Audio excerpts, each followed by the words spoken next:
வரலாற்று பதிவுகளிலிருந்து சில துளிகள். வணக்கம் நேயர்களே, இது விஐடி பண்பலை 90.8 விஐடி பல்கலைக்கழகத்தின் சமுதாய வானொலி. இந்த நிகழ்ச்சி தினம் ஒரு திறவுகோல். பல்கலைக்கழகத்தின் விடியலின் வேளையில் சிந்தைக்கு கருத்து சிதறல்களோடு மென்திறன் பயிற்சியாளர் வி ராமசாமி. தினம் ஒரு திறவுகோல் பகுதியிலே வைய தலைமைகோள் அப்படிங்கிற தலைப்புல நம்ம இன்னைக்கு பார்க்க போறோம். எல்லாருக்குமே தலைவன் ஆகணுங்கிற ஆசை இருக்குல்ல? நிச்சயமா இருக்கும். தலைவன் ஆகணும் அப்படின்னு நினைச்சோம்னா எல்லாருமே தலைவன் ஆக முடியும்னா நிச்சயமா முடியும். என்ன அப்படின்னு பார்த்தோம்னா, தலைவருக்கு இங்கிலீஷ்ல என்ன சொல்லுவாங்கன்னா லீடர் அப்படின்னு சொல்லுவாங்க. அந்த லீடர் அப்படிங்கிற வார்த்தையில இருக்கக்கூடிய ஒவ்வொரு எழுத்தும் வந்து ஒரு குணாதிசயத்தை குறிக்குது. அந்த குணாதிசயங்கள்லாம் இருந்தா அவர் நிச்சயமா ஒரு தலைவர் ஆக முடியும். இந்த குணாதிசயங்களை தானாவே வளர்த்துக்கலாம். அது வந்து ஒன்னும் பெரிய கம்பசூத்திரம் இல்ல. நம்ம சில விஷயங்களை வந்து பயிற்சி செய்ய ஆரம்பிச்சாலே அந்த விஷயங்கள் நமக்கு தானா வந்துடும். முதல்ல லேர்ன், கற்றுக்கொள்ளணும். ஒரு தலைவரா இருக்கிறவர் வந்து என்ன பண்ணணும்னா எதுவும் வந்து தெரியாம இருக்கக்கூடாது. கற்றுக்கணுங்கிற எண்ணம் இருந்ததுன்னா அவர் நிறைய விஷயங்களை கத்துக்கலாம். ஒரு பன்னாட்டு நிறுவனத்தினுடைய தலைமை அதிகாரியா தெரியாம இருக்கக்கூடாது. அமெரிக்கால எண்ணம் இருந்ததுன்னா நிறுவனத்துல நிறைய விஷயங்கள் எல்லார்கிட்டயும் பேசுறச்சே பாத்தீங்கன்னா பன்னாட்டு நிறுவனத்தினுடைய தலைமை அதிகாரியா தெரியாம இருக்கக்கூடாது. அமெரிக்காங்கிற எண்ணம் அதிகாரிக்கு நிறைய விஷயங்கள் எல்லார்கிட்டயும் பேச என்ன பண்ணாங்க, நிறைய புக்ஸ வாங்கி படிச்சு அந்த பேஸ்பால பத்தி நிறைய விஷயங்கள் தெரிஞ்சதுக்கு அப்புறமா அது வந்து அவங்களுடைய நிறுவன வளர்ச்சிக்கு எப்படி வந்து பயன்பட்டதுங்கிறத அவங்க உணர்ந்தாங்க. அடுத்தது மற்றவர்களை எப்பவுமே வந்து ஒரு தலைவர்ங்கிறவர் உற்சாகப்படுத்தணும். அதான் எந்தூசியாசம்னு சொல்லுவாங்க. யார் வந்து மற்றவங்களை உற்சாகப்படுத்துறாங்களோ அவங்க வந்து அடுத்த தலைவரை உருவாக்குறாங்கிறது உண்மை. நமக்கு தெரிஞ்ச வரைக்கும் அப்துல் கலாம் வந்து பாத்தீங்கன்னா அவர் வந்து இளைய சமுதாயத்தினுடைய மேல அவ்வளவு ஒரு நம்பிக்கை, அபார நம்பிக்கை வச்சிருக்கிறார். அதனாலதான் இந்த வயசுக்கு அப்புறமும் கூட இன்னும் வந்து இளைஞர்களை நோக்கி அவருடைய செயல், அவருடைய கருத்துக்கள்லாம் வந்து ரொம்ப சிறப்பா இருக்கு. அடுத்தது மனப்பாங்குன்னு சொல்லுவாங்க, ஆட்டிடியூட். இந்த ஆட்டிடியூட் மட்டும் ரொம்ப சிறப்பா இருந்ததுன்னா எல்லா விஷயத்தையும் நம்மளால வந்து ஜெயிக்க முடியும். மகாத்மா காந்திக்கு வந்து இந்தியாவுக்கு சுதந்திரம் வாங்கி கொடுக்கணுங்கிற அந்த மனப்பாங்கு இங்க வரல. சவுத் ஆப்பிரிக்கால அவர் ட்ரெயின்ல டிராவல் பண்றச்சு அவரை கீழே தள்ளி விட்டப்போ கீழே விழுந்த மோகன்தாஸ் கரம்சந்த் எழுந்திருக்கச்சே மகாத்மாவா மாறினார்னு சொல்லுவாங்க. அந்த மனப்பாங்கு ஒரு தலைவருக்கு ரொம்ப முக்கியம். அடுத்தது இந்த நமக்கு கிட்ட இருக்கக்கூடிய பணிகளை நம்மளே செஞ்சிட்டு இருக்கிறத விட யாராருக்கு என்னென்ன பணிகள் கொடுத்தா செய்ய முடியும் அப்படிங்கறத தன்னோட வேலை செய்யக்கூடிய ஊழியர்கள்ட்டயோ இல்லாட்டினா தன்னோட சகாக்களா இருக்கிறவங்களுடைய பலம் என்ன, பலவீனம் என்னங்கிறது ஒரு தலைவருக்கு தெரிஞ்சிருக்கணும். சோ இவங்கள்ட்ட இந்த வேலையை கொடுத்தா இவங்க சிறப்பா செய்வாங்கன்னு தெரிஞ்சு அவங்கள்ட்ட அந்த வேலையை கொடுக்கணும். அடுத்தது பொறுப்புகளை ஏற்றுக்கணும். இப்ப ஏதாவது ஒரு விஷயத்துல தப்பு நடந்து போச்சுன்னா இது அவர் பண்ணிட்டார் இவர் பண்ணிட்டார்னு சொல்லாம இந்த தப்புக்கு நான் பொறுப்பேற்றுக்கிறேன் அப்படின்னு தார்மீக பொறுப்பை ஏற்றுக்கொண்டு அந்த தப்பு ஏன் வந்தது, அந்த தப்பை எப்படி தவிர்க்கலாம் அப்படிங்கிற எண்ணம் வந்துருச்சுனாலே திரும்ப நம்ம தப்பு செய்யறதுக்கு வாய்ப்புகளே வராது. ஒரு தலைவருங்கிறவர் வந்து எப்படி இருக்கணும்னா நல்ல பேச்சாளராக இருக்கணும். அவர் சொல்லக்கூடியதை மக்கள் வந்து புரிஞ்சுக்கிற அளவுக்கு அவர் பேசணும். அந்த மாதிரி பேசுறச்சே என்ன ஆகும்னா தான் சொல்ல வந்த பெரிய விஷயத்த கூட மக்களுக்கு புரியற மாதிரி சொன்னா என்ன ஆகும்னா எல்லாருடைய கருத்துக்களும் ஒன்னா சேர்ந்து சிறப்பா பல செயல்களை செய்ய முடியும். அதாவது உண்மை அறிதல் அப்படின்னு சொல்லுவாங்க. அந்த தலைவர் தன்னை பத்தி முழுசா அறிஞ்சுக்கணும்னா என்ன பண்ணணும், தன்னுடைய பலம் என்ன, பலவீனம் என்ன, தனக்கு என்ன வாய்ப்புகள் இருக்கு, தனக்கு என்ன மிரட்டல்கள் இருக்குங்கிறது தெரியணும். அந்த மிரட்டல்களை வந்து ஒரு வாய்ப்புகளை மாற்றத்துக்கும் தன்னுடைய பலத்தை வச்சு மாற்ற முடிஞ்சா அவரால் ஒரு சிறந்த தலைவராக இருக்க முடியும். இந்த தலைமை பண்புகள்ங்கிறது வந்து நம்ம பள்ளிக்கூடத்துல இருந்து ஆரம்பிக்குது. முன்ன யோசிச்சு பாருங்க, நம்ம ஸ்கூல்ல எல்லாம் ஒர்க் பண்றச்ச ஒரு பீப்புள் லீடர் அப்படின்னு சொன்னா அவரை வந்து எல்லாரும் ஒரு மாதிரி வித்தியாசமா பார்ப்பாங்க. ஆனா அந்த பீப்புள் லீடர்ங்கிறவர் என்ன பண்ணுவார், அப்போல இருந்து தன்னுடைய கடமைகளை தெரிஞ்சுப்பாரு. மாணவர்கள்ட்ட எப்படி பழகணும், மாணவர்கள் வந்து பேசிட்டு இருக்கிறச்சு அவங்களை வந்து எப்படி ஒழுங்குபடுத்தணும் அப்படிங்கிற எண்ணம் வந்துட்டே இருக்கும். ஆனா இப்ப அது கொஞ்சம் கொஞ்சமா குறைஞ்சிட்டு வருது. இந்த தலைமை பண்புகளை வந்து எல்லாருமே வளர்க்கறதுக்கு என்ன பண்ணணும், எல்லாருக்கும் வந்து வாய்ப்புகள் கொடுத்து அவங்க அந்த வாய்ப்புகளை சரியா பயன்படுத்துறாங்கிறத பார்த்தோம்னாலே நிறைய தலைவர்களை நம்மளால உருவாக்க முடியும். நன்றி. நேயர்கள் இதுவரை கேட்டது விஐடி பண்பலை 90.8 தினம் ஒரு திறவுகோல். வழங்கியவர் மென்திறன் பயிற்சியாளர் வி ராமசாமி. நிகழ்ச்சி தயாரிப்பு விஐடி பண்பலை 90.8 விஐடி பல்கலைக்கழகத்தின் சமுதாய வானொலி.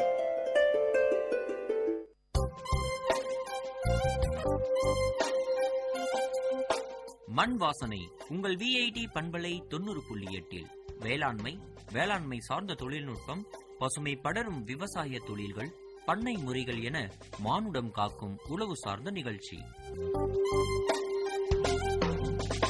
இன்றைய மண் வாசனை நிகழ்ச்சியில நம்ம பட்டுப்பூச்சி வளர்ப்பு அதனுடைய பயன்பாடுகளை பற்றிய விஷயங்களை தான் நம்ம தெரிஞ்சுக்க போறோம். வேலூர் மாவட்டத்தின் பட்டு வளர்ச்சித்துறை உதவி ஆய்வாளர் சுப்பிரமணியன் சார் நம்ம கூட இருக்காரு. அவர்கிட்ட தான் பேசி தெரிஞ்சுக்க போறோம். வாங்க நிகழ்ச்சிக்கு போகலாம். வணக்கம் சார்.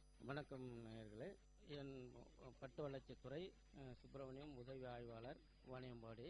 அடுத்தபடியாக நம்ம விவசாயிகளுக்காக 1 ஏக்கர் மல்பரி நடவு செய்தால் அது நடவு மானியமாக 10,500 வழங்கப்படுகிறது.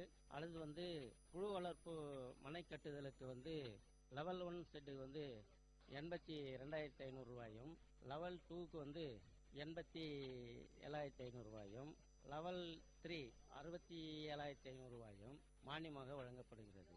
அது தவிர விவசாயிகளுக்கு 1 ஏக்கர் மல்பரி நடவு செய்தால் ஆண்டு பலன் அவருடைய செலவு போக கிட்டத்தட்ட 2 lakhs வருமானமாக கிடைக்கிறது. மற்றும் விவசாயிகளுக்கு நியூ டெக்னாலஜி படி இளம்புழு வளர்ப்பு மையமாக இளம்புழு வளர்த்து 100 முட்டை அளவுக்கு இளம்புழு வளர்ப்பு டிரான்ஸ்போர்ட்டிங் சார்ஜாக 500 ரூபாய் வழங்கப்படுகிறது. இது எல்லாமே விவசாயிகளுடைய பலனுக்காக தான் இத்துறை செயல்பட்டு வருகிறது. விவசாயம் மற்ற பயிர்களை விட மல்பரி வளர்ப்பு செய்து புழு வளர்ப்பு செய்தால் அதிகப்படியான லாபம் மேற்கொள்ளலாம். இப்ப இருக்கிற சூழ்நிலையில எந்த மாதிரியான பட்டுகள் விவசாயிகள் மத்தியில இன்ட்ரெஸ்ட் எடுத்து வளர்க்கப்படுதுங்க? பட்டு வளர்க்கறதுக்கு எவ்வளவு நில அளவுகள் தேவைப்படுதுங்க ஐயா? 1 ஏக்கர் அளவு தேவைப்படுங்க. 1 ஏக்கர் V1 மல்பரி ரகம் நல்ல சிறந்த ரகம். இந்த பட்டுன்னு சொன்ன உடனே எல்லாருக்குமே ரொம்ப இன்ட்ரெஸ்டிங்கான ஒரு விஷயம். சுப காரியங்கள் அனைத்திலுமே பட்டு பயன்பாடுகள் அதிகமா இருக்கு. இன்னைக்கு இருக்கிற சூழ்நிலையில் நம்ம இந்திய பொருளாதாரங்கள்ல பட்டு எந்த அளவுல மக்கள் பயன்பாடுகள்ல இருந்துட்டு வருது? பட்டு சுப காரியங்களுக்கு நிறைய பயன்படுத்துறாங்க. பட்டு இல்லாத விசேஷமே இல்லைங்க. பட்டு இருந்தா ஒரு சின்ன ஒரு கிரகப்பிரவேசம், மேரேஜ், ரிசப்ஷனா கூட பட்டு சேரீ அதிகமாக விரும்புகிறாங்க. அதனால் பட்டுக்கு நம்ம நாடு முதலிடம் கொடுக்கிறது. தமிழ்நாடு ரொம்ப முதலிடம் கொடுக்கிறது. மக்களும் பட்டை நிறைய விரும்பி, அதாவதுங்க குறிப்பா நீங்க பட்டு சேலைகள் ஆகட்டும், பட்டு வேட்டிகள் ஆகட்டும், அதை நம்ம உடுத்திக்கிறோம், பட்டு துண்டுகள் மேல எடுத்து போட்டுக்கிறோம். ஆனா அந்த பட்டு ஆடைகள் எப்படி வருது அப்படின்னு கேட்டா நிறைய பேருக்கு அதனுடைய முகப்பு தெரியல அப்படின்னு கூட சொல்லலாம். சோ இந்த அடிப்படை சிறிய விளக்கம் கொடுக்க முடியுங்களா? அந்த பட்டு ஆடை எப்படி தயாரிக்கப்படுது அப்படின்னு சொல்லிட்டு. பட்டு முதல் விவசாயத்தில் மல்பரி செடி நடவு செய்யும். நடவு செய்த பிறகு அரசாங்கத்தில் முட்டை தயாரிக்கிறாங்க. அதாவது கலப்பின முட்டை, சிபி முட்டை, சிஆர்சி அயலின முட்டை. இதன் மூலியமாக புழு வளர்ப்பு செய்து அந்த புழு கூட்டிலிருந்து தான் நூல் ரீலிங்காக நூல் எடுத்து நூல் மூலமா அதை முறுக்கேற்றுதல், ட்விஸ்டிங் செய்து சேரையாக போகிறது. 1 ஏக்கர்ல மல்பரி பட்டு நடவு செய்வதன் மூலமா ஒரு விவசாயிக்கு ஆண்டுக்கு எவ்வளவு வருமானம் கிடைக்கும்? 1 ஏக்கர் விவசாயம் மல்பரி நடவு செய்து விவசாயம் செய்தால் ஆண்டு ஒன்றுக்கு கிட்டத்தட்ட செலவு போக 1 லட்சம் ரூபாய்க்கு ஆண்டு 1.5 லட்சம் செலவு போக ஆண்டு ஒன்றுக்கு கிடைக்கலாம். இந்த பட்டுகளை பொறுத்தவரை பட்டு விவசாயத்தை ஊக்குவிக்கும் வகையில் அரசு மக்களுக்கு எந்த மாதிரியான மானிய வகைகள் கொடுக்குது? உற்பத்தியில் ஆகட்டும், அதனுடைய சந்தைப்படுத்துதல் ஆகட்டும், இந்த மாதிரியான விஷயங்கள்ல. ஆமா, அது பட்டு வளர்ப்பு பொறுத்தளவுல மானியம் நடவு மானியமாக வழங்கப்படுகிறது. நடவு மானியம் 10,500 ரூபாய். அது புழு வளர்ப்பு மனை கட்டுவதற்கு 82,500 ரூபாய் வழங்கப்படுகிறது. தளவாடம், அதாவது புழு வளர்ப்பு ஸ்டாண்ட் அமைத்தல் தளவாடம் 52,000 ரூபாய் மானியமாக வழங்கப்படுகிறது. சொட்டு நீர் பாசனத்துக்கு ஏக்கருக்கு 30,000 ரூபாய் மானியமாக வழங்கப்படுகிறது. இது எல்லாமே விவசாயிகளுக்கு அரசாங்கத்தில் மானியமாக வழங்கப்படுகிறது. இன்னும் அரசாங்கத்தில் இன்னும் பெரிய சலுகைகள் கிடைக்கும் என எதிர்பார்த்து கொண்டேன். நீங்க பல ஆண்டுகள் இந்த பட்டு சார்ந்த துறையில பணியாற்றுவதன் மூலமா உங்ககிட்ட இந்த கேள்வியை கேட்கிறேன். இன்னைக்கு இருக்கிற சூழ்நிலை இந்த பட்டு வளர்ப்பை மேலும் விவசாயிகளுக்கு ஊக்குவிக்கணும்னா எந்த மாதிரியான உதவிகள் செஞ்சா விவசாயிகள் இன்ட்ரெஸ்ட் எடுத்து இந்த பட்டு வளர்ப்பு செய்வாங்கன்னு நீங்க நினைக்கிறீங்க ஐயா? உங்களுடைய சொந்த கணிப்பை சொல்லலாம். என்னுடைய சொந்த கணிப்பு விவசாயத்துல பட்டு வளர்ப்புக்கு ஒரு விவசாயி எந்த அளவுக்கு ஆர்வமா செய்கிறாரோ அந்த அளவுக்கு பட்டு விவசாயத்துல நல்ல மற்ற பயிர்களை விட வருமானம் இருக்கு. விவசாயினுடைய கவனம் முக்கியமாக தேவை.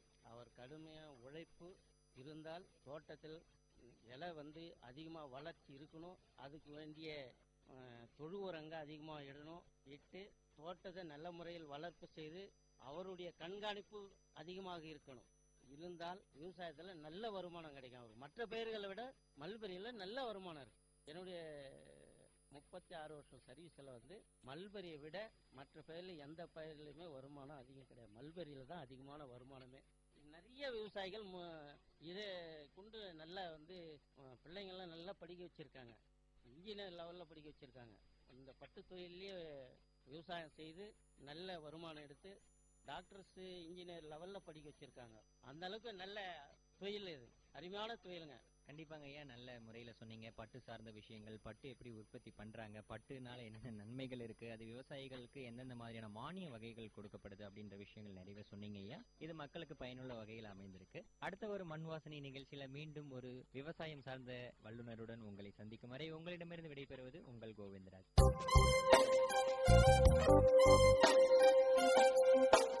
நேயர்கள் இதுவரை கேட்டது மண் வாசனை, உங்கள் விஐடி பண்பலை 90.8. வேளாண்மை சார்ந்த தொழில்நுட்பம், பசுமை படரும் விவசாய தொழில்கள், பண்ணை முறைகள் என மானுடம் காக்கும் உழவு சார்ந்த நிகழ்ச்சி.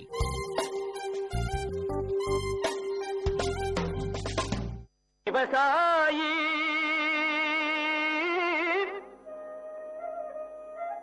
விவசாயி கடவுள் என்னும் முதலாளி கண்டெடுத்த விஐடி வேளாண் துறை மற்றும் விஐடி சமுதாய வானொலி இணைந்து வழங்கும் தினம் ஒரு வேளாண் செய்தி. வணக்கம் நேயர்களே, இது விஐடி பண்பலை 90.8 விஐடியின் சமுதாய வானொலி வழங்கும் தினம் ஒரு வேளாண் செய்தி. நான் உங்கள் மகாலட்சுமி. இன்று நாம் நிலக்கடலில் வரக்கூடிய சுருள் பூச்சியை கட்டுப்படுத்தும் முறையினை காணலாம். தாக்குதலின் அறிகுறிகள்: புழு 2 அல்லது 3 இலைகளை ஒன்றாக பிணைந்துவிடும். புழு இலையின் பச்சை டிஷ்யூக்களை சுரண்டி உண்ணும். தாக்கப்பட்ட இலைகள் காய்ந்துவிடும். சேதம் அதிகமாகும் நிலையில் தாக்கப்பட்ட பயிர்கள் கருகியது போல் காட்சியளிக்கும்.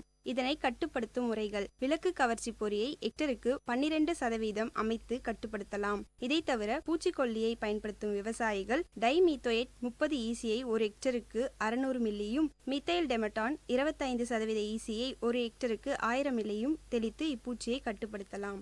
இன்று நிலக்கடலையை தாக்கக்கூடிய சுருள் பூச்சியின் அறிகுறிகளும் அவற்றை கட்டுப்படுத்தும் முறையினை அறிந்தோம். மீண்டும் தினம் ஒரு வேளாண் செய்தியோடு நாளை சந்திப்போம். நான் உங்கள் மகாலட்சுமி. இது விஐடி பண்பலை 90.8 விஐடியின் சமுதாய வானொலி வழங்கும் தினம் ஒரு வேளாண் செய்தி. விவசாயி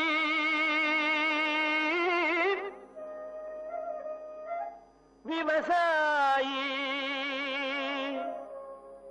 கடவுள் என்னும் முதலாளி கண்டெடுத்த விஐடி வேளாண் துறை மற்றும் விஐடி சமுதாய வானொலி இணைந்து வழங்கும் தினம் ஒரு வேளாண் செய்தி.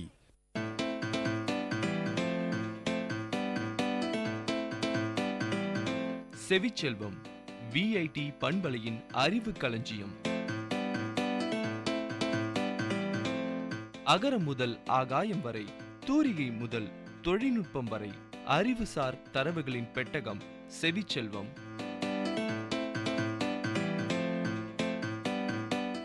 இது விஐடி பண்பலை 90.8 செவிச்செல்வம் நிகழ்ச்சியில் நாட்காட்டி பற்றிய அறிவுசார் தொகுப்போடு உங்கள் ரேஷ்மா. நாட்காட்டி என்பது நாளை காட்டுவது என்ற பொருளை கொடுத்தாலும் இது உண்மையிலே சமூக, சமய, வணிக, நிர்வாக நோக்கங்களுக்காக நாட்களை ஒழுங்குபடுத்தும் ஒரு முறையாகும். காகிதத்தில் அச்சிடப்படும் நாட்காட்டிகள் உலகம் முழுவதும் பொதுவாக பயன்படுத்தப்படுகின்றன. தற்போது நவீன முறையில் உருவாக்கப்படும் கணினிகள், மடிக்கணினிகள் போன்றவற்றில் உள்ள நாட்காட்டிகள் எதிர்வருகின்ற நிகழ்வுகள் மற்றும் பணிகளை ஞாபகம் செய்வதற்கான அமைப்புகள் உள்ளன. இவை குறிக்கப்பட்ட நாளில் குறித்த நேரத்தில் ஓசை எழுப்பி பயனருக்கு ஞாபகம் செய்கின்றன. இவ்வசதி புதிய தொழில்நுட்பம் அடங்கிய கைபேசியிலும் உள்ளது. நாட்காட்டி என்பது திட்டமிட்ட நிகழ்வுகளின் தொகுப்பாக கூட அமையலாம். உதாரணமாக நீதிமன்ற நாட்காட்டிகள் இந்த வகையை சார்ந்தவை. கேலண்டே என்னும் லத்தீன் மொழி சொல்லிலிருந்து உருவானதே கேலண்டர் என்ற ஆங்கில சொல்லாகும். கேலண்டே என்றால் கணக்குகளை கூட்டுவது என்று பொருள். கேலண்டே என்பதானது லத்தீனின் ஒவ்வொரு மாதங்களில் வருகின்ற முதல் நாளின் பெயராகும். பண்டைய காலத்தில் இருந்தே பல நாடுகளிலும் தமக்கென நாட்காட்டிகளை உருவாக்கி பயன்படுத்தி உள்ளனர்.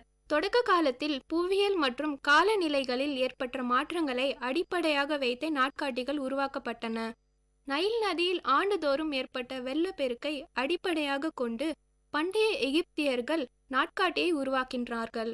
இந்தியாவில் பருவநிலை மாற்றங்களை வைத்தும் சூரியன் மற்றும் சந்திரனின் மாற்றங்களை வைத்தும் காலத்தை கணக்கிட்டார்கள். இன்று உலகமெங்கும் பரவலாக பயன்படுத்தப்படுபவை கிரேகோரியன் நாட்காட்டி எனப்படுகிறது. நாட்காட்டி என்பது ஒரு நாளில் தொடர்பான தகவல்களை கொடுக்கும் ஒரு பொருளையும் குறிக்கின்றது. தற்காலத்தில் பல்வேறு வசதிகளுடன் கூடிய மின்னணு நாட்காட்டிகளும் உள்ளன. மெக்சிகோவை பூர்வீகமாக கொண்டதாக கூறப்படும் மாயன் இனத்தினர்தான் முதல் மனித நாகரிகம் இனத்தினர் என்று கூறப்படுகிறது. வானியல் சாஸ்திரத்தில் மிக சிறந்து விளங்கினார்கள். அவர்கள் கிறிஸ்து பிறப்பதற்கு முன்பதாகவே கேலண்டரை தயாரித்தனர். நாட்காட்டிகள் மொழி, சமயம், பண்பாடு போன்றவற்றின் அடிப்படையில் பல வகைகளில் பிரிக்கப்பட்டுள்ளன.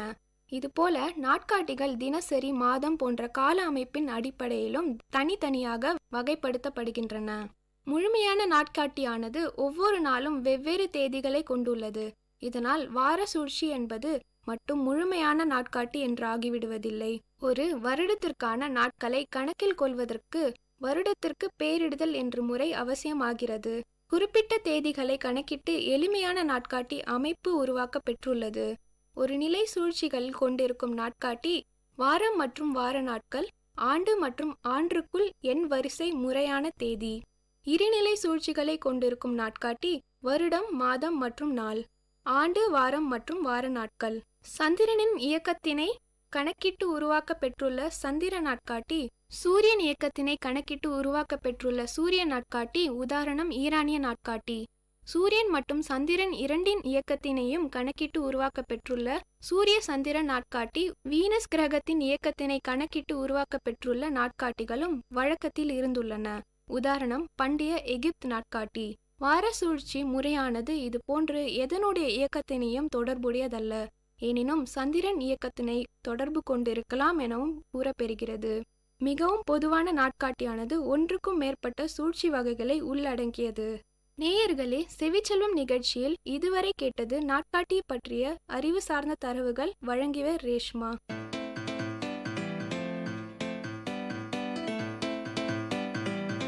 செவிச்செல்வம் விஐடி பண்பலையின் அறிவு களஞ்சியம். அகரம் முதல் ஆகாயம் வரை, தூரிகை முதல் தொழில்நுட்பம் வரை, அறிவுசார் தரவுகளின் பெட்டகம் செவிச்செல்வம்.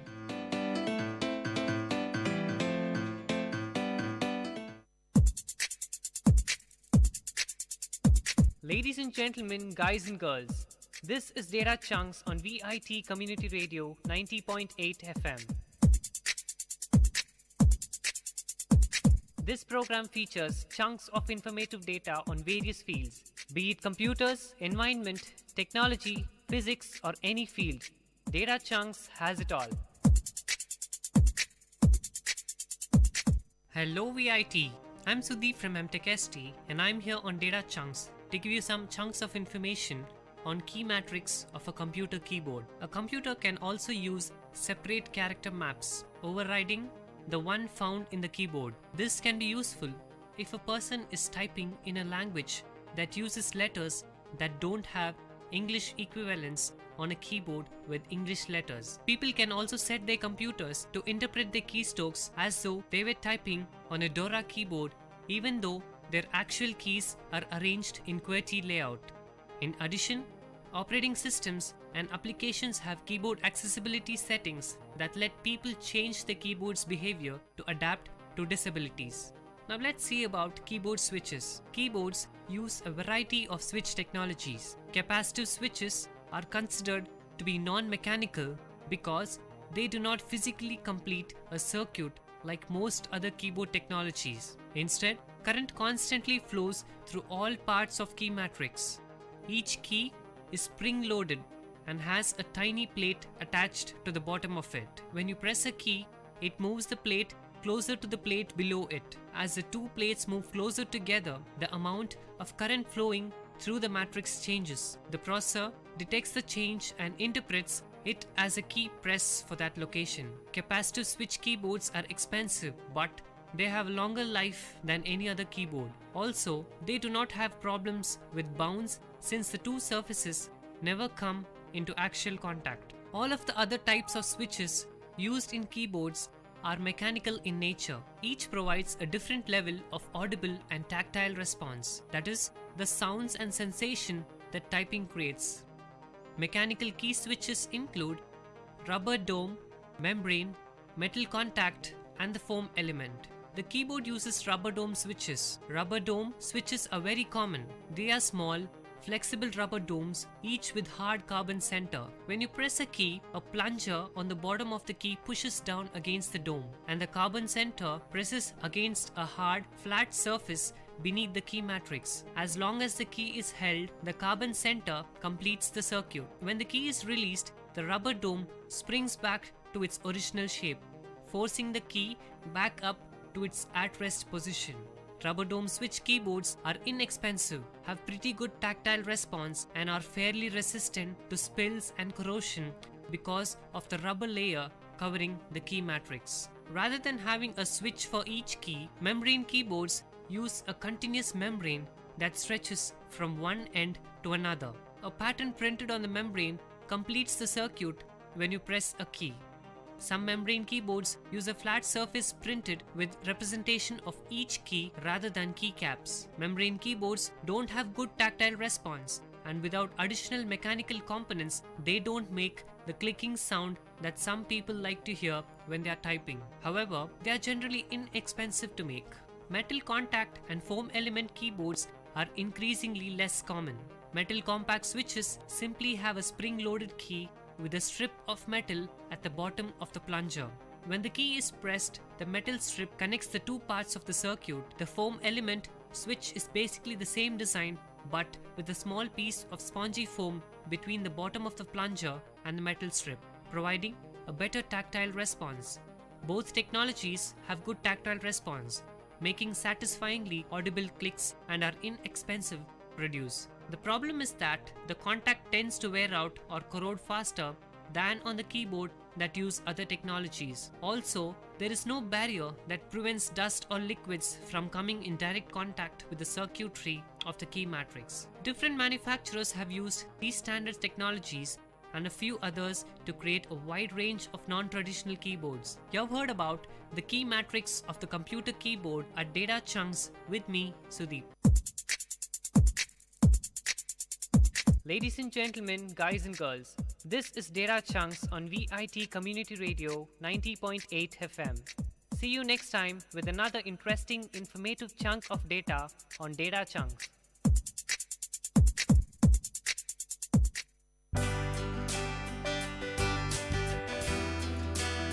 உங்கள் விஐடி பண்பலை 90.8 அனுபவ மேடை.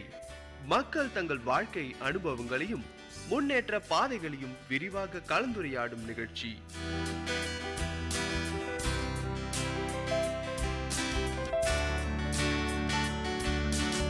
வணக்கம் நேயர்களே, நீங்கள் கேட்டுக்கொண்டிருப்பது விஐடி பண்பலை 90.8 விஐடி பல்கலைக்கழகத்தின் சமுதாய வானொலி. இந்த நிகழ்ச்சி அனுபவ மேடை. அனுபவ மேடை நிகழ்ச்சியில் சமுதாய மக்கள் அவங்களுடைய வாழ்க்கை அனுபவங்களை நம்மகிட்ட பகிர்ந்துக்கிறாங்க.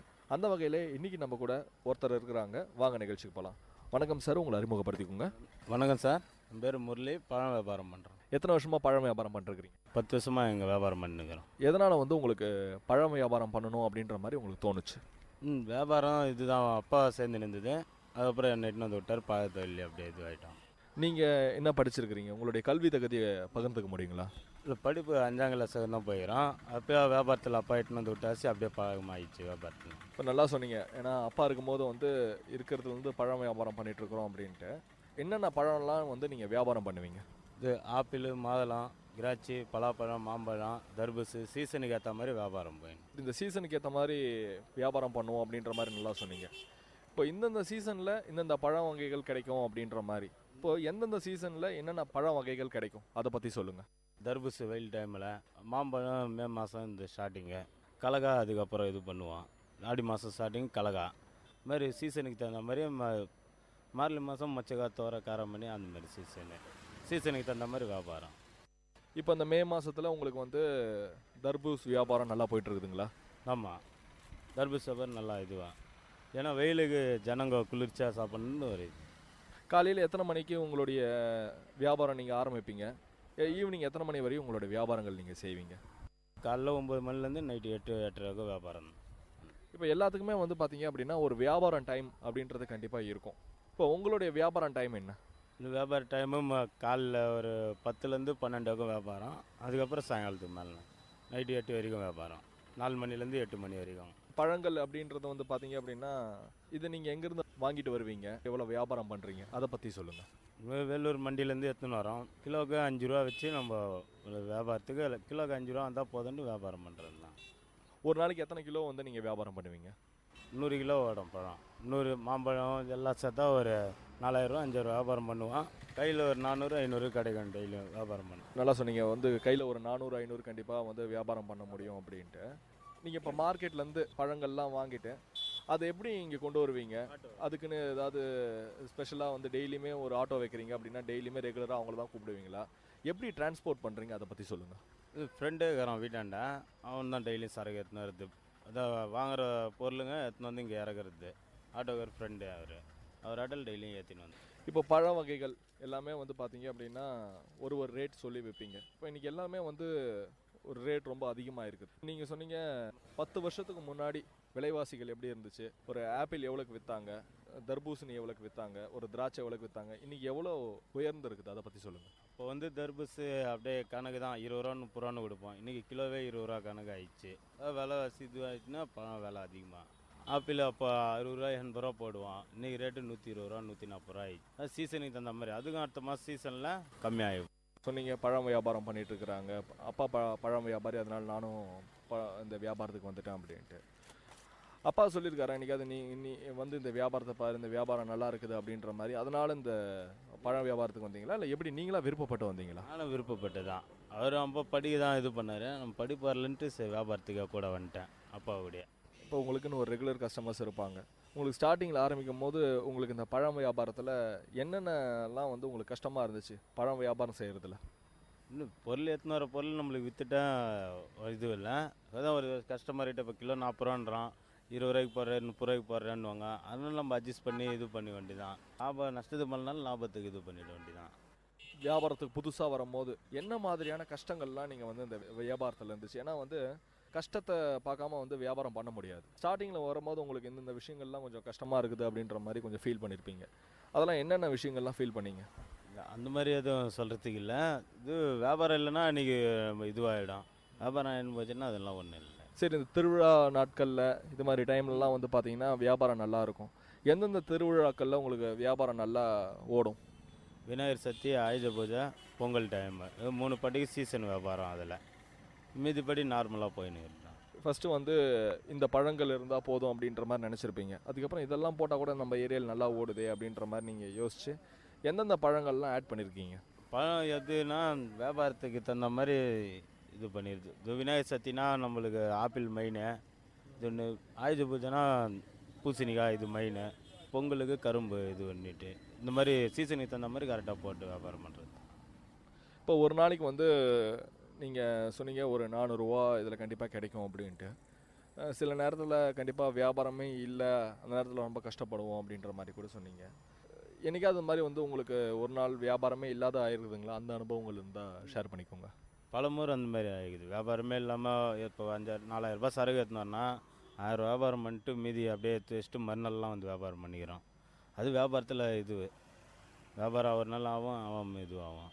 அதெல்லாம் பார்த்துக்க வேண்டியது வியாபாரத்தில். இப்போ கண்டிப்பாக வந்து போட்டிகள் நிறையா இருக்குது தொழிலில், எல்லா இடத்துலையும். ஃபஸ்ட்லாம் வந்து பார்த்தீங்க அப்படின்னா பழ வியாபாரிகள் மட்டும் தான் வந்து பழத்தை வந்து வியாபாரம் செஞ்சுட்டு இருந்தாங்க. இன்றைக்கி வந்து ஒரு சூப்பர் மார்க்கெட்டில் உள்ளே போனால் கூட வந்து பழங்கள் வியாபாரத்துக்காக வச்சுருக்குறாங்க. இப்படி இருக்கும்போது இந்த போட்டியை நீங்கள் எப்படி சமாளிக்கிறீங்க? நம்மளுக்கு ரெகுலராக கஸ்டமருக்கு நம்ம பார்த்து நல்ல பொருளாக கொடுத்தோன்னா நம்மளுக்கு தேடி வராங்க. அது மாதிரி கஸ்டமர் நம்ம கரெக்டாக இது பண்ணி வச்சுக்கிறோம். பொருள் கம்மியாக எடை கரெக்டாக இது போடுறோம், அதனால் கஸ்டமர் நம்மளுக்கு தேடி வராங்க. இப்போ கஸ்டமரை கவர் பண்ணுறதுக்கு எல்லா தொழில்கள்லையுமே வந்து ஒரு யுக்தியை வச்சுருப்பாங்க. நீங்கள் கஸ்டமரை கவர் பண்ணுறதுக்கு என்ன மாதிரியான ஆஃபர்ஸ்லாம் உங்களுக்கு தரீங்க, அதை பற்றி சொல்லுங்கள். தொழில் பொருள் நல்ல பொருளாக கொடுக்குறோம், எடை கரெக்டாக போட்டுடுறோம், வரங்கிட்ட டீசெண்டாக சார் இது பேசி அதனால் கவர் பண்ணி வச்சுக்கிறேன். அதனால் கஸ்டமர் மாறுறது கிடையாது. இப்போது சில இடத்துலலாம் வந்து பார்த்தீங்க அப்படின்னா ஆஃபர் அப்படின்ற மாதிரி நிறைய கண்டிப்பாக இருக்கும். இப்போ இந்த பழம் வாங்கினீங்கன்னா இந்த பழம் ஃப்ரீ அப்படின்ற மாதிரி கூட சொல்லுவாங்க. இல்லை எல்லாருமே அந்த பழத்தை வந்து பார்த்தீங்கன்னா ஒரு கிலோ 50 ரூபான்னு விற்றாங்க அப்படின்னா நீங்கள் 30 ரூபா அப்படின்னு சொல்லி ஒரு ஆஃபர் ரேட்டு கூட தருவீங்க. அது மாதிரி ஆஃபர் ரேட்லாம் வச்சு நீங்கள் வியாபாரம் பண்ணியிருக்கீங்களா? அதை பற்றி பகிர்ந்துக்கோங்க. அப்படிலாம் ஒன்றும் இல்லை. இப்போ பழத்துக்கு நம்மளுக்கு வருது 5 ரூபா கிலோவுக்கு வருதுன்னா அசல் விலைக்கு கூட குத்துறது. பதினாறு 30 ரூபா கிலோ போடுறோமா, 25 2 கிலோ 50 ரூபா போட்டு கிலோ 30 ரூபா 2 கிலோ 50 ரூபான்னு அப்படி போட்டு வியாபாரம். இது ஒரு சில பழங்கள்லாம் வந்து சீக்கிரம் அழுகிற தன்மை கொண்டது. அப்படி இருக்கும்போது அந்த பழங்கள்லாம் கொண்டு வரும்போது என்னென்ன விஷயங்கள்லாம் உங்களுடைய மைண்டில் வச்சுருப்பீங்க, சீக்கிரமாக அதை வித்துடணும் அப்படின்ற மாதிரி, அதை பற்றி சொல்லுங்கள். சீக்கிரம் வந்த விலைக்கு விற்றுடலாம், கம்மியாக இன்னும் ஒரு நாள் லாபம் இல்லை வியாபாரம் பண்ணிட்டு போகணுமான்ட்டு அந்த மாதிரி நினச்சி தான் வியாபாரம் பண்ணிடுறது. பழங்க வந்து எத்தனை வரப்போ வித்துறன்ட்டு தான் இது. வியாபாரம் இல்லைன்னா சரி வாங்கிட்டு வந்த விலையோட கம்மியாக கூட போட்டுலாம் போய்க்கிறோம்.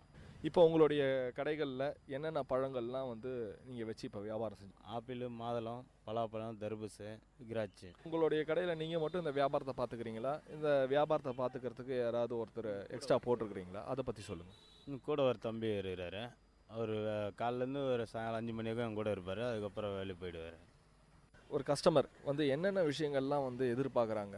பழங்கள் அப்படின்னா எனக்கு இது மாதிரிலாம் வேணும் அப்படின்ற மாதிரி. சில பேர் வந்து பார்த்திங்க அப்படின்னா சீசனுக்கு வர காய்கள் மட்டும் சாப்பிடுவாங்க, பழங்கள் மட்டும் சாப்பிடுவாங்க. இப்போ அது மாதிரி சில பேர் வந்து சீசனுக்கு வர காய்கள் மட்டும், பழங்கள் மட்டும் வந்து வாங்கிட்டு போகிறாங்களா? கஸ்டமர் வந்து என்னென்னலாம் எதிர்பார்க்குறாங்க உங்ககிட்ட? பழம் நல்லா இருந்தால் நம்ம சொல்கிற இது மாதிரி அவங்க போயிடுறாங்க. அவங்களுக்கு பழம் தரமாக கொடுக்கணும். சீசனில் இந்த தர்பூஸ் சீசனா, தர்பூஸ் சீசனில் நல்லா டேஸ்ட்டு, கலரு இந்த மாதிரி கொடுத்தா டெய்லியும் ரெகுலர் கஸ்டமர் அவங்க வர்றது. இப்போ பழங்கள் நல்ல பொருளாக கொடுத்தா தேடி வராங்க. இப்போ பழங்கள் எல்லாமே வந்து பார்த்திங்க அப்படின்னா மருந்து தெளிக்கிறாங்க, அதனால் டேஸ்ட் இல்லாத போயிடுது. இந்த ஒரு காரணங்கள்லாம் இன்றைக்கி நிறையா இருக்குது. காரணங்கள்லாம் கூட வந்து எல்லாம் பழம் சாப்பிட்றதுக்கு ரொம்ப பயப்படுறாங்க. இப்போ உங்களுக்கே தெரியுங்களா, மார்க்கெட்டில் நீங்கள் வாங்கிட்டு வரும்போது இது மாதிரி மருந்துலாம் தெளித்து தான் விற்கிறாங்க அப்படின்ற மாதிரி, அந்த விஷயங்களை பற்றி சொல்லுங்கள். அது பேர் குறிப்பிட்ட இடத்துல இருக்குது. நம்ம வாங்கிட்டு வர்றது வந்து விவசாயிங்க எடுத்துன்னு வர்றது. இப்போ மாம்பழம் கூட கல் வச்சு இது பண்ணுறாங்க, நாங்கள் அவங்கள்ட்ட வாங்க மாட்டோம். நல்ல பொருளாக கிராமத்துலேருந்து எடுத்துன்னு வராங்க, அவங்கக்கிட்ட வாங்கிட்டு வந்து வியாபாரம் பண்ணுறது. இது கல் வச்ச பழம் அந்த மாதிரி எடுத்துன்னு வர மாட்டோம். இது தர்பூசணி இன்ஜெக்ஷன் பண்ணி வர்றது. இது நாட்டு தர்பூசு, அது ஹைப்ரிட் தர்பூசு வருது, அந்த மாதிரி தான் அது வர்றது. நாட்டு தர்பூசு எப்பவுமே வராது. அந்த மாதிரி ஹைப்ரிட் அப்படின்ற மாதிரி சொல்கிறாங்க, அப்புறம் நாட்டு பழம் அப்படின்ற மாதிரி சொல்கிறாங்க. இந்த ஹைப்ரிட்டுக்கும் நாட்டு பழத்துக்கும் உள்ள வித்தியாசங்கள் என்ன? விதை தான். அதில் விதை இருக்காது, இது விதை இருக்கும் நாட்டு பழத்தில். இப்போ பன்னீர் திராட்சைக்கு இதெல்லாம் விதை இருக்கும், சீக்லெஸில் விதை இருக்காது. இது ஹைப்ரிட் அந்த கணக்கு. இப்போ மாம்பழம்லாம் கூட வந்து கல் வச்சுருக்குறாங்கன்னா வாங்குறதில்ல அப்படின்ற மாதிரி நீங்கள் சொன்னீங்க. இப்போ உங்களுக்கு தெரியுங்களா, இந்த பழம் வந்து கல் வச்சு தான் பழுக்க வச்சுருக்குறாங்க, இந்த பழம் வந்து நார்மலாக பழுக்க வச்சுருக்குறாங்க, எப்படி நீங்கள் வந்து அதை கண்டுபிடிக்கிறீங்க? அந்த விஷயத்தை பகிர்ந்துக்கோங்க. இப்போது சில டைமில் நாங்களே கிராமத்து சைடு போய் காய் வாங்கிட்டு வந்து வீட்டிலேயே பைக்கு வைப்போம். மஞ்சள் பில்லு போட்டு பைக்கு வச்சு தான் எடுத்துன்னு வந்து வியாபாரத்தை. ஏன்னா இங்கே ரெகுலர் கஸ்டமர், நம்ம 10 வருஷமாக அங்கே போயிட்டுக்கிறதுனால கஸ்டமருக்கு கரெக்டான பொருளை கொடுக்குற ஆசை தான் தேடி வரோம். மாம்பழ சீசனில் எங்கேயும் ஓடாத அளவுக்கு நம்மக்கிட்ட ஓடும், ஏன்னா பொருள் நல்லா கொடுக்குறோன்ட்டு. அங்கங்கே ஊராக போய் காய் வாங்கிட்டு வந்து நம்மளே பைக்கு வைக்கிறது மஞ்சள் பில்லு போட்டு. கிராமத்து ஆளுங்க தெரியும், அவங்க எடுத்துன்னு வந்து கூடியாக கொடுத்தாங்கன்னா அந்த பொருள் எடுத்துன்னு வந்து கொடுக்குறது. மீதிப்படி இந்த கல் வச்சு பழம் அது வாங்கிட்டு வந்து வியாபாரம் பண்ணுறது கிடையாது. வெள்ளூரில் இருக்க சுற்று வட்டாரத்தில் இருக்க கிராமத்தெல்லாம் போயிட்டு நாங்கள் பழங்கள் வாங்கிட்டு வருவோம் அப்படின்ட்டு, எந்தெந்த கிராமத்தெல்லாம் போயிட்டு நீங்கள் பழங்கள் வாங்கிட்டு வருவீங்க? லத்தேரி மூவம், இந்த ஆர்னி, இந்த ஒடுகுத்தூர், இந்த சைட்லாம் போயிட்டு கண்ணமங்கலம் எல்லாம் போய் தோட்டத்தில் போய் எடுத்துன்னு வருவோம் மாங்காய். இது திருச்சின் சைடு தான் எங்களுக்கு வரும் காய்ங்க. ஒரு ஊருக்கு வந்து ஒரு காய்கள் வந்து ரொம்ப ஃபேமஸ் அப்படின்ற மாதிரி சொல்லுவாங்க. மதனப்பள்ளி மாம்பழம் அப்படின்னுவாங்க, ஒடுக்கத்தூர் கொய்யா அப்படின்னுவாங்க. இப்போது எந்தெந்த ஊர்களில் போனால் எந்தெந்த மாதிரியான பழங்கள் நம்ம வாங்கிட்டு வரலாம்? இது ஒடுக்கத்தூர் போனால் கொய்யான்றது ஃபேமஸ்ஸு. இங்கே இருக்கிற கண்ணமங்கல்லாம் போனால் மாம்பழம் நல்லா இதுவாக வரும். சித்தப்பாறை அங்கே நல்லா இது டேஸ்ட்டு வாங்கிட்டு வரோம். இப்போது அந்த இடத்துல நீங்கள் போகிறீங்க அப்படின்னா அங்கே வந்து நீங்கள் எது மாதிரி வந்து அங்கே ரேட் பேசி நீங்கள் வாங்கிட்டு வருவீங்க? கூட கணக்கில் வாங்கிட்டு வருவீங்களா, இல்லை கிலோ கணக்கில் வாங்கிட்டு வருவீங்களா, எது மாதிரி? அதை பற்றி சொல்லுங்கள். டன்னு கணக்கு, டன்னுக்கு தான் கிலோ 5 ரூபா, 20 ரூபா, 10 ரூபா வாங்கிட்டு வருவோம். பழத்துக்கு தகுந்த மாதிரி, குவாலிட்டிக்கு தகுந்த மாதிரி. பழம் நல்லா இருந்துச்சுன்னா இதுவாக இருந்தால் 10 ரூபா கிலோன்னு எடுப்போம். எடுத்துன்னு வந்து இங்கே போட்டு நம்ம 5 ரூபா, 20 ரூபா வியாபாரம் பண்ணுறது. தள்ளுவண்டி கடையில் தான் வந்து கடை வச்சுருக்கிறீங்க. இப்போ நீங்கள் வந்து ஒரு நேரத்தில் வந்து ஒரு ஏரியா பார்ப்பீங்களா, இந்த நேரத்தில் இந்த ஏரியாவில் தான் பிஸ்னஸ் நல்லா போகும் அப்படின்ற மாதிரி. உங்களுடைய கடைகளில் வேறு ஏரியா கூட மாற்றிப்பீங்களா, அதை பற்றி சொல்லுங்கள். இங்கே ஒரே ரெகுலராக இங்கே போட்டுனுக்கிறோம் 10 வருஷமாக கடை. இங்கே தான் வியாபாரம் நம்மளுக்கு டெய்லியும் 400 500 வருமானம் வருது, போதுன்ற அளவுக்கு போதும். அதே வேறு எதுவும் பிரச்சனை இல்லை. அதெல்லாம் கண்டிப்பாக வந்து 10 வருஷமாக நீங்கள் வந்து இந்த இடத்துல நீங்கள் கடை வச்சுருக்கிறதுனால தெரியும். இங்கே எது மாதிரியான மக்கள்கள்லாம் உங்களுடைய கஸ்டமர்ஸ்? இருக்கப்பட்டவங்களும் சரி, இல்லாதவங்களும் எல்லாருமே வந்தால் கரெக்டாக நம்மக்கிட்ட போனால் பொருள் நல்லா கிடைக்கும், விலை கரெக்டான விலை, இடம் கரெக்டாக இருக்குன்னு நம்பி வராங்க கிராக்கி. தர்பூசணி நம்ம வாங்கிட்டு போகிறாங்கன்னு வச்சுக்க, பழம் நல்லா இல்லைனாலும் ரிட்டர்ன் எடுத்தாலும் நம்ம வேறு பழம் குத்தாமல் போகிறோம். அதனால் நம்பிக்கையான கடைன்ட்டு கஸ்டமர் வரும். சாயங்காலம் ஆஃபீஸ் டைம் வரவங்களும் பழம் வாங்கிட்டு போகிறாங்க, ஹாஸ்பிட்டலுக்கு போகிறவங்களும் நல்ல பழமாக போட்டு கொடுங்க அப்படின்னு குழந்தைங்க சாப்பிட்றதுன்ட்டு வாங்கிட்டு போகிறாங்க. பொருள் நல்லா கொடுக்குறது தான். ஒரு பழத்தை பார்த்தோன்னே வந்து உங்களுக்கு தெரியும் கண்டிப்பாக இந்த பழம் வந்து டேஸ்ட்டாக இருக்கும், இந்த பழம் நல்லா இருக்குது அப்படின்ட்டு. ஒரு ஆப்பிள் வாங்கணுன்னா எப்படி வாங்கணும், ஒரு திராட்சை வாங்கணுன்னா எப்படி வாங்கணும், தர்பூஸ் வாங்கணும்னா எப்படி வாங்கணும், பழப்பழம் வாங்கணும்னா எப்படி வாங்கணும், தரம் பார்த்து எப்படி வாங்குறதுன்றதை பகிர்ந்துக்கோங்க.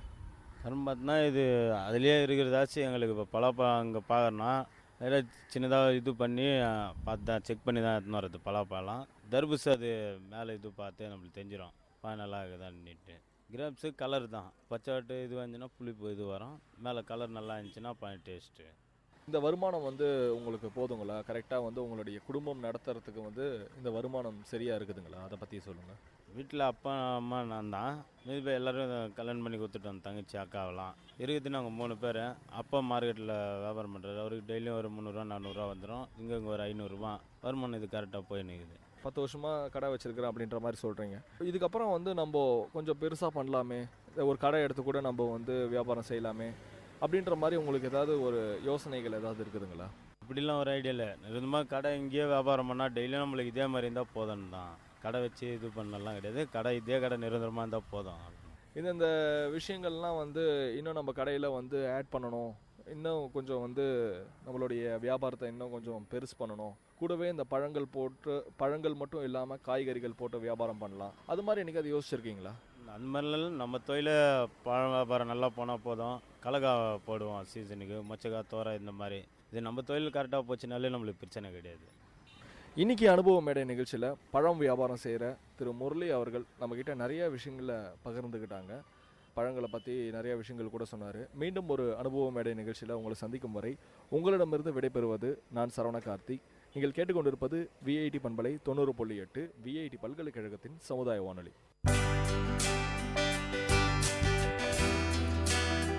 நேர்கள் இதுவரை கேட்டது அனுபவ மேடை. மக்கள் தங்கள் வாழ்க்கை அனுபவங்களையும் முன்னேற்ற பாதைகளையும் விரிவாக கலந்துரையாடும் நிகழ்ச்சி. உங்கள் விஐடி பண்பலை 90.8 விஐடி பல்கலைக்கழகத்தின் சமுதாய வானொலி.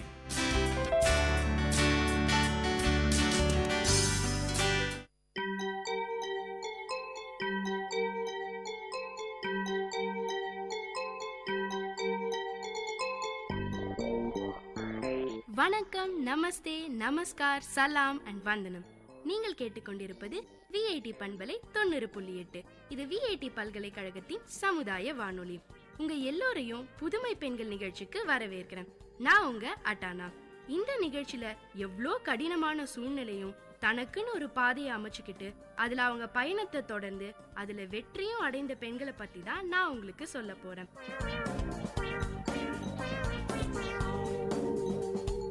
நம்ம எல்லாருக்குமே ஸ்பீட்னாலே ஒரே பயங்க. இங்கிலீஷ் படத்துலயோ இல்ல தமிழ் சினிமாவிலயோ ஸ்பீடா ஹீரோவோ இல்ல வில்லனோ ஓட்டுறத ரசிப்போம். ஆனா நேர்ல யாராவது 70 கிலோமீட்டர் ஸ்பீட்ல ஓட்டினாலே பயமா இருக்கும். ரேசிங்னு ஒரு ஆபத்தான விளையாட்டை இது வரைக்கும் நீங்க யோசிச்சு பாத்திருக்கீங்களா? அவங்க வாழ்க்கையே பணயம் வச்சு விளையாடுறாங்க. ஆனா நம்ம யாரும் அதுக்கு முக்கியத்துவம் கொடுக்கறது இல்ல. மத்த நாட்டை கம்பேர் பண்ணா நம்ம இந்தியால ரேசஸோட எண்ணிக்கை ரொம்ப கம்மிங்க. ஏன், இப்போ நான் ரேசிங்னு சொன்னதுமே உங்க எல்லாருக்கும் நரேன் கார்த்திகேயனும் நம்ம தல அஜித் குமாரும் தான் ஞாபகத்துக்கு வந்திருப்பாங்க. ஆனா நம்ம நிறைய பேருக்கு தெரியாத ஒருத்தர் ரேசிங்ல இருக்காங்க. அதுலயும் அவங்க ஒரு பொண்ணுன்னு சொன்னா உங்களால நம்ப முடியுமா? நீங்க நம்பித்தாங்க ஆகணும். ஆமாங்க, நம்ம நாட்டிலேயே முதல் பெண் பைக் ரேசரை பத்தி தான் நான் இன்னைக்கு உங்களுக்கு சொல்ல போறேன். அவங்க தாங்க நம்ம அலிஷா அப்துல்லா. 1989 ஆண்டு ஜூலை 24 பிறந்தாங்க. பக்காவான நம்ம ஊரு மெட்ராஸ் பொண்ணுங்க. அப்பா அப்துல்லா, அம்மா வெண்டி. பேரை சொன்னதுமே டவுட் வந்திருக்கும் உங்களுக்கு. ஆமாங்க, நீங்க யோசிச்சது கரெக்ட். இவங்க அப்பா ஒரு கன்சர்வேட்டிவான முஸ்லிம் குடும்பத்தை சேர்ந்தவர். அம்மா கிறிஸ்டியன். காதல் கலப்பு திருமணம் பண்ணிக்கிட்டவங்க. அவங்க வாழ்க்கையின் அடையாளம் அவங்களோட குட்டி தேவதை நம்ம அலிஷா. அலிஷா கிட்ட எதை பத்தி பேசினாலும் அப்பாங்கிற வார்த்தை இல்லாமலே பேச தெரியாத அன்பு பொண்ணு.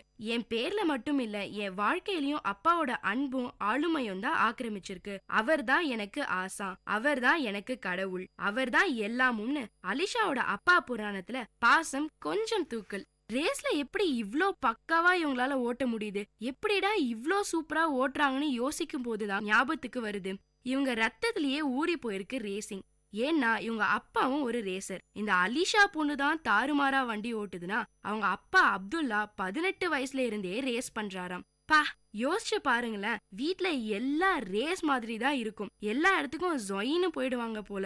எப்படிங்க இவ்ளோ தைரியமா ரேஸ்குள்ள வந்தீங்கன்னு கேட்டா அவங்க சொன்ன பதில பார்த்துட்டு நான் அப்படியே ஷாக் ஆயிட்டேன். அலிஷாவுக்கு 4 வயசு இருக்குமாம். அப்போ அப்துல்லா கிட்ட இருந்த டிவிஎஸ் 50ல ஏறி நிப்பாங்களாம். ஸ்டாண்டு போட்ட வண்டிய ஓட்ட கத்து தருவாராம் அப்பா. நான்லாம் 4 வயசுல சரியா நடந்தேனான்னு கூட எனக்கு தெரியல. சரி, அப்பா ரேஸ்க்கு போகும்போது உங்களுக்கு பயமா இருக்காதான்னு கேட்டா, அட நீங்க வேற ஏங்க, ஒவ்வொரு வாட்டியும் அப்பா ரேஸ்க்கு போறதுக்கு முன்னாடி வண்டியை எடுக்கும்போது சக்கரத்துக்கு அடியில எலுமிச்சம் பழம் போடுறது என்னோட வேலைன்னு சொல்றாங்க. 8 வயசுல அப்பா அலிஷாவுக்கு ஒரு குட்டி பைக் வாங்கி கொடுத்தாராம். அப்துல்லாக்கு பைக்ஸ்னா ரொம்ப பிடிக்குமாம். சோ அப்போவே பல ரேஸ் பைக்க வீட்ல இருந்திருக்கும். அப்புறம் எங்க பைக்ஸ்னா இந்த அலிஷா பொண்ணுக்கு பயம் இருக்கும்? ரேசர்னா ரொம்ப கடுமையா தீவிரமா பிராக்டிஸ் பண்ணணுங்க. அதனால அலிஷாவோட அப்பா அப்துல்லா அதிகாலையிலே எழுந்து பயிற்சி எடுக்க ட்ராக்குக்கு போயிடுவாராம். அப்படி கடுமையா பயிற்சி எடுத்தாதானே வெற்றி பெற முடியும்னு சொல்லி வாய மூடல. அதுக்குள்ள ஆமாம், நானும் அப்பாவோட காலையிலே எழுந்து ட்ராக்குக்கு போயிடுவேன்னு சொல்லி அதிர்ச்சியில தள்ளிட்டாங்க. அந்த வயசுல என்ன பண்ணுவீங்க அங்க போயினா?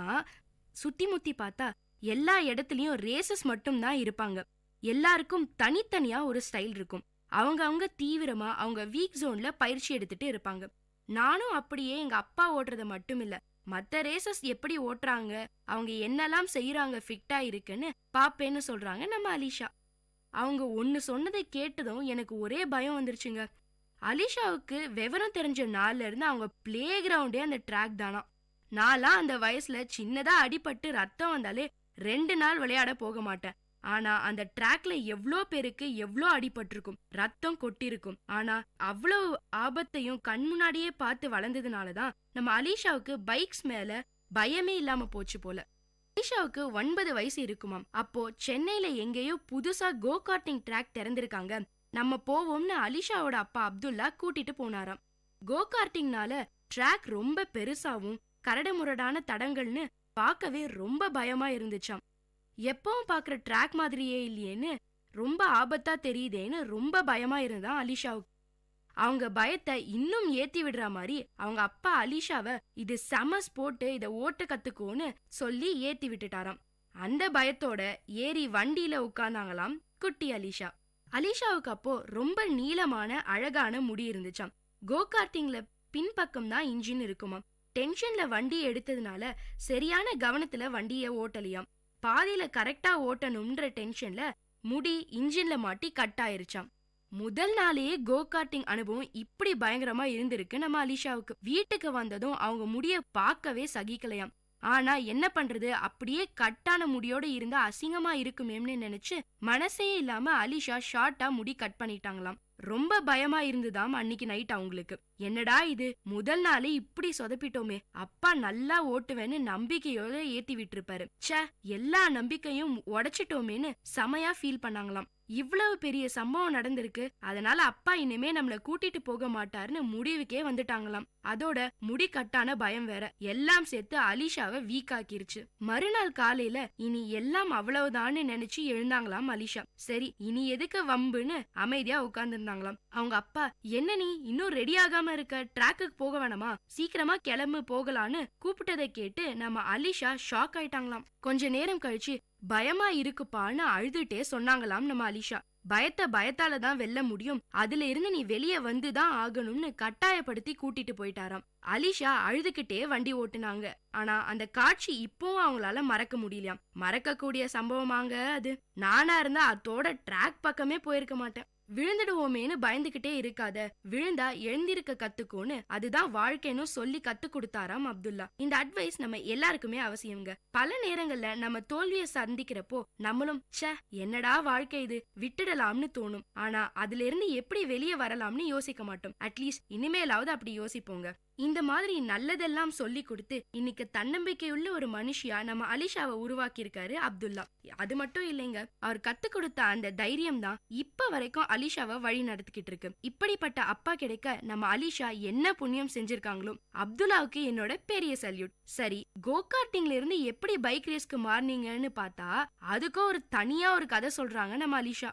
பசங்க மட்டும்தான் பைக் ரேசிங் பண்ணணுமா என்ன, ஒரு பொண்ணால முடியாதான்னு அவங்களுக்குள்ளேயே ஒரு கேள்வி வந்துதான். அது மட்டும் இல்லைங்க, கார் ரேசிங் பண்ணணும்னா நிறைய செலவு பண்ணணுமாம். ஆனா அந்த அளவுக்கு செலவு பண்ற வசதி அப்ப அவங்க கிட்ட இல்லையாம். சரின்னு சொல்லிட்டு பைக் ரேசிங்ல இறங்கினாங்களாம் நம்ம அலிஷா.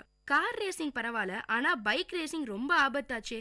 இதை எப்படி எடுத்துக்கிட்டாங்கன்னு கேட்டா, வாரம் சண்டேல அப்பா தான் அலிஷாவை பிராக்டிஸ்க்கு கூட்டிட்டு போவாராம். இப்படி ஒரு சப்போர்ட்டிவ் அப்பா கிடைக்க கொடுத்து வச்சிருக்கணும். அவங்க பைக் ரேஸ் அனுபவங்களை கேட்டா தலையே சுத்துங்க உங்களுக்கு. அலிஷாவோட முதல் பைக் ரேஸ மறக்கவே முடியாதாம். கோகார்ட்டிங்கை விட மோசமான எக்ஸ்பீரியன்ஸ். ட்ராக்ல ஆக்சிடென்ட் ஆகி கீழே விழுந்துட்டாங்களாம் அலிஷா.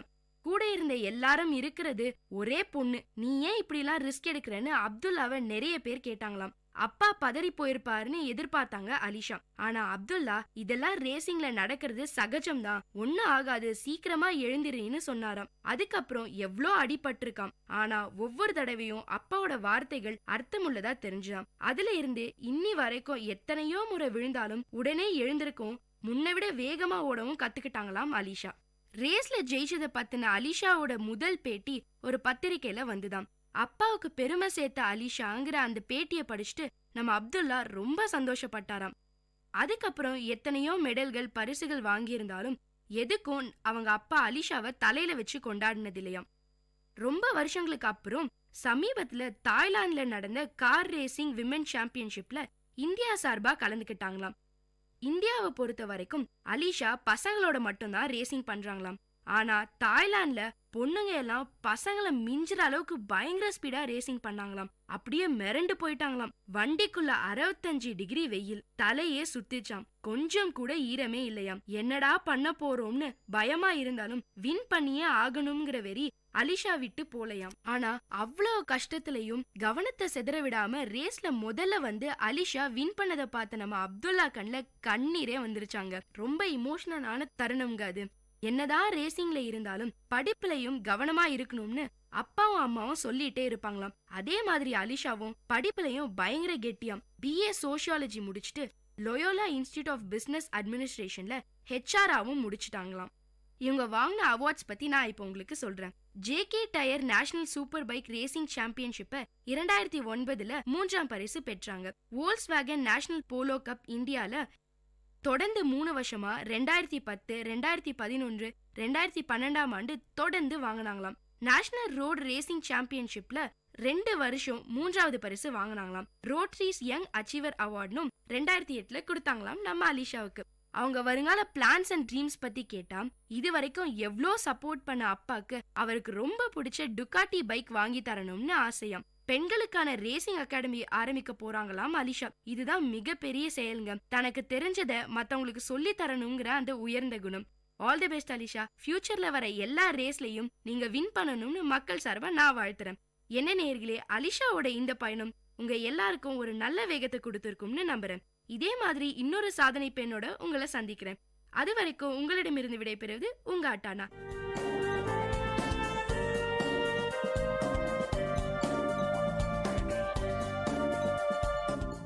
இந்த நிகழ்ச்சி உங்க எல்லாருக்கும் ஒரு பெரிய உற்சாகத்தை தந்திருக்கும்னு நம்புறேன்.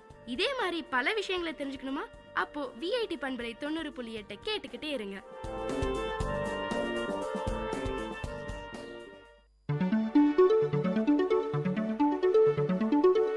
Mix Bag, a program with no boundaries, a bag which fits everything. Yes, it's the program which features the mixture of all titles. So, tighten your earplugs for the program with no boundaries. Hello folks, this is 90.8 FM. VIT Community Radio. Tune in, zone out. Welcome to the show called Ramblings of a Physicist. This is Kabir. And this is Shruti. Shruti, let's talk about technology. I cannot discern why we humans were created, or even engineered if so. And in all probability, there is none, at least on this side of the realm, who could represent that. Answer that with incontrovertible proof, with indubitable proof. No. So we agree, we don't know. We have by no means ever known.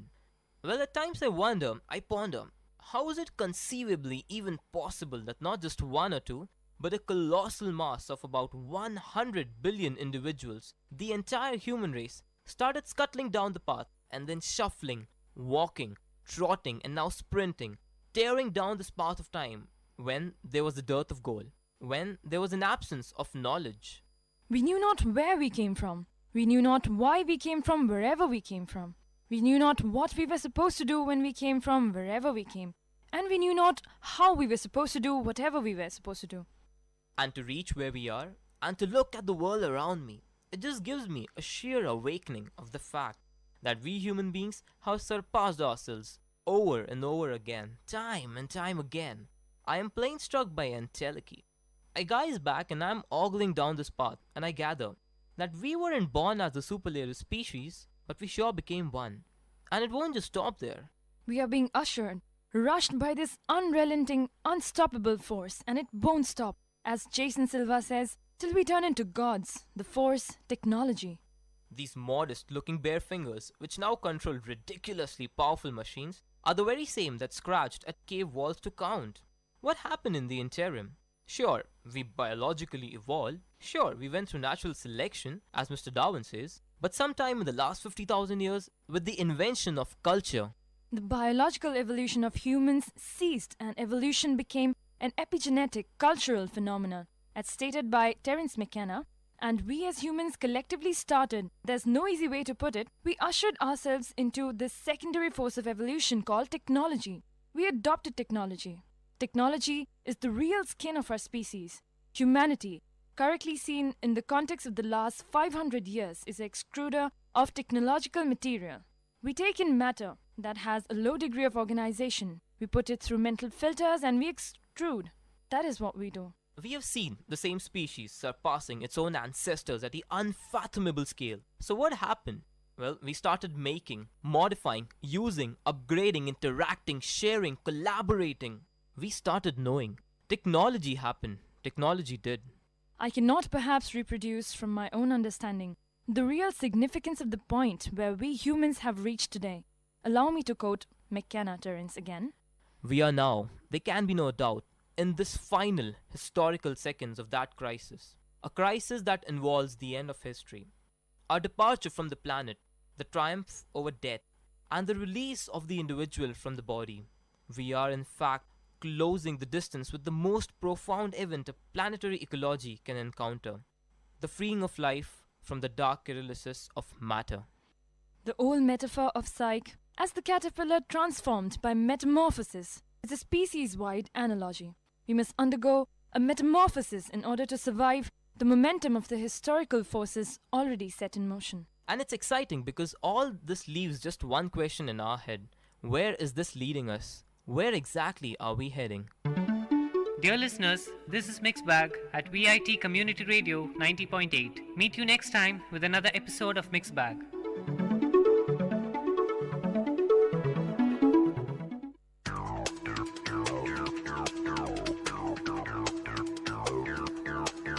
நேயர்களே, இது VIT பண்பலை 90.8. இந்த நிகழ்ச்சி திரைக்கடலோடி கண்டங்களை இணைக்கும் ஒரு புரிதல் தொடர்.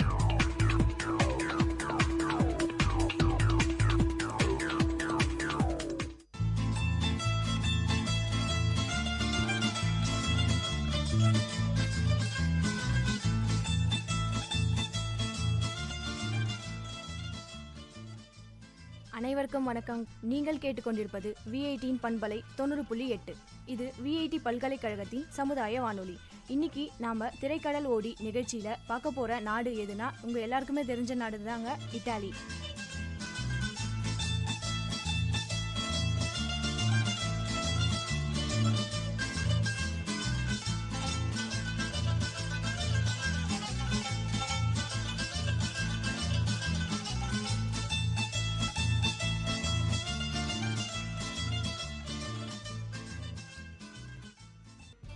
இத்தாலின்ற நாடு இப்போ இன்னைக்கு வளர்ந்து வர சூழ்நிலையில இது ரொம்ப பெரிய நாடாகவே கருதப்படுது, பெரிய வளர்ச்சி நாடாகவே இருக்குது.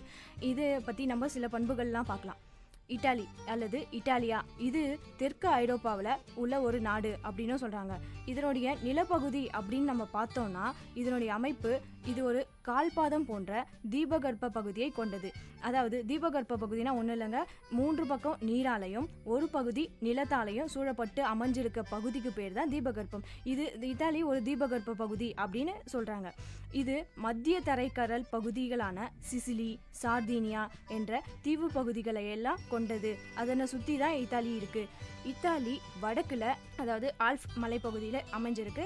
பிரான்ஸ், சுவிட்சர்லாந்து, ஆஸ்திரியா, சில்வேனியா போன்ற 4 நாடுகள் எல்லைகளாக கொண்டு அமைஞ்சிருக்கு அப்படின்னு வேர்ல்ட் மேப்லேயே பார்க்கலாம். அப்புறம் சான் மேரினோ மற்றும் வத்திக்கான் நகர் என்ற 2 தனி நாடுகளும் இத்தாலியோட நிலப்பகுதிக்குள்ளவே அமைஞ்சிருக்கு. இத்தாலியோட முக்கியமான நிலப்பகுதிகள் அப்படின்னு சொல்கிறாங்க. இப்போ நம்ம இத்தாலியோட தலைநகரம் அதாவது கேபிட்டலை பற்றி பார்க்கலாம். இத்தாலியோட தலைநகரம் ரோம் உங்கள் எல்லாருக்குமே தெரிஞ்சிருக்கும், கேள்விப்பட்டிருப்பீங்க.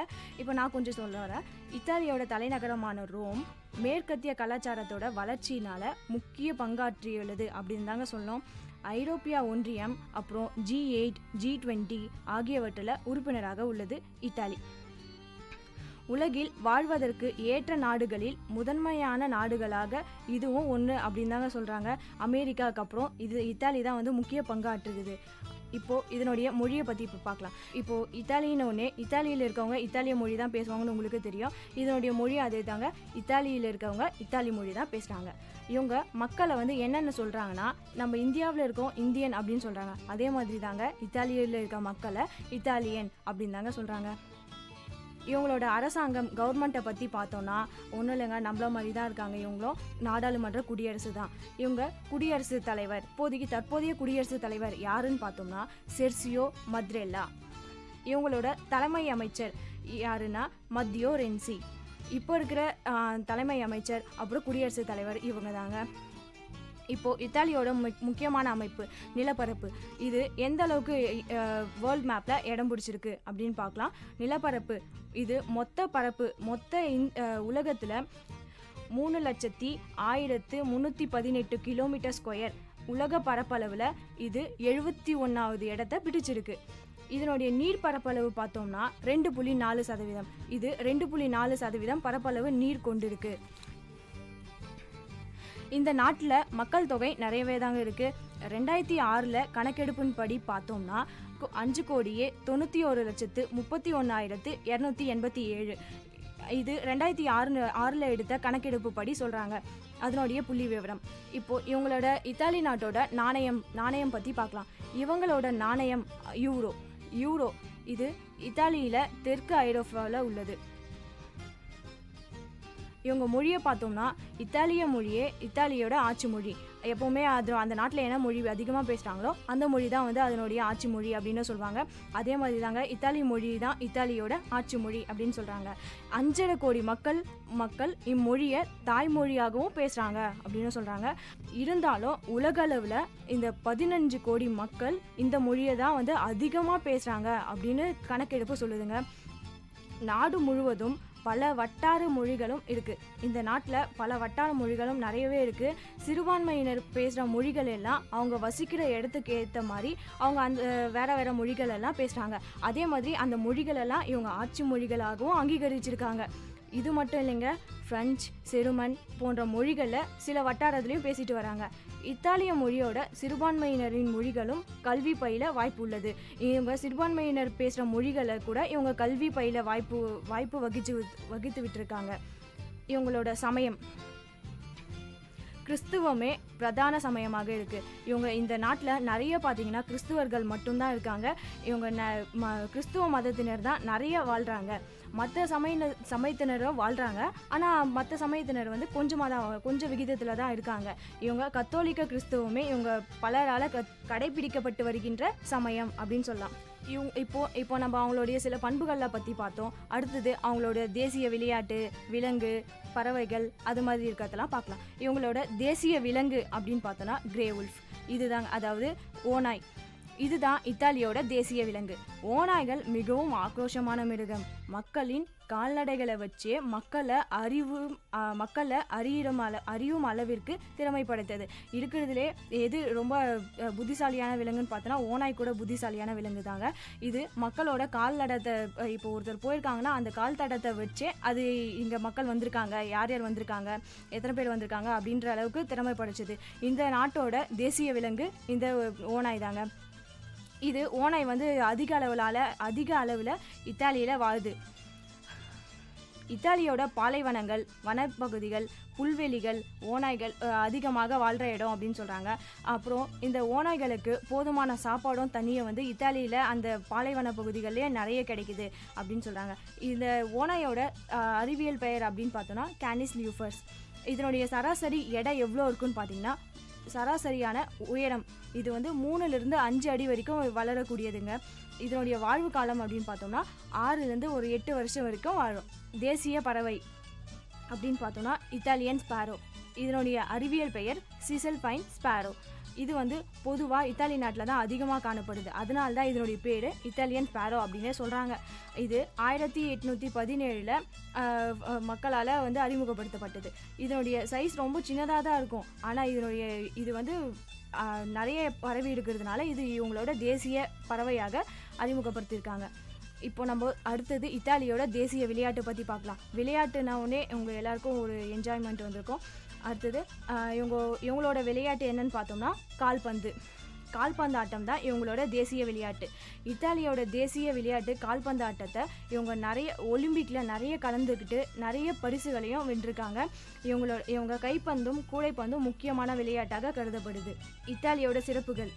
இத்தாலியில் கிமு 8000 ஆண்டுக்கு முன்னரே காமுனி நாகரிகம் இருந்திருக்குன்னு அதற்கான சான்றுகள் இத்தாலியோட லோம்பார்டி மண்டல பகுதியில் இருக்குது.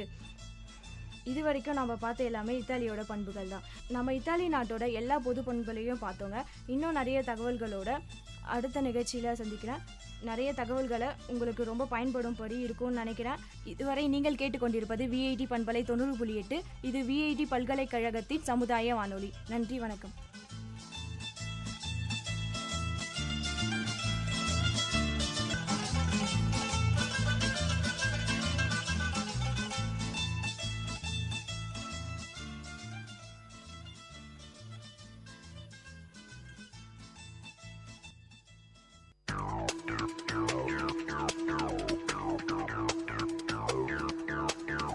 நேயர்கள் இதுவரை கேட்டது திரைக்கடலோடி, கண்டங்களை இணைக்கும் ஒரு புரிதல் தொடர்.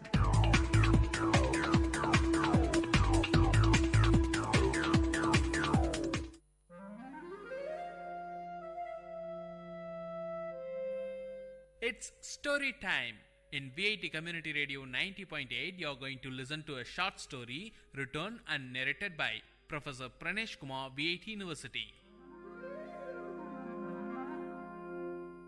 Title of the story: Padma. A land traditionally endued with myths and spirituality, India still pertains to its belief and notions, which sometimes are ridiculed as superstitious. Fortune tellers, tantris and sannyasis are welcomed, and their service is sought by an ordinary man, irrespective of whether he is an urban or rural dweller. The beginning of 1980s was a period in South India, especially in South Tamil Nadu, when most of the homes in villages were electrified, and God said, "Let there be light," and there was light. While some claim that light enlightened people, there are also notions that it wiped away the innocence of the ordinary. The hero of the story, Raghav, was employed in the electricity board. He was looked upon with great wonder and respect. People spoke to him rarely. It must be the fear factor or respect that made the villagers shy away from Raghav. Raghav was in his 40s. He had a fearful appearance with a huge imperialistic mustache, reddish eyes, and a gigantic figure which would scare away children. It was 6:30 p.m. Raghav rushed to the tea shop close to the Panchayat office. Mohan and Aji were waiting there for his arrival. In the dim light, Raghav could rightly locate them from a few meters away with the illuminated cigarettes on their lips. The silence of the eve was beautiful, with a movie song from the Tamil movie 16 Vaidinile that was ascending from the tea shop radio. The atmosphere was disturbed in intervals by a scratch noise. Probably it's the tea shop owner cleaning his vessels. Raghav, Mohan and Aji were friends right from their childhood days. Mohan and Aji were unemployed but survived on the income from their ancestral property. Among them, Mohan was the youngest. He differed from his friends, wearing a bell-bottomed pant and with a peculiar hairstyle that was trendy among youths of the time. Coming close to his friends, Raghav stopped, got on from the cycle and flipped down the stand, leaving it to rest. Aji offered a cigarette to Raghav. Before placing it between his lips, Mohan lighted it for Raghav with his own. The conversation began immediately after Raghav had 2 strong puffs of the dry tobacco roll. Aji, shall we proceed with it? Raghav, with what? Removing the cigarettes from his mouth. Mohan, should we narrate it again? Don't you remember the plan that we told you yesterday? Raghav, but I told you that I have very little knowledge about mantras. Did I not? Aji, so you are the right person. You have the little knowledge that we need. After giving a deep thought, Raghav replied. Raghav, okay then, let's give a try. But only if you support me. Both the friends cheered as they were waiting for this word from Raghav. As it used to be, a wealthy landlord of the nearby village had a beautiful daughter. The fairy girl was possessed by the evil spirit Raktarashas, a bloodthirsty evil spirit. The landlord was much worried since it was the time when he was almost successful in fixing a bridegroom for his daughter Padma. Padma was then alienated. She sat at the corner of a dark room, staring at the window with wet eyes. She expressed a peculiar symptom. No one in the house went close to her. If that happened, she bit her own flesh to suck blood, thus scaring away others. Prayers and special pujas with offerings to the local deities were made. Kalam puja during midnight and all other means were tried but in vain. The distressed landlord promised a lump sum of 5,000 rupees for any tantri who would ward off the Raktarashas from his daughter. 5,000 rupees was a lump sum then. The secret news of Padma spread throughout the village. Everyone knew of this, but none dared to discuss about it in public. Aji's father Natraj, the prominent matchmaker of the village, brought home the story of Padma. Natraj was the matchmaker for Padma. When the story of the Raktarashas reached the 3 friends through Aji, they discussed the issue. The bone of content of the discussion was not Padma, but the 5,000 rupees. 3 friends were in dire need of money. Mohan needed money to buy a new tape recorder. Raghav was aiming for a motorbike, and Aji wanted to buy a costly gift to impress his lady love. Aji said, merely dreaming about the lump sum will give us absolutely no result. How do we grab it? Mohan, Raghav's grandfather was a well-known Vaidya and a Tantri. He was also an expert in warding off evil spirits. Raghav, oh, that old man. It's all gone with him. Aji, gone? No, it still exists in you. Raghav, me? Aji, yes, you. My dad often recalls your grandfather and concludes that Raghav resembles his grandfather in every minute detail. Raghav, but that's not all. Mohan, I have several experiences of witnessing tantris warding off evil spirits from people. It's an easy task. They chant and murmur mantras, and the major part would be beating the victim till he obeys his orders. If that's easy for you, why don't you? Before Raghav could complete, Aji interrupted. Aji, the appearance, that's your ancestral gift. Raghav, okay, even if I accept it, imagine what would happen if the evil spirit pounces on me. Mohan, Raghav, na? Wasn't it you who preached us Periyar thoughts and rational thinking? And now it's time to prove your dedication to Tandai Periyar. The conversation came to a halt. All the 3 lighted their cigarettes, which they shared from the same pack. Before departing, Raghav promised his friends that he would give a reply the next day evening.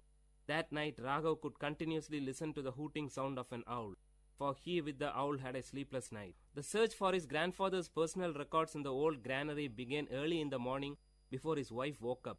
A few worn-out, hardly readable palm leaf inscriptions were the only record, but he could find a little solace in it. He decided not to back off the challenge. Soon, the news about the arrival of an expert tantri was sent to the landlord with a detailed list of the puja materials. Aji acted as a messenger between the tantri and the landlord.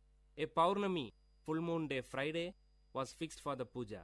Raghav dressed himself in such a manner that his true identity will not be revealed. The 3 boarded a bus to a particular destination in the village, from where they were fetched by the landlord's car. The driver of the car bowed before Raghav as a sign of respect. This made Mohan and Aji breathe a sigh of relief, but Raghav's heart was pounding heavily.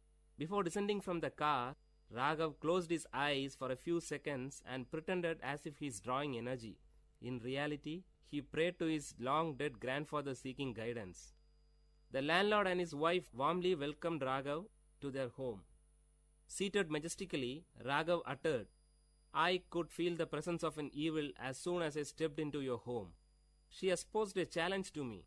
Don't worry, I'll take her away with me. Meanwhile, Mohan and Aji were busy in the backyard creating the ambience for the puja, which was scheduled to begin soon.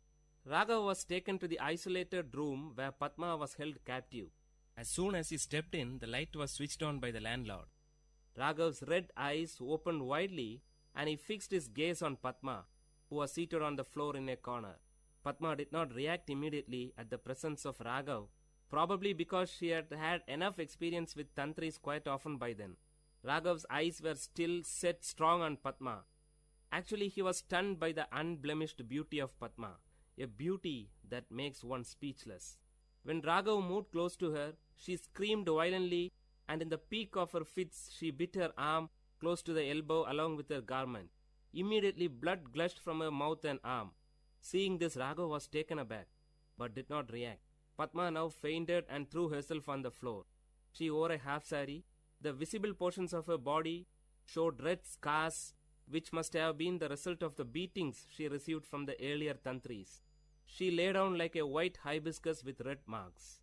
Coming back, Raghav sat before the holy fire and started chanting few mantras as tantris do. He wore a red-colored dhoti and tied a red-colored scarf around his forehead. Flowers and herbs were dropped into the sacred fire with closed eyes and lip chanting mantras. It was midnight. The landlord and his wife witnessed the scene with utmost dedication. After a few minutes, Raghav ordered Aji and Mohan to bring Padma. They both disappeared into the house. Soon a scream was heard. The noise increased as Padma was brought to the backyard. She was screaming violently, trying to free herself from the clutches of the two. The highest form of compassion and concern was expressive on the face of Padma's mother. Padma sat helplessly staring at the fire. The blood stains on her face were now clearly visible through the flames. After a few moments, Raghav stretched his arm towards Aji to get a stick from him. Standing up, Raghav started beating Padma violently. Padma did not react. She sat still. No one would ever dare to harm such an innocent beauty. It was as if beating a tender baby for no reason. Probably this feeling must have stopped Raghav from proceeding further. With his reddish burning eyes, he looked ferociously at Aji and handed the stick to him, cueing him to continue with beating. While Aji continued, Raghav shouted, "Will you leave this body?" For which Padma gave a loud cry, "No." Not able to witness the scene, Padma's mother left the place with panic, followed by her father. Second expanded to minutes, and minutes to hours. In another couple of hours it would be dawn. The voice of Padma became faint. She hardly opened her mouth, but shook her head rhythmically to convey the message, "No, no." Padma was wet with sweat and blood. She lay down like a wet flag on the roadside, unattended by party cadres after a meeting. Now Padma was partially dragged to her room. After leaving her alone, the three looked at each other. Raghav gave a tight-lipped expression and nodded his head to admit his failure. He rubbed the kumkum from his forehead and descended down the stairs. He sat on the first step. After giving a second thought, Raghav took a piece of electric wire which was lying on the floor and rushed towards Padma. Padma was cornered. Holding the folded wire in his arm, he raised it to beat Padma, but to his shock, she grabbed his feet, fell on it and pleaded. She cried with a sweet voice, "Please, leave me." Raghav was moved. Raghav closely watched her lips for more words. She paused. A drop of water would fall from a melting ice only when the required amount gets collected. Now the drop fell. "I am normal. I don't have any illness," Padma said in a soft voice. Raghav, "But you?" "Padma, can you help me?" Before Raghav could give an answer, Padma continued, "I am in love with my cousin, but our families are not in good terms. My parents will never accept him as my pair. If I reveal it, Chandran may be in trouble. He is serving in the Indian army. He'll be back by the end of this month. I have to wait just for 15 days more to postpone this marriage that my parents have arranged for me." "Raghav, you tortured yourself by biting?" Raghav paused when Padma took out few packets of kumkum hidden under her garment. That was the secret behind her blood-sucking act. Raghav was stunned. Padma continued, "I know you are not a tantri." Hearing this, Raghav touched his face and dress with his fingers to make sure if his makeup hasn't deceived him. "You never uttered a correct mantra. Raghav expressed a surrendered look of a child in front of his mother. Padma continued, "My parents will not let me out of the house." Those were the days when women were denied freedom to move about, especially after the marriage is being fixed. In most of the communities, women did not have any freedom in choosing their life partners too. It was considered wrong for a woman to express her opinion about the choice of her parents. Some women considered that pretension of being possessed by an evil spirit was the only way by which they could get an outlet to express their views. Whatever she uttered in this form was considered as a word of the spirit which possessed her. Padma was one such victim. Raghav was deeply moved by the depth of love that Padma had for Chandran. She had withstood all the humiliations of the Tantri for her love. Padma carefully stood up, stretched her hand towards the picture of goddess Lakshmi, and took a piece of paper which was hidden behind it. She carefully handed the paper to Raghav. "Can you inform Chandran that my parents are busy in getting me married to another man, please?" Raghav took the paper and looked into the contact details. Nodding his head as a sign of acceptance, he moved out. Just as he stepped out of the room, he could hear the murmuring sound of his friends outside. Then something struck him. He swiftly turned back to Padma. Holding the paper in one arm and the other arm holding the door, Raghav uttered to Padma in a feeble sound, "Can you do us a favor?" Padma looked at Raghav with an expression that signaled proceed. "Raghav, I assure you that we will unite you with Chandran. But till then, can you stop this self-punishing at least for our sake?" Hearing this, like streams of water in a dry place, Padma's lips started to smile after a long time. "Padma, don't worry, you will get your reward." The word was kept. Years passed, and today Padma and Chandran are happy with their children and grandchildren. Today, as the opinion of women is being sought by their parents for all the factors that concern their life, the cases of women possessed by evil spirit in the society has declined.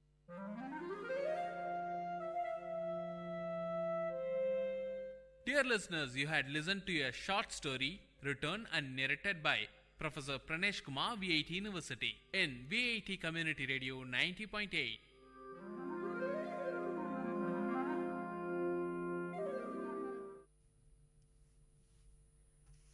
Hello everyone, this is Silena from VIT Community Radio. I'm going to recite a poem written by me, A Piece of Me.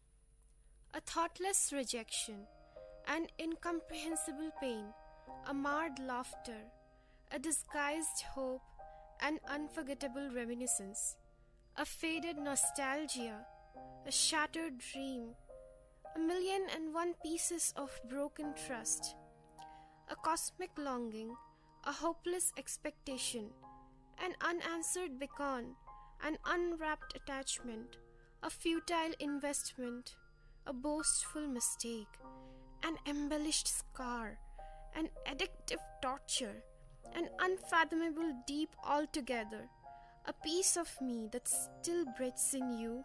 Give that back, and down my path I shall walk. Thank you.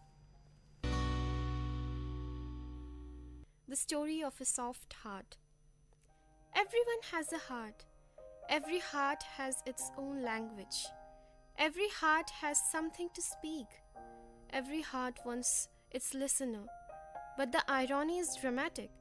Every heart knows only its own fine language and fails to interpret the rest. Every heart expects to be listened and never chooses to play the listener. There are hearts which are kind and hearts which are ruthless. Hearts soft and tender, never do they find anything a crooked business. Hearts are as merciful as the nature, embrace one and all. Stones replace some hearts, and every little creature do they appall. And above all, we all know the irony is dramatic, that a soft heart is always destined to be trampled over by a stone, that the softness remains no more, it gets too scarred to expose its scars, and it fortifies itself with high-rise steel bars. It realizes the necessity of protecting itself. It trains itself not to care anymore. It changes and changes until it becomes steel, so the next time no stone dares tread. And thus, Apparently, no soft heart does exist. The rest do remain, though, proud and unstirred, the heart stone and steel. Thank you. Only a few people. Hundreds of millions of people share this planet. The predominant fraction is incognizant of your existence. Of the handful of people that you know, are the bulk fraction who don't bother about your existence, followed by the ones who are averse to your existence. Then comes the insignificant count, for whom what matters is only your existence. This insignificant count makes your life really significant and worth living. Don't you ever forget to make them feel special. Don't you ever ignore their existence. Thank you. Fish knows water the last. Traveling since quite some time, down the unfathomable yards of pain, luggage packed on the back, so heavy of miserable disdain. You are tired, your thirst reasons fine. You survive on water, you drink it, and it takes you to cloud 9. As dear as gold and meaningful unto life, serves you the nectar when life and death do strive. Fish swims, survives in water, takes it for granted and knows it the last, until hits the pitch-dry plank with a spine-fracturing thrust. One nurtured, cared, and loved does not perceive love as love, until the day when love does relinquish, does he split with an unsettled soul, that restless forgery does vanquish the truth and plainness of love. He is that fish that knows water the last. Thank you. I miss you, my innocence. Time taking its test, wayward winds raising ghastly storms. Every time my innocence being challenged, amidst each turmoil, when I see faces unveil, all selfish, ruthless, condescending, and sadistic, I grumble, I forge my heart to harden. I become scared and then overly protective. I contemplate on fighting back. Vengefulness and jealousy start peeking through the voids of doubts and uncertainties. My innocence gets smothered unnoticed, and that mirror, being no less cruel, mocks at me and asks, "Who are you?" every time I face it. Horror and doubt, all unknown, have a crunchy snack on my clueless mind. For an ounce of a moment, I stare blank, inner voice of no help, a bleak and barren moor. I utter to myself an impulsive reply, "I miss you, my innocence, I miss you." Thank you. Emotional hibernation. This emotional hibernation comes in cyclic phases. As winter follows autumn, so does my pattern follows its traces. I merrily go through my happy summer days. Least could I surmise my emotional Sabbath. Unnoticed follows the winter that stays. And it is when life succumbs inside to a satirical aftermath. Expectations creep in furtively. What havoc does it create, O Lord? I deluge in the downpour of heft, my feelings lessening to nothingness. I cannot but mourn at the theft. And then I know, feeling sad is better than feeling nothing. At least I'm breathing, I know. Thank you. Never regret whatever. When everything is visibly changing on the outer and inner surfaces, when I feel dimensions expanding and contracting within my cosmic conscience, when I see situations and people change, when I witness the old flowers wither and new ones grow, I realize deep within I'm moving ahead to embrace the ultimate, leaving behind the transitoriness in the depths of my memory. As things seem moving on, I'm assured that it's me sailing through. For the viewer seated in the boat interprets the world flying past and himself standing still. I have changed, they forgot too. They missed keeping their pace with me and are left behind. I emerge out the victor. Those pinpricks were vaccines. They immuned me against the bigger bitter. Thanking each and never regretting one, I move on. Never do I turn back. Thank you. இது VIT பண்பலை 90.8. இந்த நிகழ்ச்சி வல்லுநர் பார்வை. இதய நோய்களை பற்றிய அறிகுறிகள், அது தடுக்கும் முறை பற்றிய விஷயங்களை தான் நம்ம இன்னைக்கு பேச போறோம். விஐடி பண்பலை 90.8 மற்றும் யுனிசெஃப் CRA இணைந்து வழங்கும் சிறப்பு வல்லுநர் பார்வை. நம்ம நிகழ்ச்சியில சிறப்பு விருந்தினராக டாக்டர் ஆனந்த் அவர்கள் வந்திருக்காங்க. மக்களுடைய சந்தேகங்கள், நம்மளுடைய சந்தேகங்கள் நாம இன்னைக்கு கேட்க போறோம். வணக்கம் சார். வணக்கம். டாக்டர் ஆனந்த், இருதய நிபுணர். சத்வாச்சாரியில் ஆனந்த் இருதய மையம்னு ஒரு ஆஸ்பத்திரி இருக்கு. அந்த ஆஸ்பத்திரி நடத்திட்டு இருக்கிறோம். இது ஃபுல்லி ஹார்ட் ஸ்பெஷாலிட்டி ஹாஸ்பிட்டல். வெள்ளூருக்குள்ள ஒரு 7 years I have been practising cardiology. எல்லாருக்கும் ஒரு சந்தேகம் இருக்கும், இதய நோயின் அறிகுறிகள், அதாவது என்ன மாதிரியான சிம்டம்ஸ் வச்சு நம்மளுக்கு இதய நோய் இருக்குன்னு கண்டுபிடிக்க முடியும் சார்? சிம்டம்ஸை தெரிஞ்சுக்கிறதுக்கு முன்னாடி ஒரு பொதுமக்களா உங்களுக்கு ரிஸ்க் ஃபேக்டர்ஸ் தெரியணும். ரிஸ்க் ஃபேக்டர்ஸ் சொன்னா உங்களுக்கு ஹார்ட் அட்டாக் வரக்கூடிய காரணங்கள் என்னென்ன இம்பார்ட்டன்டான காரணங்கள் அது தெரிஞ்சுக்கிட்டீங்கன்னா அதை தவிர்க்கிறது தான் ரொம்ப ரொம்ப இம்பார்ட்டன்டா இருக்கும். இப்போ சர்க்கரை வியாதி இருக்குன்னா உங்களுக்கு ஹார்ட் அட்டாக் வர சான்சஸ் நிறைய இருக்கு. அப்போ அதை குறைக்கணும்னா சர்க்கரையை நல்லா கண்ட்ரோல் வச்சுக்கணும். கூடவே பிளட் ப்ரெஷர் இருந்துச்சுன்னா பிளட் ப்ரெஷர் நல்லா கண்ட்ரோல் வச்சுக்கணும். கொலஸ்ட்ரால் ப்ராப்ளம்ஸ் இருந்துச்சுன்னா அதுலயும் ஹார்ட் அட்டாக் வரதுக்கு வாய்ப்புகள் இருக்கு. அதையும் கண்ட்ரோல் வச்சுக்கணும். ஸ்மோக்கரா இருந்தா ஸ்மோக்கிங் குவிட் பண்ணணும். Smoking high rate of heart attacks வரதுக்கு சான்சஸ் இருக்கு. ஸோ புகைப்பிடிக்கிறவங்க புகைப்பிடிக்கிறத கட்டாயமாக நிறுத்த வேண்டியது இருக்கு. வெள்ளூர் மாவட்டத்தில் பொறுத்த வரைக்கும் ரொம்ப அதிகமான புகைப்பிடித்தல் பழக்கம் இருக்குது. இதனாலதான் நிறைய பேருக்கு ஹார்ட் அட்டாக்ஸ் வருது. 24 வயசு 20 வயசுலாம் ஹார்ட் அட்டாக் பார்த்துட்டு இருக்கிறோம். அப்புறம் உங்களுடைய உணவு பழக்க வழக்கங்கள் மற்றும் அதிகமான எடை, இது ஒரு காரணம். ஸோ இதெல்லாம் தெரிஞ்சுக்கிட்டீங்கன்னா இதெல்லாம் நம்ம கண்ட்ரோல் பண்ணோம்னு சொன்னா சான்சஸை குறைக்கலாம். அறிகுறின்ற பட்சத்துல இவங்க நான் சொன்னபட்ச ஆட்கள் எல்லாருமே ஹார்ட் அட்டாக் வரதுக்கு நிறைய ரிஸ்க் உடைய ஆட்கள். இவங்களுக்கு நடுமத்தியில இல்ல இடதுபுறமாகவோ அழுத்துற மாதிரியோ இல்ல ஸ்குவீஸ் பண்ற மாதிரியோ இல்ல பிசைற மாதிரின்னு சொல்றோம் இல்லையா, அந்த மாதிரியான வலியோ, கூட தாடையிலையும் கை பக்கங்களையும் வலி பரவுறதும் வேர்த்து வேர்த்து போறதும், இது மாதிரியான சிம்டம்ஸ் இருந்ததுன்னு சொன்னா ஒரு 2 ஹவர்ஸ்க்கு உள்ளார ஏதாவது நியர்பை ஹார்ட் ஹாஸ்பிட்டல் போயிடுறது தான் சேஃபான விஷயம். ஒன்ஸ் ஹாஸ்பிட்டல் போனீங்கன்னு சொன்னா அங்க ஃபர்ஸ்ட் எய்ட் கொடுக்கறதெல்லாம் ஹாஸ்பிட்டல்ஸ்ல கொடுக்க ஆரம்பிச்சுக்கிடுவாங்க. பொதுமக்களுக்குன்னு நம்மளே சாப்பிட்டுக்கணும்னு ஒரு ஃபர்ஸ்ட் எய்ட் லெவல்ஸ் இன்னும் கைட்லைன்ஸ்ல இல்லை. பட் ஆல்ரெடி சக்கரை வியாதி இருக்கிறவங்க இல்ல ஆல்ரெடி ஹார்ட் அட்டாக் வந்தவங்களுக்கு வலி தெரியும் இல்லையா, அந்த மாதிரியான வலி தெரியும் போது அவங்க ஆஸ்பிரினோ இல்லது நாக்கு கடியில ஐசாடல்னு ஒரு மாத்திரை வச்சுக்கிடுவாங்க. இவங்க கண்டிப்பா ஹார்ட் அட்டாக்னு தெரிஞ்ச விஷயங்களா இருக்கிறவங்க பண்ற வேண்டிய விஷயங்கள். ஒண்ணுமே தெரியல, எனக்கு இதான் ஃபர்ஸ்ட் டைம் எக்ஸ்பீரியன்ஸ் பண்றேன் அப்படின்னு சொன்னா better safe to go to the ஆஸ்பத்திரிக்கு வந்துருது தான் நல்ல விஷயம். அடுத்ததா பாத்தீங்கன்னா சார், அந்த நோய்களை தடுக்கும் முறை, இதய நோய் வரக்கூடாது, எனக்கு வரவே கூடாது, பிரிவென்ஷன் இஸ் பெட்டர் தென் கியூர்னு சொல்லுவாங்க. அதனால அதை தடுக்கிற முறை முன்னாடியே நம்ம தடுத்துடலாம் அப்படின்னு ஒரு முறை ஏதாவது?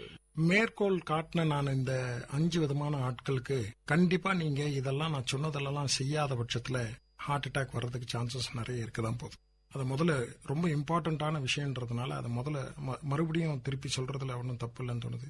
புகைப்பிடிக்க கூடாது, உணவு முறையில் கண்ட்ரோலா இருக்கணும், வெயிட்டை மெயின்டைன் பண்ணணும், சர்க்கரை வியாதி இருந்தா சர்க்கரையை கண்ட்ரோல் பண்ணணும், பிளட் பிரஷர் இருந்தா பிளட் பிரஷர் கண்ட்ரோல் பண்ணணும், கொலஸ்ட்ரால் இருந்தா கொலஸ்ட்ரால் ட்ரீட்மெண்ட் பண்ணணும். ரொம்ப இம்பார்ட்டன்டான விஷயங்களை கண்ட்ரோல் பண்ணோம்னாலே ஹார்ட் அட்டாக் வர சான்சஸை டெஃபினட்டா ப்ரிவென்ட் பண்ண முடியும். ஹார்ட் அட்டாக் வரவே வராது, நில்லுன்ற பட்சத்துல வர்றது சான்சஸ்லாம் கம்மி. பட் டெஃபினெட்லி சான்சஸை குறைக்கிறதுக்கு வழிகள் எல்லாம் இருக்கு.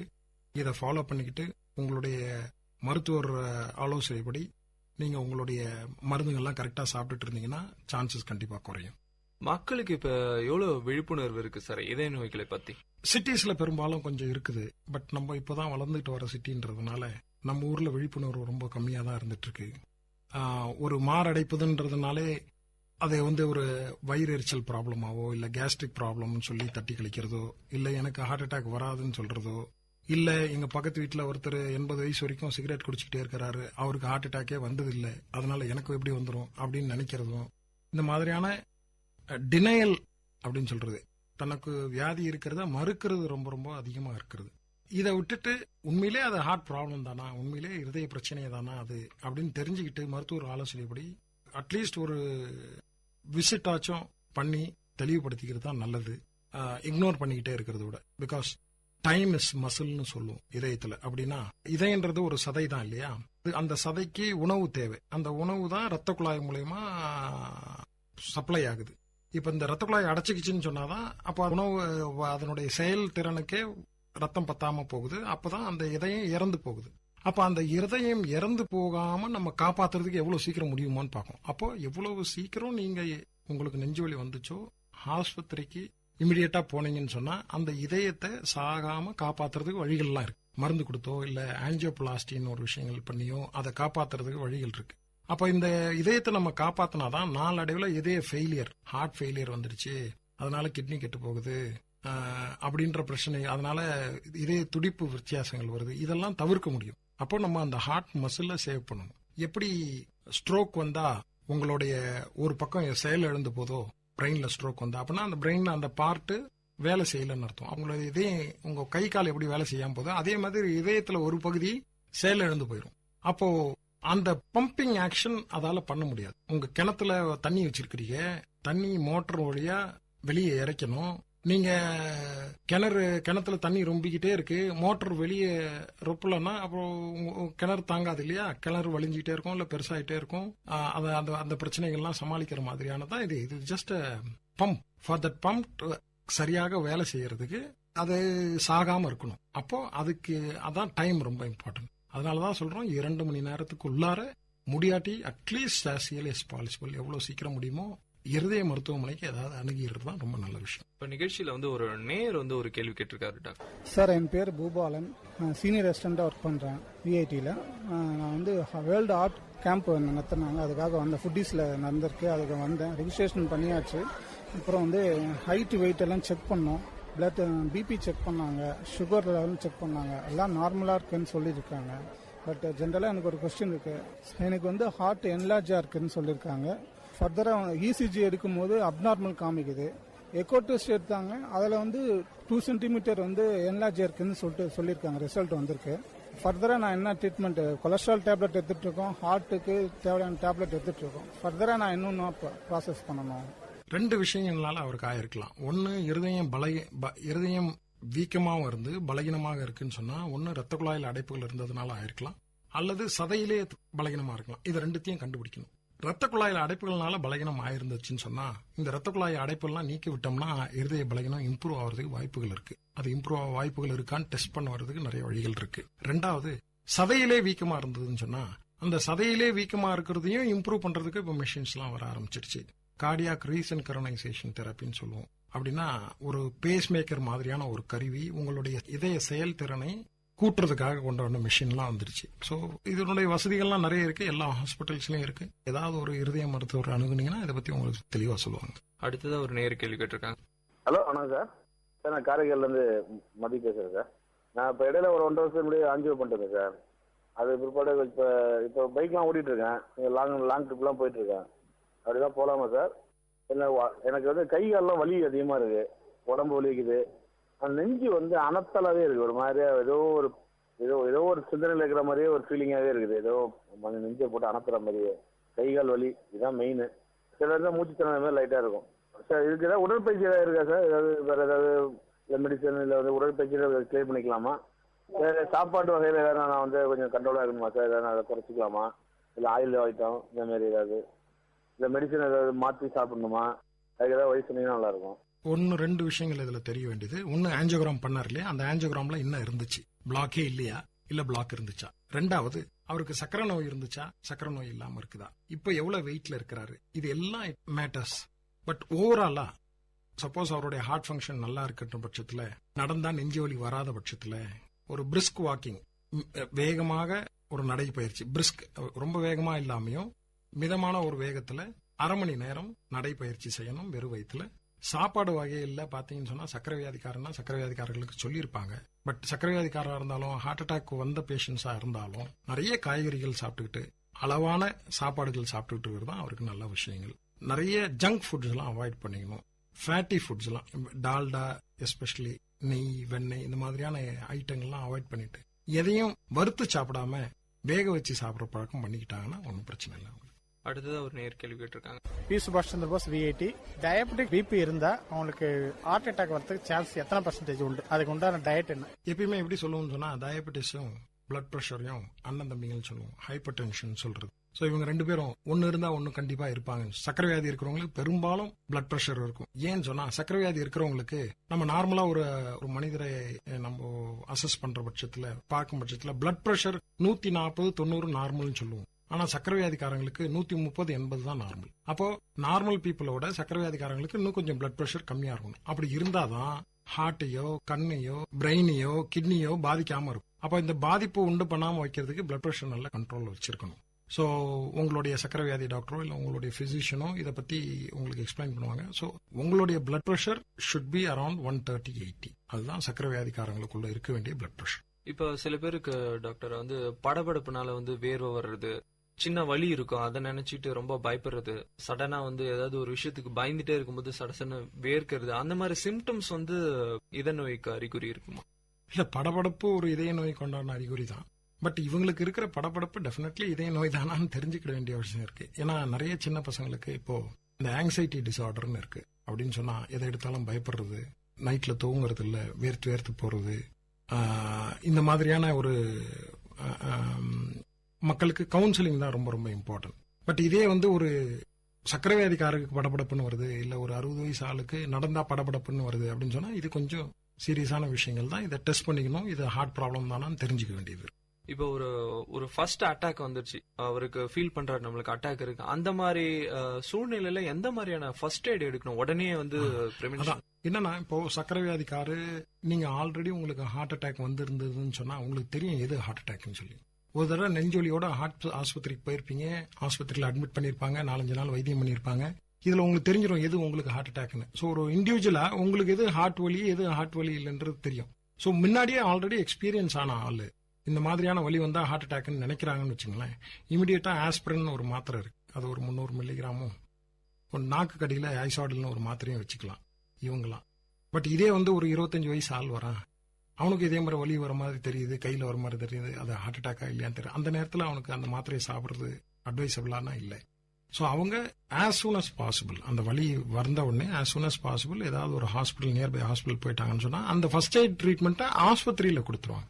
ஸோ ஆஸ்பத்திரியில கொடுக்கறதுக்கும் நம்ம சாப்பிட்றதுக்கும் பெரிய டைம் டிஃபரன்ஸ் இல்லாத பட்சத்தில் நம்ம எக்ஸ்ட்ராவா சாப்பிட வேண்டிய அவசியம் இல்லை. அன்லஸ் அதர்வைஸ் தெரிஞ்ச பேஷண்ட்ஸ் சாப்பிடலாம், மற்ற பேஷண்ட்ஸ்லாம் அவாய்ட் பண்ணிட்டு டாக்டர் அணுகிறது தான் நல்லது. அடுத்ததா ஒரு நேர் கேள்வி கேட்டிருக்காங்க. என் பேர் விஜயலட்சுமி, நான் எங்க பிஹெச்டி பண்ணிட்டு இருக்கேன். எங்க விஐடியில் ஃபுட்டீஸ்ல வேர்ல்டு ஹார்ட் டேவுக்கு ஒரு கேம்ப் நடத்திட்டு இருக்காங்க. அதில் ஃபர்ஸ்ட் ரெஜிஸ்ட்ரேஷன் பண்ணிட்டு வெயிட் செக் பண்ண சொன்னாங்க, அப்புறமேட்டு ஹைட் செக் பண்ண சொன்னாங்க. இது ரெண்டும் பார்த்தீங்கன்னா எனக்கு கம்மியாக இருக்கிறதுனால நல்லா ஹெல்த்தான ஃபுட்டு எடுத்துக்க சொன்னாங்க. அதுக்கப்புறம் பிபி செக் பண்ண சொன்னாங்க. பிபி லோ பிபியாக இருக்கிறதுனால எனக்கு 100/60 இருக்கு, அதனால இது லோ பிபி, அதனால நல்ல ஃபுட்டு ஹெல்த்தான ஃபுட்டு எடுத்துக்க சொன்னாங்க. டயத்துக்கு சாப்பிட சொன்னாங்க. பிளஸ் 8 hours மேக்ஸிமம் 8 hours தூங்க சொல்லியிருக்காங்க. இது எனக்கு ரொம்ப யூஸ்ஃபுல்லா இருக்குது இந்த கேம்ப். லோ பிளட் பிரஷர்ன்றது இட் இஸ் எப்படி இந்த டெர்மினாலஜி வந்ததுன்னு தெரியல எனக்கு. பிளட் பிரஷர் நார்மல்னு ஒன்று இருக்கு, லோனா அது நார்மலாக இருக்க முடியாது. நம்ம ரொம்ப இதே ப்ராப்ளம் இருக்கிறவங்களுக்கு இல்லை வேற எதனா பிரச்சனைகள் இருக்கிறவங்களுக்கு தான் பிளட் பிரஷரே குறையும். நீ குறைஞ்சிக்கிட்டு நம்ம நடமாட முடியாது.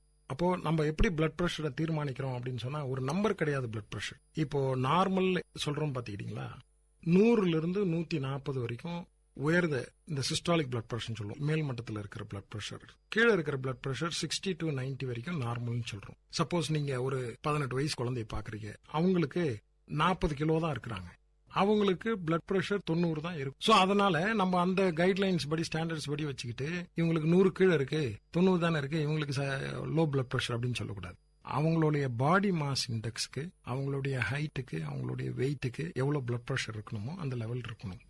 அதுக்கு கீழே குறைஞ்சிக்கிட்டு இருக்கும்போது தான் நம்மளோட low blood pressure is and medical emergency. அது ஹாஸ்பிட்டலில் வச்சு வைத்தியம் பண்ணுறக்கூடிய விஷயங்கள் தான் ஒன்று. ரெண்டாவது, இந்த சர்க்கரை கம்மியாக இருக்குதுன்னு சொல்கிறீங்களா, இது சுகர்காரங்களுக்கும் இல்லை சுகர் வரப்போகிறவங்களுக்கும் இது மாதிரியான குறைச்சல்களான ப்ராப்ளம் வர்றதுக்கு வாய்ப்புகள் இருக்கு. இதனால ஹார்ட் அட்டாக் வருமானதை விட சுகர் குறைஞ்சி போனதுனால வர பிரச்சனையே நிறைய இருக்கு. அதை ட்ரீட் பண்ணணும் முதல்ல. சில பிறந்த குழந்தைகளுக்கு இதயத்துல ஓட்டை விழுன்னு சொல்லுவாங்க. அதுக்கான காரணம் என்ன? அது குணப்படுத்த ஓட்டை விழும்ன்றது இல்ல, ஓட்டையோடய பிறக்கிறது. இது வந்து ரொம்ப சிம்பிளா காமனா சொல்றது வந்து 3 விதமான விதங்கள் இருக்கு. Atrial septal defect, ventricular septal defect, பிடிஏன்னு சொல்லுவோம், பெட்டன் டக்டூரியா சார். அப்படின்னா இதயத்துல 4 அறை இருக்கும். மேல 2 அறைக்குள்ள நடுவுல ஓட்டை இருந்தா ஏட்ரியல் செப்டல் டிஃபெக்ட், கீழே 2 அறை இருக்கும், கீழே 2 அறையிலயும் ஓட்டை இருந்ததா வென்ட்ரிகுலர் செப்டல் டிஃபெக்ட். இது வந்து நம்ம நாட்டில் இப்போ இதுக்குண்டான வைத்தியங்கள்லாம் ரொம்ப இம்ப்ரூவ் ஆகிடுச்சு. ஒன்று ஆப்ரேஷன்ஸ் பண்ணலாம், இல்லை இப்போல்லாம் சமீபத்தில் இப்போ நம்ம என்ன பண்ணுறோம்னு சொன்னால் டிவைஸ் க்ளோஷர்னு சொல்லுவோம். அப்படின்னா வெளியே அம்பர்லா மாதிரி ஒரு டைப்பில் ஒரு டிவைஸ் இருக்கும், அதை டியூப் மூலியமா கொண்டு போய் அந்த ஓட்டையில் வச்சு அடைச்சிரும். ஸோ இதுக்கு ரொம்ப நல்ல விதமான வைத்தியங்கள்லாம் இருக்குது. குழந்தை வளர வளர இந்த ட்ரீட்மெண்ட்ஸ்லாம் பண்ணுறதுக்கு வாய்ப்புகள் நிறையவே இருக்குது. ஸோ இதெல்லாம் கியூரபிள் டிசீஸ். ஹார்ட்டில் சப்போஸ் ஒரு ஓட்டை இருக்குன்னா அந்த ஓட்டையை மூடிட்டோம்னா ஆயுசுக்கும் அந்த குழந்தை ஒன்றுமே பிரச்சனை இல்லாமல் இருக்கும். ஸோ இதை பற்றி பெரிய பயப்பட வேண்டிய அவசியங்கள் இல்லை. நிகழ்ச்சியில இப்போ ஒரு சிறிய இடைவேளை.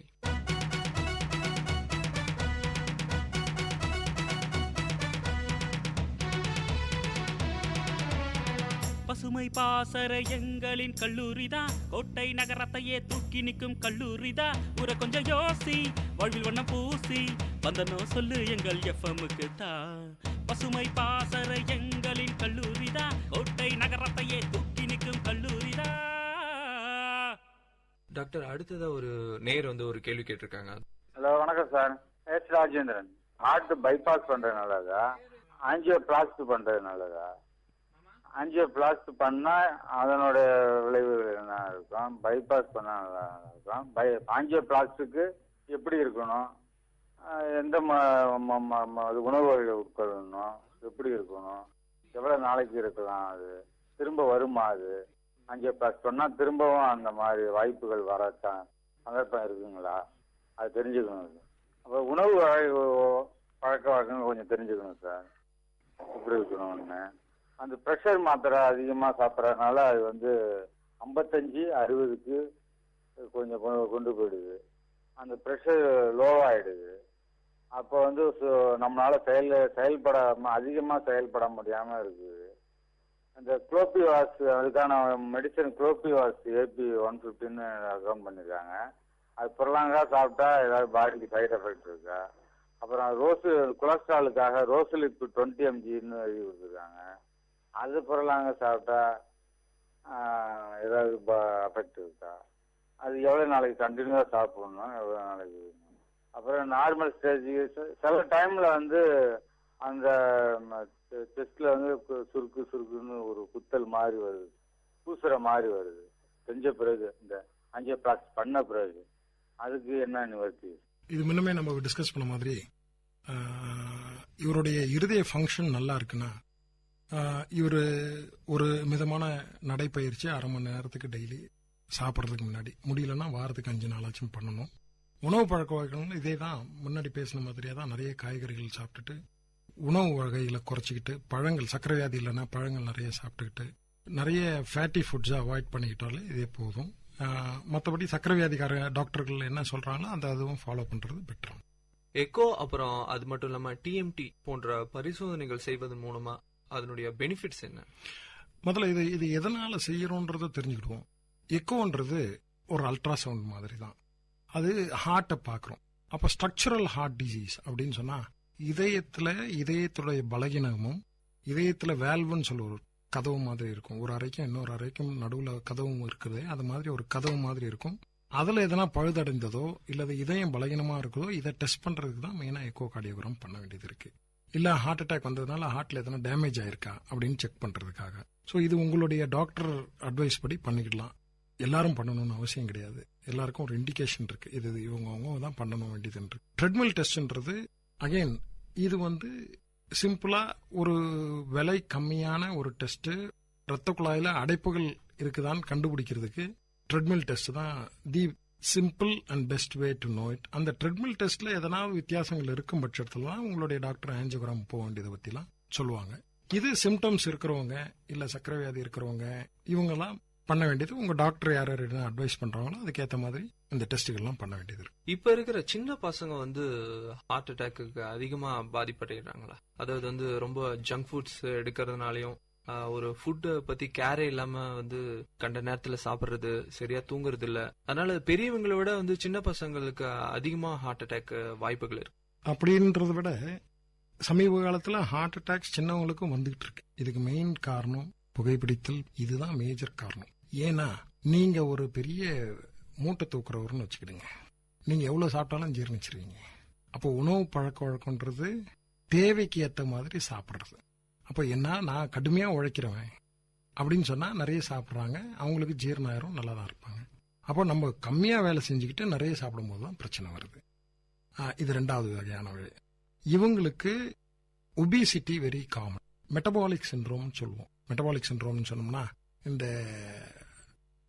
வெயிட் கூடுறது மட்டும் இல்லாம மைல்டா சுகர் வரும், கொஞ்சமா கொலஸ்ட்ரால் அப்நார்மலிட்டி வரும், இது கூட சேர்த்து சீக்கிரமா ஹார்ட் ப்ராப்ளம்ஸும் வரும். ஸோ அப்போ என்ன பண்ணுதுன்னு சொன்னா இந்த நம்மளுடைய தேவைக்கு அளவா எக்ஸ்ட்ராவா சாப்பிட்றதுனால இந்த உடல் பருமன் வர்றதும் ப்ரீமெச்சூர் கொரோனரி ஆர்டரி டிசீஸ் வர சான்சஸும் நிறைய இருக்கு. ஸோ அதனாலதான் நம்ம தேவைக்கு ஏற்ற மாதிரி நம்மளுடைய உணவு பழக்கங்களை வச்சுக்கணும். ஓவரால் கெலோரிக் இன்டேக்ட்னு சொல்லுவோம். ஒரு நாளைக்கு எவ்வளவு சாப்பிட வேண்டியதுன்ட்டு நம்ம ஒரு நம்மலாம் இப்போ ஒரு ஆஃபீஸ்ல வேலை செய்யறவரோ ஒரு இன்ஜினியரோ இந்த மாதிரிலாம் எடுத்துக்கிட்டீங்கன்னு சொன்னா நாங்களாம் ஒரு 1500 to 2000 கெலோரிஸ்க்கு மேல சாப்பிடக்கூடாது ஒரு நாளைக்கு. இதுதான் சாப்பிடணும். ஓவரால் கெலோரிக் இன்டேக்ல பாத்தீங்கன்னாலே ஒரு ஈச் ஃபுட்டுக்கு வேற வேற கெலோரிக் இன்டேக்ஸ் வந்துகிட்டு இருக்கும். அது நெட்ல போனீங்கன்னா எல்லா இடத்துலயும் உங்களுக்கு எவ்வளவு கெலோரிஸ்ன்னு தெரியும். இதை பார்த்துட்டு உங்களுக்கு தேவையான அளவு சாப்பிட்டுக்கிட்டு உடல் ஆரோக்கியமாகவும் புகைப்பிடிக்காமையும் உடல் பயிற்சி மேற்கொண்டும் இதய நோய் வராம தடுக்குமாறு வேண்டி கேட்டுக்கொள்கிறேன். இவ்வளவு நேரம் நேயர்கள் கேட்ட பதில்களுக்கு ரொம்ப அமைதியாகவும் பயனுள்ள விதமாகவும் பதில் சொன்னீங்க. மென்மேலும் வந்து உங்களோட பணி சிறக்கணும். விஐடி கம்யூனிட்டி ரேடியோ சார்பாக வாழ்த்துக்களை தெரிவிச்சுக்கிறேன். நன்றி. விஐடி பண்பலை 90.8 மற்றும் யூனிசெஃப் CRA இணைந்து வழங்கும் சிறப்பு வல்லுநர் பார்வை. நேயர்கள் இதுவரை கேட்டது வல்லுநர் பார்வை, உலக இதய தினத்தை முன்னிட்டு சிறப்பு நிகழ்ச்சி.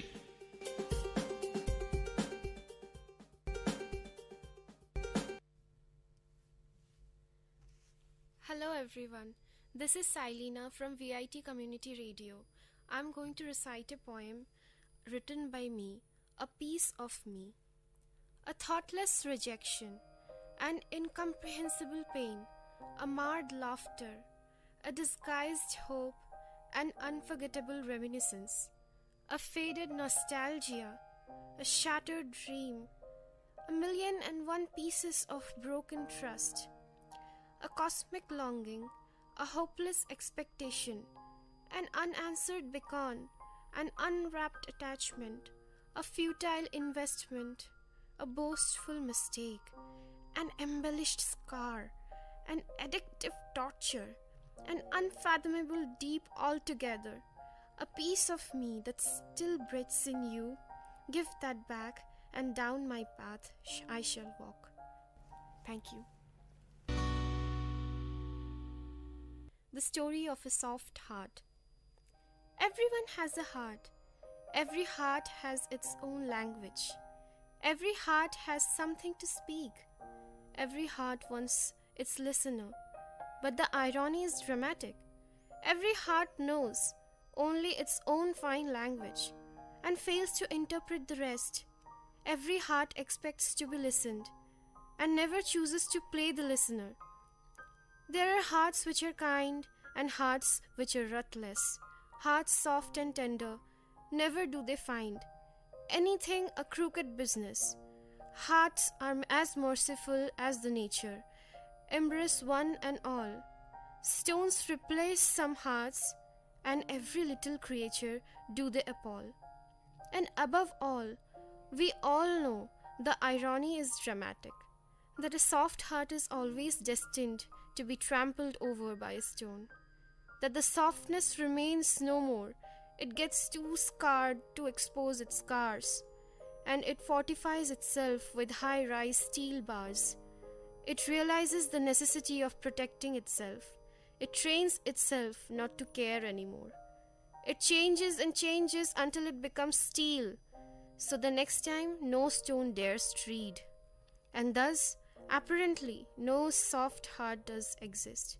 The rest do remain, though, proud and unstirred, the heart, stone and steel. Thank you. Only a few people. Hundreds of millions of people share this planet. The predominant fraction is incognizant of your existence. Of the handful of people that you know, are the bulk fraction who don't bother about your existence, followed by the ones who are averse to your existence. Then comes the insignificant count, for whom what matters is only your existence. This insignificant count makes your life really significant and worth living. Don't you ever forget to make them feel special. Don't you ever ignore their existence. Thank you. Fish knows water the last. Traveling since quite some time, down the unfathomable yards of pain, luggage packed on the back, so heavy of miserable disdain. You are tired, your thirst reasons fine. You survive on water, you drink it, and it takes you to cloud 9. As dear as gold and meaningful unto life, serves you the nectar when life and death do strive. Fish swims, survives in water, takes it for granted and knows it the last, until hits the pitch-dry plank with a spine-fracturing thrust. One nurtured, cared and loved does not perceive love as love, until the day when love does relinquish, does he split with an unsettled soul, that restless forgery does vanquish the truth and plainness of love. He is that fish that knows water the last. Thank you. I miss you, my innocence. Time taking its test, wayward winds raising ghastly storms. Every time my innocence being challenged amidst each turmoil. When I see faces unveil, all selfish, ruthless, condescending and sadistic, I grumble, I forge my heart to harden. I become scared and then overly protective. I contemplate on fighting back. Vengefulness and jealousy start peeking through the voids of doubts and uncertainties. My innocence gets smothered unnoticed, and that mirror, being no less cruel, mocks at me and asks, "Who are you?" every time I face it. Horror and doubt, all unknown, have a crunchy snack on my clueless mind. For an ounce of a moment, I stare blank, inner voice of no help, a bleak and barren moor. I utter to myself an impulsive reply, "I miss you, my innocence, I miss you." Thank you. Emotional hibernation. This emotional hibernation comes in cyclic phases. As winter follows autumn, so does my pattern follows its traces. I merrily go through my happy summer days. Least could I surmise my emotional Sabbath. Unnoticed follows the winter that stays. And it is when life succumbs inside to a satirical aftermath. Expectations creep in furtively. What havoc does it create, O Lord? I deluge in the downpour of heft, my feelings lessening to nothingness. I cannot but mourn at the theft. And then I know, feeling sad is better than feeling nothing. At least I'm breathing, I know. Thank you. Never regret whatever. When everything is visibly changing on the outer and inner surfaces, when I feel dimensions expanding and contracting within my cosmic conscience, when I see situations and people change, when I witness the old flowers wither and new ones grow, I realize deep within I am moving ahead to embrace the ultimate. leaving behind the transitoriness in the depths of my memory. As things seem moving on, I'm assured that it's me sailing through. For the viewer seated in the boat interprets the world flying past and himself standing still. I have changed. They forgot too. They missed keeping their pace with me and are left behind. I emerge out the victor. Those pinpricks were vaccines. They immuned me against the bigger bitter. Thanking each and never regretting one, I move on. Never do I turn back. Thank you.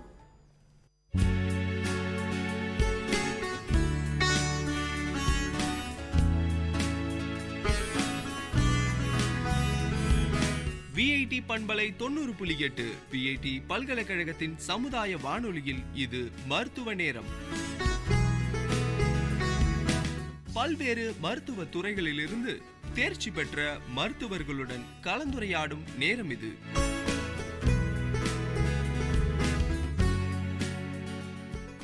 வணக்கம் நேயர்களே, இது VIT பண்பலை 90.8 VIT பல்கலைக்கழகத்தின் சமுதாய வானொலி. இந்த நிகழ்ச்சி மருத்துவ நேரம். மருத்துவ நேரம் நிகழ்ச்சியில ஒவ்வொரு நிகழ்ச்சியிலும் நாம ஒரு மருத்துவர்கிட்ட தான் பேசிட்டு இருக்கோம். அவர் துறை சார்ந்த விஷயங்களை தான் நம்ம கூட ஷேர் பண்ணிட்டு இருக்காங்க. அது மக்களுக்கு பல விதத்துல பயனுள்ளதாக தான் இருக்க போகுது. இன்னைக்கு நம்ம நிகழ்ச்சியில நம்ம கூட பேச இருக்கிறவர் யாருன்னு பாத்தீங்கன்னா doctor SK Saravanan. Government Vellore medical college அடுக்கம்பாறையில அசிஸ்டன்ட் ப்ரொஃபஸரா இருக்காரு. ஆர்த்தோ டிபார்ட்மெண்ட்ல இருக்காரு. அவர் கூட தான் நம்ம இன்னைக்கு பேச போறோம். நிகழ்ச்சிக்கு உங்களை அன்போடு வரவேற்கிறோம் சார். வணக்கம். இந்த வானொலியை கேட்டிருக்கும் அனைவருக்கும் எனது கனிவான வணக்கத்தை தெரிவித்துக் கொள்கிறேன். நான் மருத்துவர் SK Saravanan, MBBS MS ortho படித்துள்ளேன். நான் அடுக்கம்பாறை வேலூர் மருத்துவக் கல்லூரி மருத்துவமனையில் உதவி பேராசிரியராக முறைநீக்கியல் துறையில் பணிபுரிந்து வருகிறேன். சார், எத்தனை வருஷமா சார் இங்கே ஒர்க் பண்ணிட்டு இருக்கேன்? இங்கே வேலூரில் 1 வருஷமாக ஒர்க் பண்ணிகிட்ருக்கேன். மொத்தத்தில் அரசு பணியில் கிட்டத்தட்ட ஒரு 8 வருஷமாக பணியாற்றி வருகிறேன். சரி சார், இப்போ ஒரு முக்கியமான விஷயம்னு பார்த்தீங்கன்னா எலும்பியல், அதாவது எலும்பு சம்மந்தப்பட்ட பிரச்சனைகள் வரும் பார்த்தீங்கன்னா ஒன்று ஆக்சிடென்ட் இல்லைனா நேச்சுராக வர்றதுக்கான வாய்ப்புகள் அதிகம். ஸோ இப்போ முக்கியமான ஒரு பிரச்சனைன்னு பார்த்தீங்கன்னா இந்த மூட்டு வீக்கம். வயசானாலே சரி இல்லை வெயிட் போடுறதுனாலும் சரி இந்த மூட்டு வீக்கம் அதிகமாக வந்துட்டுருக்கு. ஸோ அதை தடுக்கும் முறை பற்றி சொல்ல முடியுமா? பொதுவாக இந்த மூட்டு வீக்கம் அல்லது மூட்டு அழற்சின்னு சொல்லலாம். அது ஆர்த்ரைட்டிஸ், அதாவது இன்ஃப்ளமேஷன் ஆஃப் ஜாயிண்ட். ஆர்த்ரைட்டிஸ் அப்படின்னா ஒரு எந்த மூட்டு வேணால் அழற்சி ஏற்படலாம். அதுதான் ஆர்த்ரைட்டிஸ் என்று சொல்லக்கூடியது. அது பல வகையான காரணங்கள் இருக்குது வரத்துக்கு. முடுக்குவாதம் சம்மந்தமான நோய்கள் அதுபோல் பல விதமான நிறையா இருக்குது. ஆனால் முக்கியமாக இப்போ வயதானவர்களை தாக்கக்கூடியதுன்றது பிரைமரி ஆஸ்டியோ ஆர்த்ரைட்டிஸ்ன்னு சொல்லுவாங்க. அது ஒரு எதுவும் குறிப்பிட்டு சொல்லக்கூடிய காரணம் இல்லாமல் தானாக உண்டாகக்கூடிய அழற்சி தான் இந்த ஆஸ்டியோ ஆர்த்ரைட்டிஸ் என்று சொல்லக்கூடியது. அதுதான் பொதுவாக இப்போது நிறைய தாக்கக்கூடியது. பொதுவாக இது எப்படி இதை வராமல் தடுக்கலாம் அப்படின்றது தான் நம்ம பார்க்கணும். வந்த பின் ட்ரீட்மெண்ட் பண்ணுறது என்பது என்ன தான் ட்ரீட்மெண்ட் பண்ணாலும் அந்த குருத்தெலும்பு, அதாவது காட்லேஜோட ரீஜெனரேட்டிவ் கெப்பாசிட்டி, அதாவது மீள் உருவாக்கம்னு சொல்லலாம் தமிழில், அதோட கெப்பாசிட்டி கொஞ்சம் கம்மி தான். அதனால் க்யூர் பண்ணுறதை விட வராமல் தடுக்கிறது அதுக்கான வழிகள் பற்றி நம்ம நிறையா தெரிஞ்சுக்கிறது நல்லது. சரி சார், இப்போ பார்த்தீங்கன்னா எலும்பு முறிவு, அதாவது இப்போ ஒருத்தர் ட்ராவல் பண்ணிகிட்ருக்காரு, ஒரு சின்ன ஆக்சிடென்ட் நடந்துச்சு, கீழே விழுந்துறாரு, ஏதாவது பண்ணிடுறாரு. ஸோ அப்போ அவருக்கு தெரியுது கால் வீக்கம் அடையுது, அந்த மாதிரியான விஷயம் இருக்கும்போது என்ன மாதிரியான ஃபர்ஸ்ட் எய்ட் பண்ணிவிட்டு உடனே நம்ம டாக்டரை பார்க்கணும். ஸோ அவர் ஏஞ்சி நடக்க முடியல, ஸோ என்ன மாதிரியான விஷயம் பண்ணணும்? இப்போ ரத்தம் வந்ததுன்னா ஏதாவது கையில் ஒரு துணியை சுற்றிக்கிட்டு அந்த மாதிரி வந்துடும். ஸோ நாமளே எந்த மாதிரியான ஒரு ஃபர்ஸ்ட் எய்ட் பண்ணாக்கா ஒரு எலும்பு முறிவு மேலும் வராத அளவுக்கு பண்ணுறது, இல்லை ஒரு சின்ன ஒரு வீக்கத்தை பெருசாக்காமல் பண்ணுறதுக்கு என்ன மாதிரியான ஃபர்ஸ்ட் எய்ட் நாம ஒரு பண்ணணும்? உடனே அடிப்பட்டதுக்கான தன்மையை நம்ம முதல் அறியணும். அது சாதாரண ஒரு தசை வீக்கமா இல்லை எலும்பு முறிவு அளவுக்கு இருக்குமா அப்படின்ட்டு.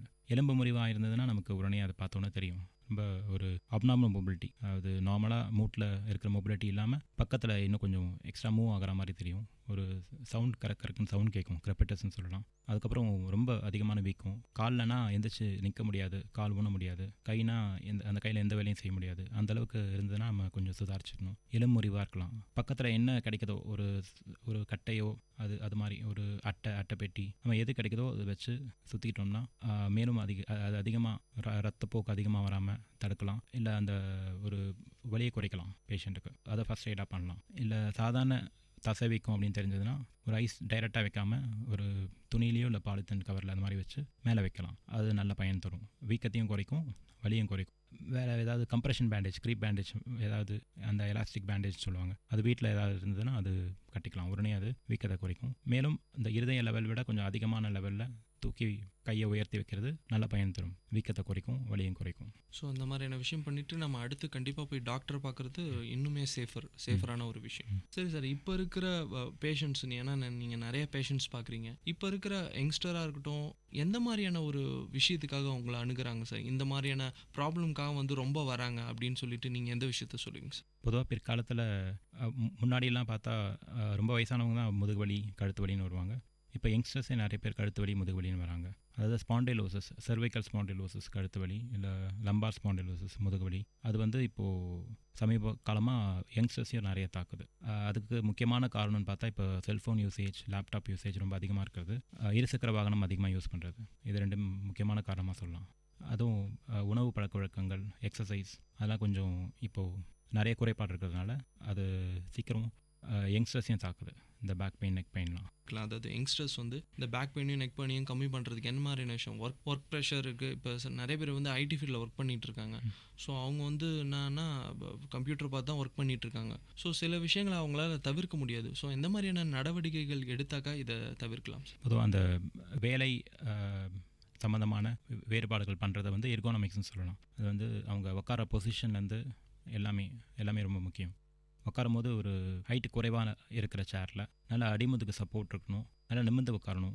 இந்த இயல்பாக இருக்கிற உடம்புல இருக்கிற வளைவுகள் மாறாமல், கழுத்து உள் வளைவு, அடிமுதுகு உள் வளைவு, மேல் முதுகு வெளி வளைவு இருக்கும், அந்த வளைவுகள் மாறாமல் நிமிர்ந்து உட்காரது ரொம்ப ரொம்ப அவசியம். ரொம்ப கொஞ்சம் கூணு போட்டாவே கழுத்துக்கு ஸ்ட்ரெயின் அதிகமாகிடும், கழுத்துக்கும் முதுகுக்கும் ரொம்ப ஸ்ட்ரெயின் அதிகமாகிடும். இப்போ நார்மலாக நிமிர்ந்து உட்காரதை விட கொஞ்சம் குனிஞ்சு, இப்போது யங்ஸ்டர்ஸ்லாம் நிறைய டெக்ஸ்ட் பண்ணுறாங்க, செல்ஃபோன் எடுத்து ரொம்ப நேரம் டெக்ஸ்ட் பண்ணுறது, வாட்ஸ்அப், ஃபேஸ்புக்னு பார்க்குறது, அதெல்லாம் பண்ணும்போது ஒரு நல்லா அவங்க குனிஞ்சு பண்ணும்போது ஒரு 4 மடங்கு அதிகமாக ஸ்ட்ரெயின் தேவைப்படுது கழுத்தெலும்புக்கு. அந்த கழுத்தெலும்புக்கு ஸ்ட்ரெயின் அதிகமாக கொடுக்கறதுனால சீக்கிரம் அவங்களுக்கு மூட்டை தேய்மானலாம் வந்துடுது. ஸோ எப்பவுமே நிமிர்ந்து உட்கார பழக்கத்தை உண்டு பண்ணிக்கணும். அப்புறம் இந்த கம்ப்யூட்டர் யூசேஜ் வந்து எல்போ லெவலில் கீபோர்டு வச்சுக்கணும். மானிட்டர் ஸ்ட்ரைட்டாக நம்ம முகத்துக்கு நேராக இருக்கிற மாதிரி பார்த்துக்கணும். ஹைட்டு குறைவாக இருக்க சேர், எப்பயுமே ஆம்ரெஸ்ட் சேர் இருந்தால் நல்லது. கை ஊனி உட்கார்றது, பாதம் நல்லா தரையில் பதிகிற மாதிரி உட்கார்றது, இல்லைன்னா ஒரு பிளாக் மாதிரி வச்சு காலை தூக்கி வச்சுருக்கிறது ரொம்ப பயன் தரும். முதுகுக்கு அதிக ஸ்ட்ரெயின் கொடுக்காது, முதுகுக்கோ கழுத்தெலும்புக்கோ அதிக ஸ்ட்ரெயின் கொடுக்காது. இந்த மாதிரி மாறுதல்கள் ஏற்படுத்திக்கலாம். ஸோ இந்த மாதிரியான விஷயங்கள் பண்ணும்போது இதை குறைவதற்கான வாய்ப்புகள் ரொம்பவே அதிகம். சரி சார், எந்த மாதிரியான உணவு வகைகள் வந்து எடுத்துக்கலாம் சார்? அதாவது இந்த மாதிரியான உணவு வகைகள் எடுத்துக்கிட்டால் வந்து இயல்பாகவே வந்து எலும்புகள் வந்து ரொம்ப பலமடையும். ஏன்னா சில பேருக்கு பார்த்தீங்கன்னா ஒரு சின்ன ஆக்சிடென்ட் இடிச்சுப்பாங்க, உடனே பார்த்தா ஒரு கிராக் இருக்கும். ஸோ நார்மலாக எந்த மாதிரியான ஃபுட்ஸ் எடுத்துக்கிட்டாவே வந்து எலும்புக்கு ரொம்ப உறுதியான ஒரு விஷயம். ஸோ அந்த மாதிரியான உணவுப் பொருட்கள், எந்த மாதிரியான உணவுப் பொருட்களை எடுத்துக்கலாம் சார்? இப்போ கழுத்து வலி, முதுகு வலி இன்னொரு காரணம் வந்து டிஸ்க் ப்ரொலாப்ஸ்னு சொல்லுவாங்க. டிஸ்க் வந்து ஃபஸ்ட்டு இனிஷியலாக டீஹைட்ரேட் ஆகும், அதாவது நீர்ச்சத்து குறையும். நீர்ச்சத்து குறையிற டிஸ்க்கு முதுகு தசை பழு அவ்வளோ இல்லைன்னா ஒரு சாதாரண வேலை செய்யும் போது டிஸ்க் நகர்ந்துடும். அது நகர்ந்து டிஸ்க் ப்ரொலாப்ஸ் கேள்விப்பட்டிருப்பீங்க. ஒரு கழுத்தில் டிஸ்க் நகர்ந்ததுன்னா ஒரு கைக்கோ, முதுகில் டிஸ்க் நகர்ந்தால் ஒரு காலுக்கோ ஜிவ்வுன்னு ஷாக் அடிக்கிற மாதிரி ஒரு வலி வரும். டிஸ்க் நகர்ந்துருச்சுன்னா அது வந்து குணப்படுத்துறது ரொம்ப சிரமம். ஒரு வருஷம் 2 வருஷம் அவங்க அவதிப்பட வேண்டியது இருக்கும். அது வராமல் இருக்கணும் அப்படின்னா டிஸ்க் டீஹைட்ரேஷன் வராமல் இருக்கணும். நீர்ச்சத்து அதிகமாக எடுத்துக்கணும், நீர் ஆகாரங்கள் அதிகமாக எடுத்துக்கணும், பச்சை காய்கறிகள் அதிகமாக எடுத்துக்கணும், பழங்கள், முக்கியமாக இந்த ஒமேகா 3 ஃபேட்டி ஆசிட்ஸ் அதிகமாக இருக்கிற பழங்கள், ஆன்டி ஆக்சிடென்ட்ஸ் அதிகமாக இருக்கிற காய்கனிகள், பழங்கள், ட்ரை ஃப்ரூட்ஸ், வால்நட், பவுட், இந்த ஆக்ரூட், அப்புறம் பாதாம், அதெல்லாம் எடுத்துக்கலாம். பழங்களில் ஆப்பிள், ஆரஞ்சு, திராட்சை, இது எல்லாத்துலேயுமே இந்த anti oxidants, omega 3 fatty acids நிறையா இருக்குது. அதெல்லாம் ரொம்ப அந்த ஜவ்வுகளுக்கு ரொம்ப முக்கியம். அந்த omega 3 fatty acids, anti oxidants இருக்கிற எல்லாமே. ஆன்டி ஆக்சிடென்ட்ஸ் குறைஞ்சதுன்னா மூட்டை அழைச்சி சீக்கிரம் வரும். ஸோ அதை எடுத்துக்கணும். மீன், கடல் உணவுகள் ஏதாவது இந்த மத்தி மீன், சால்மன், இறால், கெளுத்தி மீன், எல்லாத்துலேயும் பொதுவாக எல்லா சத்தும் இருக்குது. அது அதிகமாக உட்கொண்டால் நல்லது. சரி சார், இப்போ அடுத்து வந்து நம்ம மனுஷனுக்கு முக்கியமான ஒரு விஷயம் இந்த தூங்குறது சார். நிறைய பேர் வந்து இப்போ கிரவுண்டில் படுக்கிறது நல்லது, சில பேர் வந்து பெட்டில் படுத்துப்பாங்க, சில பேர் வந்து உயரமாக தலாணி வச்சுப்பாங்க. அதனால் வந்து காலையில் எழுந்திரிக்கும் போது பேக் பெயின் அந்த மாதிரியான விஷயம்லாம் வரும். ஸோ எந்த மாதிரியான விஷயங்களை ஃபாலோ பண்ணலாம், எப்படி படுக்கிறது, அந்த மாதிரியான விஷயங்களை பற்றி சொல்ல முடியுமா சார்? பொதுவாக மல்லாக்க ஃப்ளாட்டான சர்ஃபேஸில் படுக்கிறது நல்லது. ஒரு ஹார்டான கவுச், மேடு பள்ளமான மெத்தை, அது கைத்து கட்டல், நரம்பு கட்டல், அந்த மாதிரி ஒரு அன்ஈவன் சர்ஃபேஸில் படுக்கிறது நல்லதில்லை. ஒரு ஃப்ளாட்டான கவுச், ஹார்ட் காட் கவுச் இல்லைன்னா வெறும் தரையிலே பாய் போட்டு மல்லாக்கா படுக்கும்போது நான் முன்னாடியே சொன்ன மாதிரி அந்த உடம்புல இருக்கிற இயல்பான வளைவுகள் மாறாத மாதிரி படுக்கணும். அது கழுத்து எல்லாருக்கும் உள் வளைஞ்சிருக்கும். அதனால் ஒரு துணி மாதிரி சுருட்டி கழுத்து கடியில் வச்சு படுக்கிறது நல்லது.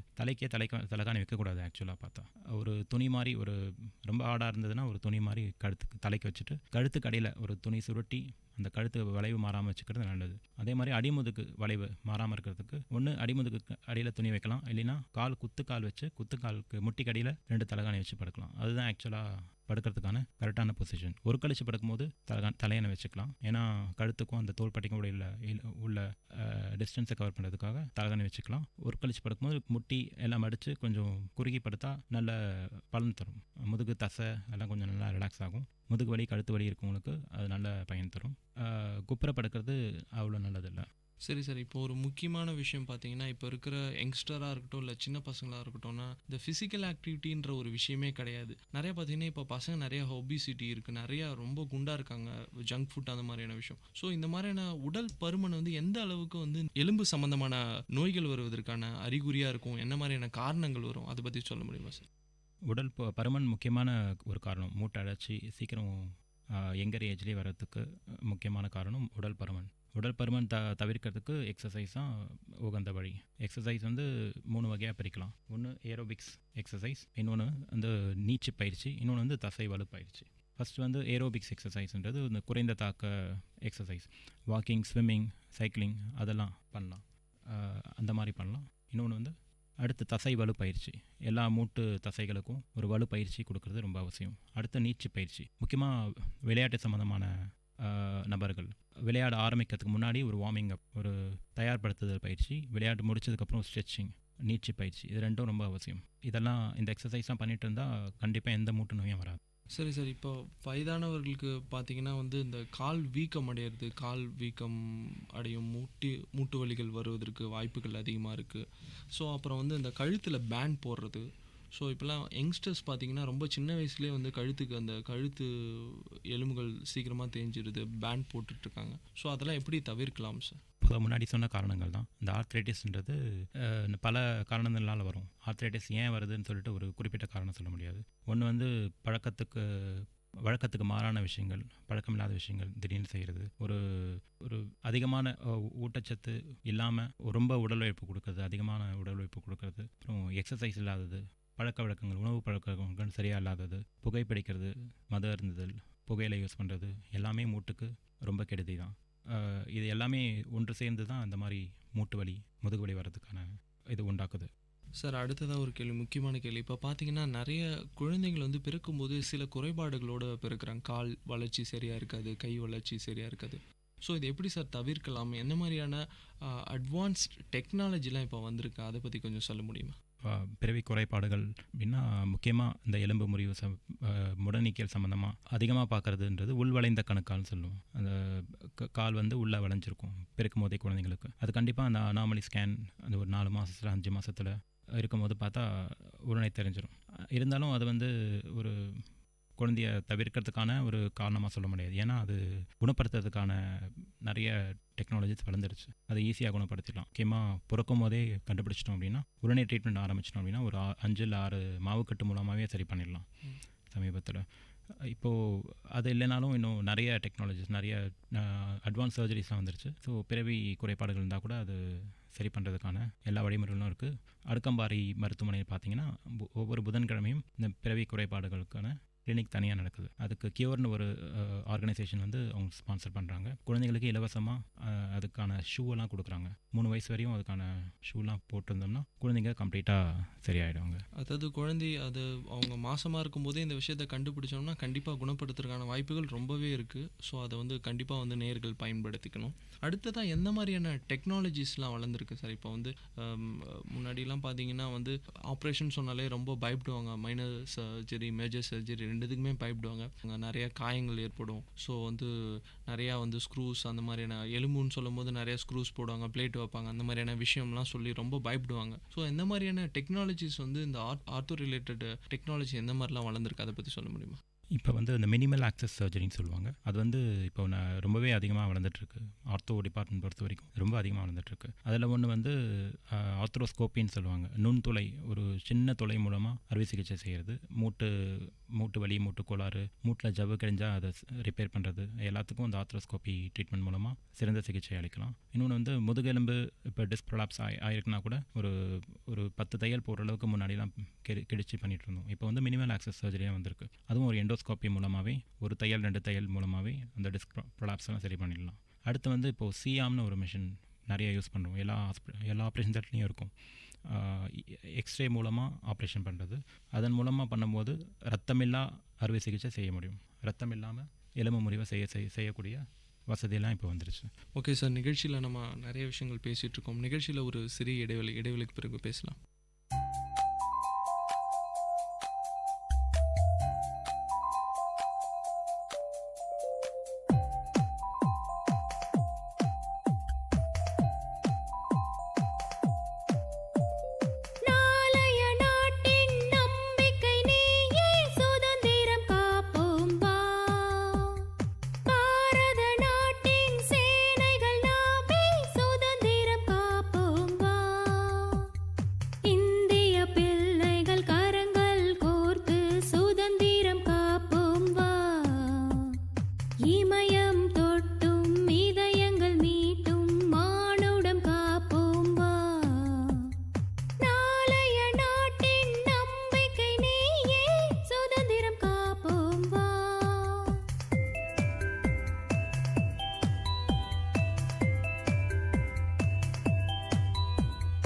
கேட்ட பாடலின் இசை முருகானந்தம்.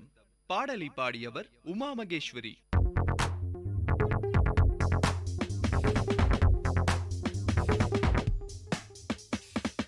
விஐடி வானொலி உங்களின் செவிகளில் தேனை பாய்ச்சிடுதே. மனதின் கவலைகள் மறந்து போயிடும், மாயம் செய்திடுவே.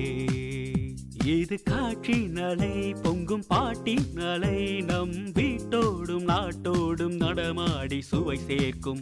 விஐடி வானொலி உங்களின் செவிகளில் தேனை பாய்ச்சிடுதே.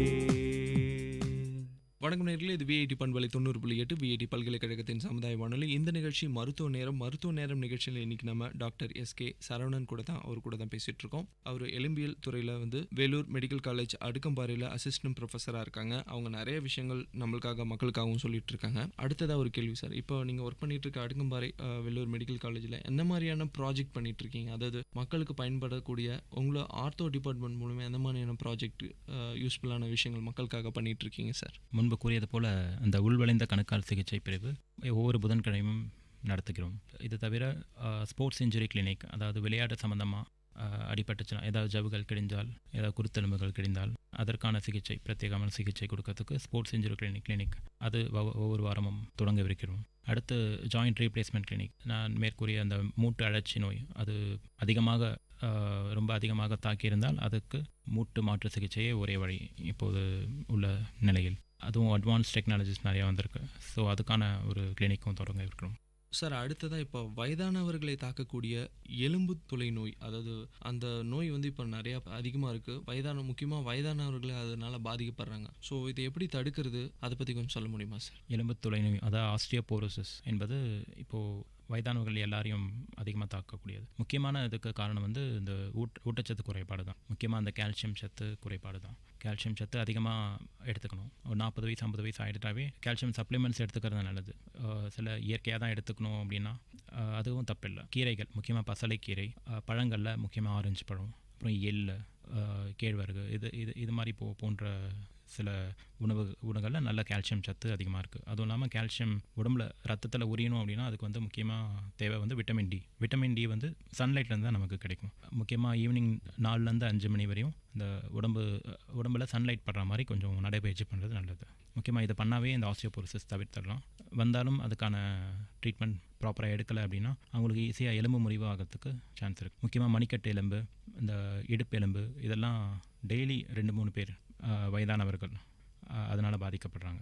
டெய்லி இப்போ அடுக்கம்பாறை வந்தீங்கன்னா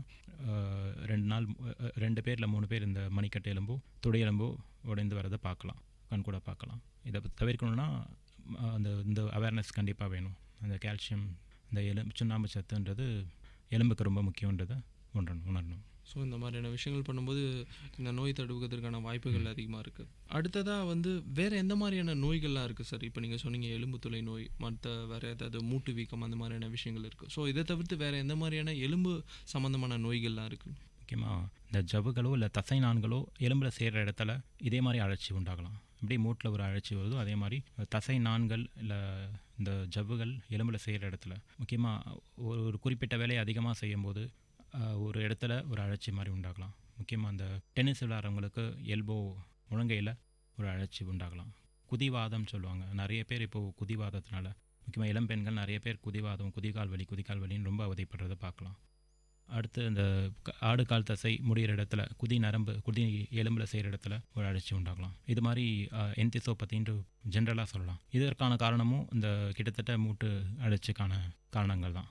ஒரு அதிகமாக உடல் உழைப்பு, அந்த இடத்துக்கு ஒரு குறிப்பிட்ட இடத்துக்கு அதிகமாக வேலை கொடுக்கறது, ஒரு குறிப்பிட்ட வேலையை அதிகமாக செய்கிறது, அதிக உடல் பருமன், சில ஹை ப்ரோட்டீன் டயட்லாம் அதிகமாக எடுத்துக்கிறது, இந்த மாதிரி ஒரு சில காரணங்கள் தவிர்த்தோம்னா அந்த நோய்கள்லேருந்து குணப்பெறலாம். அடுத்ததாக பார்த்தீங்கன்னா இப்போ ஒரு சின்னதாக ஒரு அடிபட்டுச்சு, ஒரு சின்ன ஒரு சுளுக்கு, அந்த மாதிரியான விஷயங்கள் இருக்கும்போது தானாகவே அவங்களே ஒரு மருத்துவம் ரிலேட்டட், அவங்களா மெடிக்கல் மெடிக்கலில் போயிட்டு மருந்து வாங்கிக்கிறது, தானாக ஒரு விஷயத்த செஞ்சுக்கிறது, சுளுக்கு தானே அப்படி எண்ணெய் தடவிக்கிறது. ஸோ அவங்களாவே மருத்துவம் பண்ணிப்பாங்க அவங்களோட இதுக்கு. ஸோ இதனால் என்ன மாதிரியான பாதிப்புகள் அவங்க சந்திக்க வேண்டியது இருக்கும் சார்? இது ரொம்ப தவறு. ஒரு சின்ன சுளுக்கு கூட பின்னாடி ஒரு பெரிய மூட்டு அழற்சி வர்றதுக்கான காரணமாக இருக்கலாம். ஒரு சின்ன சுளுக்கு தானே நான் அசால்ட்டாக விட்டுட்டாங்கன்னா அது அந்த மூட்டில் ஒரு சின்ன மாறுதல் ஏற்படுத்தி அதனால் அவங்களுக்கு மூட்டு தேய்மானம் வர்றதுக்கு ஒரு 50-60 வயசில் வர வேண்டிய தேய்மானம் 40-45 வயசுலேயே வரதுக்கான வாய்ப்புகள்லாம் இருக்குது. எந்த ஒரு மிதமான தசைகள் அடிபட்டாலும் அதுக்கு ஒரு 3 வாரங்கள் கண்டிப்பாக ஓய்வு கொடுக்க வேண்டும். ஓய்வு கொடுக்காம மருத்துவர் அறிவுரையை கேட்காம அதுக்கு முன்னாடியே ஒரு 5 நாள் 10 நாள் வலி குறைஞ்ச உடனே அவங்க பழைய வேலைகள் செய்ய ஆரம்பிச்சிட்டாங்கன்னா ஜவ்வுகள் சரியாக ஆறாது. ஒரு முறை ஆறாத ஜவ்வு திரும்பி ஆற வைக்கிறது ரொம்ப கடினம். எலும்பு முறிவு கூட சரி செஞ்சிடலாம். பட் ஜவ்வு கிடைஞ்சது அதுனா இனிஷியலாக அது ரெஸ்ட் கொடுத்து சரி பண்ணல அப்படின்னா பின்னாடி எப்பவுமே சரி பண்ண முடியாது. அது ஒரு வீக்னஸ் இருந்துகிட்டே இருக்கும் அந்த ஜாயிண்ட்டில். அதனால் முக்கியமாக எலும்பு முறிவை விட இந்த அதிகமாக கவலைப்பட வேண்டியது இந்த ஸ்ப்ரெயின் சொல்லக்கூடிய இந்த ஜவ்வு கிடைக்கிறது தான். அதுக்கு உகந்த சிகிச்சை எடுக்கிறது ரொம்ப அவசியம். ஓகே சார், இன்றைக்கி நிகழ்ச்சியில் நம்ம நிறைய விஷயம் பேசணும்.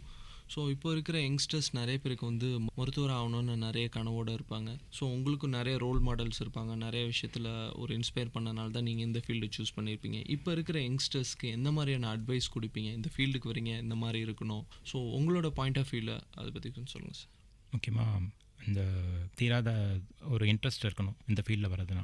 இது அவ்வளோ சுலபம் இல்லை. இந்த ஃபீல்டில் அதிக முக்கியமாக அந்த இளம் பருவத்தில் நிறைய விஷயங்களை தியாகம் பண்ண வேண்டியது இருக்கும். அதை தியாகம் பண்ணுறதுக்கான ஒரு மனநிலை அண்ட் இந்த மருத்துவ சேவை புரியறதுக்கான ஒரு இன்ட்ரெஸ்ட் ரெண்டுமே வேணும் இந்த ஃபீல்டில் வரணும்னா.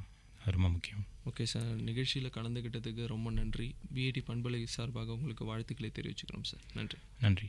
நேர்கள் இதுவரை கேட்டது மருத்துவ நேரம். இது உங்கள் விஐடி பண்பலை 90.8 விஐடி பல்கலைக்கழகத்தின் சமுதாய வானொலி. நேயர்கள் இதுவரை கேட்டது பல்வேறு மருத்துவ துறைகளிலிருந்து தேர்ச்சி பெற்ற மருத்துவர்களுடன் கலந்துரையாடல்.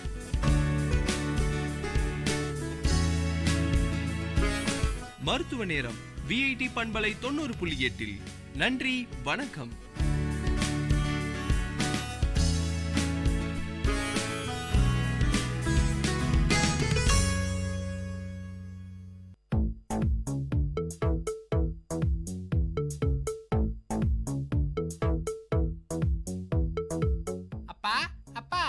எய்ட்ஸ்னா என்னப்பா?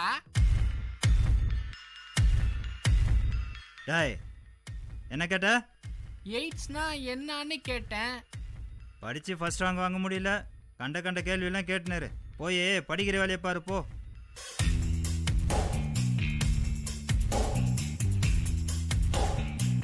என்ன அப்பு ஒரே சோகமா உட்காந்துருக்க? எங்க அப்பாவை நினைச்சுதான் சோகமா உட்காந்துருக்கேன். ஏன், அவருக்கு என்ன? இப்ப கூட தான் ரோட்ல கிரிக்கெட் விளையாடணுன்னு எங்க வீட்டுல என்ன மாட்டி விட்டுட்டு போயிருக்காரு. அது இல்லடா பப்பு, எங்க அப்பாவுக்கு எய்ட்ஸ்னா கூட என்னன்னு தெரியல. அட, அன்னைக்குதான் உன்னோட அண்ணன் புக்கில் நம்ம படிச்சோம்ல, நம்ம கிளாஸ் பசங்க எல்லாருக்குமே தெரியுமே. உனக்கு தான் எய்ட்ஸ்னா ஒரு கொடிய நோய் தெரியும்ல, அப்புறம் ஏன் உங்க அப்பா கிட்ட போய் கேட்ட? அது இல்லடா பாப்பு, எங்க அப்பாவோட ஆபீஸ்ல ஒருத்தருக்கு எய்ட்ஸ் இருக்கான். அதுக்காக அவரை எப்படியாவது வேலையை விட்டு தூக்கிடணும்ட்டு கோவமா போன்ல பேசிட்டு இருந்தாரு. எங்க அப்பாவுக்கு எய்ட்ஸை பத்தி ஒண்ணுமே தெரியல. அது மற்றவங்களுக்கு சாதாரணமா பரவாதுன்னு சொல்லலான்னு தான் அவர்கிட்ட கேட்டேன். அதுக்கு அவரு என்ன லெஃப்ட் ரைட்டு வாங்கிட்டார் தெரியுமா? அப்போ நீ நல்லா தாண்டா நினைச்சிருக்க. இந்த உலகம் தான் உன்னை புரிஞ்சுக்கல. இந்த உலகம் நீ சொல்றதை ஏத்துக்கிற நாள் சீக்கிரமாவே வரும். உங்க அப்பாவும் புரிஞ்சுப்பாரு. இப்போ வா போய் கார்ட்டூன் பார்க்கலாம்.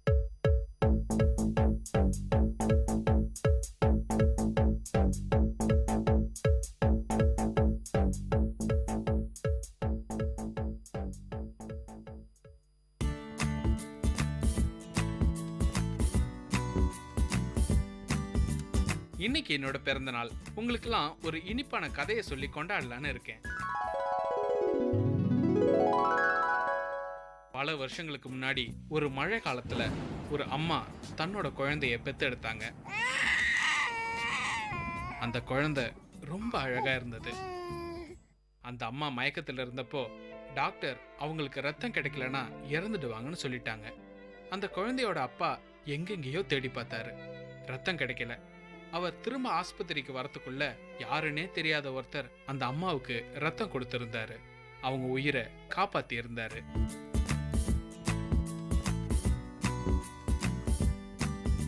இத ஞாபகத்துல வச்சிருந்த அந்த அப்பாவும் அம்மாவும் 18 வருஷம் கழிச்சு அந்த பையனோட ஒவ்வொரு பிறந்த நாளைக்கும் ரத்த தானம் செய்யணும்னு கேட்டுக்கிட்டாங்க.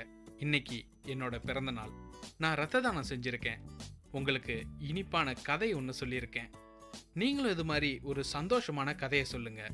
ரத்த தானம் செய்யுங்க, உயிர்களை காப்பாத்துங்க.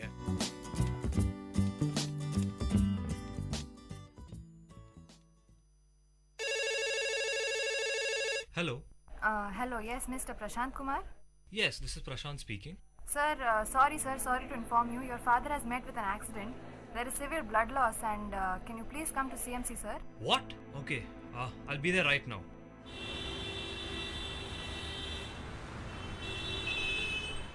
I got a call saying my dad has met with an accident and that he's admitted here. Can I please know which room number he's in? Yes, sir. Can you tell me patient's name? Mr. Abhishek Kumar. One second, sir. Yes, sir. Sir, room number 235. Okay, thank you. Doctor, how is my father? I can't say anything for sure right now, but there's been a lot of blood loss and he's in need of blood of any blood group. Okay, oh my god. Okay. Give me a minute. I'll call my friend over to come and do the needful. Yeah, please. Hello, Amit?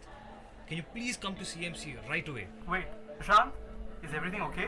No man, I'm in a bit of trouble right now. My father just met with an accident and he needs blood urgently. Oh, okay, I'm on my way. Amit reaches the hospital. Prashant guides him to the room and Amit donates amount of blood required. Now both of them are waiting outside the operation theatre. Have faith in God, Prashant. Everything will be alright. Thanks, Amit. Thanks a lot. He wouldn't have made it if it wasn't for you today. That's all fine. But why did you wait for me? We anyways had the same blood group. You could have donated the blood yourself. It's, I can't because I'm scared of needles. Are you crazy? Your dad is dying right in front of your eyes and all you can think about is being scared of a needle? Seriously? Are you out of your mind?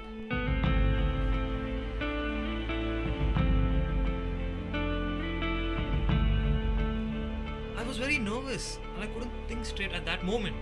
What? Oh my god. Do you even know what you're saying? I mean, just hear yourself. He is your father. And this is the time he needs you the most. And all you say is you're scared of needles? He is the one who brought you up single-handedly, even after your mom passed away. And this is what? Stop! Just stop it! I'm sorry, man. I'm really sorry. Right now, I'm the most helpless person there is. I really wanted to donate that blood, but I just can't. But why?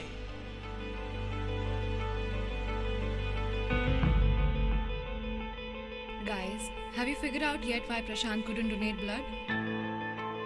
It's because of his drug addiction. That is why it's important to say no to drugs in order to save yourself as well as the others around you.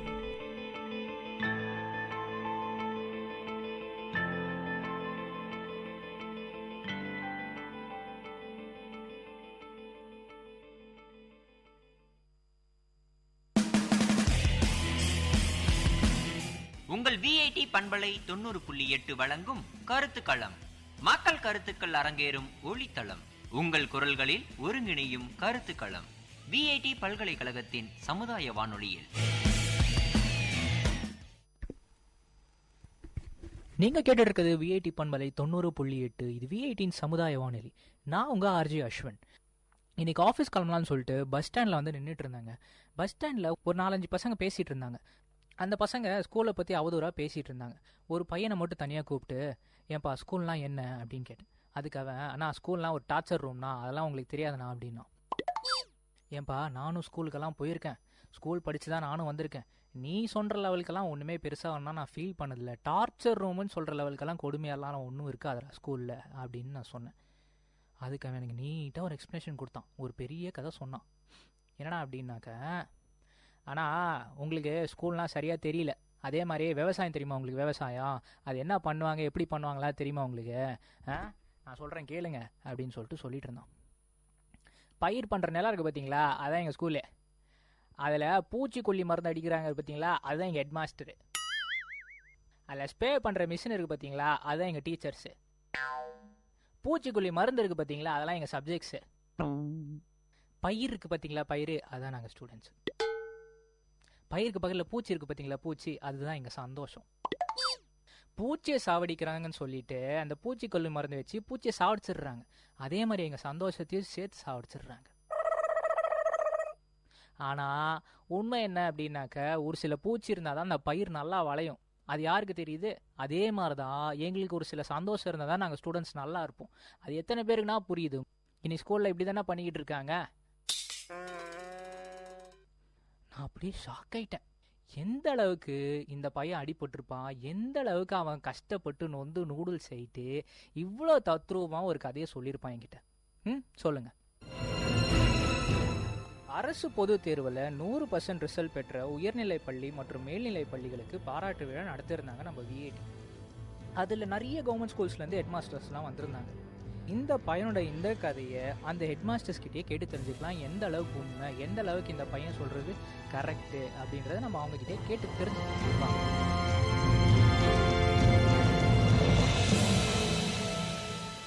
நீங்கள் கேட்டுட்டு இருக்கிறது VIT பண்பலை 90.8. இது விஐடியின் சமுதாய வானொலி. இன்னைக்கு கருத்துக்களம் நிகழ்ச்சியில் நம்ம விஐடி 100% ரிசல்ட் எடுத்த ஸ்கூல்ஸ்க்கு கௌரவப்படுத்துகிற மாதிரி அவங்களுக்கு அவார்ட்ஸ் எல்லாம் கொடுத்துருக்காங்க. அந்த வகையில் நம்ம கிட்ட ஒரு ஹெட் மாஸ்டர் இங்கே இருக்காங்க. அவங்களோட எக்ஸ்பீரியன்ஸை ஷேர் பண்ண போகிறாங்க நம்ம விஐடி கம்யூனிட்டி ரேடியோ லிசனர்ஸ்க்கு. ஸோ இங்கே யார் வந்திருக்காங்க அப்படின்னு பார்த்தீங்கன்னாக்கா, R Punniyakoti Thanigai Polur government higher secondary school head master. Sir சொல்லுங்கள் சார், இப்போது நீங்கள் இந்த 100% ரிசல்ட் எடுக்கிறதுக்கு ஸ்டூடெண்ட்ஸ் எப்படி ட்ரெயின் பண்ணுறீங்க? நீங்கள் அது என்ன மாதிரி ஸ்ட்ராட்டஜி அவங்களுக்கு யூஸ் பண்ணி அவங்களை எக்விப் பண்ணுறீங்க? ஒரு லாஸ்ட் 2-3 மந்த்ஸ் மட்டும்தான் அவங்களுக்கு ட்ரைனிங் கொடுக்குறீங்களா, இல்லை இந்த ட்ரைனிங் வந்து முன்னாடி இருந்தே ஒரு பிளான் பண்ணி அந்த மாதிரி எதாவது ஸ்டார்ட் பண்ணுறீங்களா, இல்லை எப்படி டீச்சர்ஸை கைட் பண்ணுறீங்க, ஸ்டூடெண்ட்ஸ் எப்படி அதை கோஆப்ரேட் பண்ணுவாங்க, அந்த மாதிரியான டீட்டெயில்ஸ் வந்து நீங்கள் ஷேர் பண்ணலாம் சார். வணக்கம் சார். 9ஆம் வகுப்பில் முழாண்டு தேர்வில் தேர்ச்சி பெற்ற மாணவருடைய மதிப்பெண்கள் அடிப்படையாக வைத்து மாணவருடைய பின்தங்கிய மாணவர்கள், மெல்ல கற்கக்கூடிய மாணவருடைய பெயர் பட்டியலை நாங்கள் எடுப்போங்க. அது மே மாத இறுதியிலேயே அதை எடுத்து வச்சுப்போங்க. ஜூன் முதல் வாரத்திலிருந்தே நாங்கள் அந்த பின்தங்கிய மாணவருடைய எவ்வளோ பேர் இருக்கிறாங்க அந்த மாணவர்களுடைய வரிசைப்படுத்தி அவர்களுக்கு பாடவாரியாக சிறப்பு வகுப்புகள் எடுப்போங்க. அந்தந்த பாட ஆசிரியர்கள் தமிழ், ஆங்கிலம், சமூக அறிவியல், கணிதம், அறிவியல் ஆகிய பாடங்களில் ஆசிரியர்கள் காலை நேரத்தில் காலையில் திங்கட்கிழமை தமிழும், செவ்வாய்க்கிழமை ஆங்கிலம், புதன்கிழமை கணிதம், வியாழக்கிழமை அறிவியல், வெள்ளிக்கிழமை சமூக அறிவியல் பாடங்களில் காலையில் 8:30 9:15 வரையில் இறைவணக்க கூட்டத்திற்கு முன்பாக அவர்களுக்கு 45 நிமிடங்கள் அவர்களுக்கு சிறப்பு பயிற்சி அளிக்கப்பட்டு வருகிறது. அதே போல் ஒவ்வொரு வார இறுதியில் சனிக்கிழமையில் நாங்கள் முழு நாள் அனைத்து மாணவர்களுக்கும் ஒரு கால அட்டவணை தயார் செய்து வருடம் முழுக்க அப்படியே தயார் செய்துவோம். அது கால அட்டவணையில் முதல் வாரத்தில் சனிக்கிழமை வந்து தமிழ் பாடம், அடுத்த சனிக்கிழமை ஆங்கிலம், அதுக்கு அடுத்த சனிக்கிழமை அந்த ஆசிரியர்கள் என்ன செய்வாங்கன்னாக்கா, அந்த பாடங்களை சார்ந்த ஆசிரியர்கள் அந்த நேரத்தில் விடுப்பு எடுக்க வேண்டிய ஒரு சூழல், ஒரு விழா காலங்களில் வெளியில் போனோம்னாக்கா அந்த ஆசிரியர்களுக்குள்ளவே பேசி மாற்றிக்கொள்வார்கள். இதே போல் ஒரு காலாண்டு தேர்வு வந்த உடனே நாங்கள் முழுமையாக 10ஆம் வகுப்பு மதிப்பெண்களை அடிப்படையாக கொண்டு அழகு தேர்வை அடிப்படையாக கொண்டு நாங்கள் அந்த மாணவர்களை தரம் பிரித்து மதிப்பெண்கள் 35 மதிப்பெண்கள் குறைவாக எடுக்கக்கூடிய மாணவர்களுடைய பெயர் பட்டியலை தயார் செய்து அவர்களுக்கு மேலும் சிறப்பு பயிற்சி அளித்து கொண்டு வருகிறோம். இவ்வாறு அளிக்கின்ற போது அவர்கள் விடுப்பு எடுக்காமல் இருப்பதற்காக நாங்கள் ஒரு டேர்ம் முடிந்த பிறகு அந்த 100% வருகை புரிந்த மாணவர்களுக்கு ஒரு பாராட்டு இறைவணக்க கூட்டத்தில் வைக்கிறோம். அதனால இடைநிற்றல் குறைகிறது. அதனால மாணவர்கள் 100% வருகை புரிவதற்குண்டான வாய்ப்புகள் ஏற்படுகிறது. அடுத்ததாக பள்ளிக்கல்வித்துறை மூலமாக நம்முடைய மதிப்புமிகு முதன்மை கல்வி அலுவலர் அவர்கள் ஒரு ஆப் தயார் செய்திருக்கிறார். ஸ்னாப் வாய்ஸ் அப்படின்ற ஆப். நாங்கள் என்ன செய்வோம்னாக்கா, இன்றைக்கு 2 மாணவர்கள் பள்ளிக்கு வருகை புரியவில்லை என்றால் நாங்கள் வாய்ஸ் மெசேஜ் மூலமாக பெற்றோர்களுக்கு நேரடியாக குழந்தை இன்றைக்கு வருகை புரியவில்லை அப்படின்ற ஒரு தகவலை வாய்ஸ் மெசேஜ் மூலமாக சொல்வோம். அதே நேரத்தில் பெற்றோர் ஆசிரியர் கூட்டம், சிறப்பு வகுப்புகள், தேர்வுகள் ஏதேனும் வீட்டில் வைக்க வேண்டிய ஹோம் டெஸ்ட் ஏதாவது வைக்க வேண்டும் என்றால் அந்த மாதிரியான தகவல்களையும் உடனடியாக வாய்ஸ் மெசேஜ் மூலமாக பெற்றோர்களுக்கு உடனுடனே தெரிவிப்போம். அது மட்டுமல்லாமல் காலாண்டு தேர்வு, அரையாண்டு தேர்வு, அதாவது மிட்டம் தேர்வு அதன் பிறகு முடிந்த பிறகு 10ஆம் வகுப்பு மாணவருடைய பெற்றோர்களை அழைத்து அவர்களுக்கு பெற்றோர் ஆசிரியர் கூட்டம் நடத்தி அந்த மாணவருடைய தேர்ச்சி விகிதம் எவ்வாறு இருக்கிறது, முன்னேற்றம் அடைய வேண்டுமா என்பதை பற்றியெல்லாம் நாங்கள் அந்த கூட்டத்தின் மூலமாக நாங்கள் அந்த பெற்றோர்களுக்கு வலியுறுத்துவோம். அதன் மூலமாக மாணவர்களை அவர்கள் பெற்றோர்கள் வீட்டில் படிக்க வைப்பது போன்ற முயற்சிகளை எடுத்து எங்கள் பள்ளி 100% தேர்ச்சி பெறுவதற்கு பெற்றோர்களும் ஆசிரியர்களும் மாணவர்களும் காரணம் என்பதை நான் உறுதியாக சொல்லிக்கொள்கிறேன். வேறு எதனா கேள்வி இருக்கிறதா?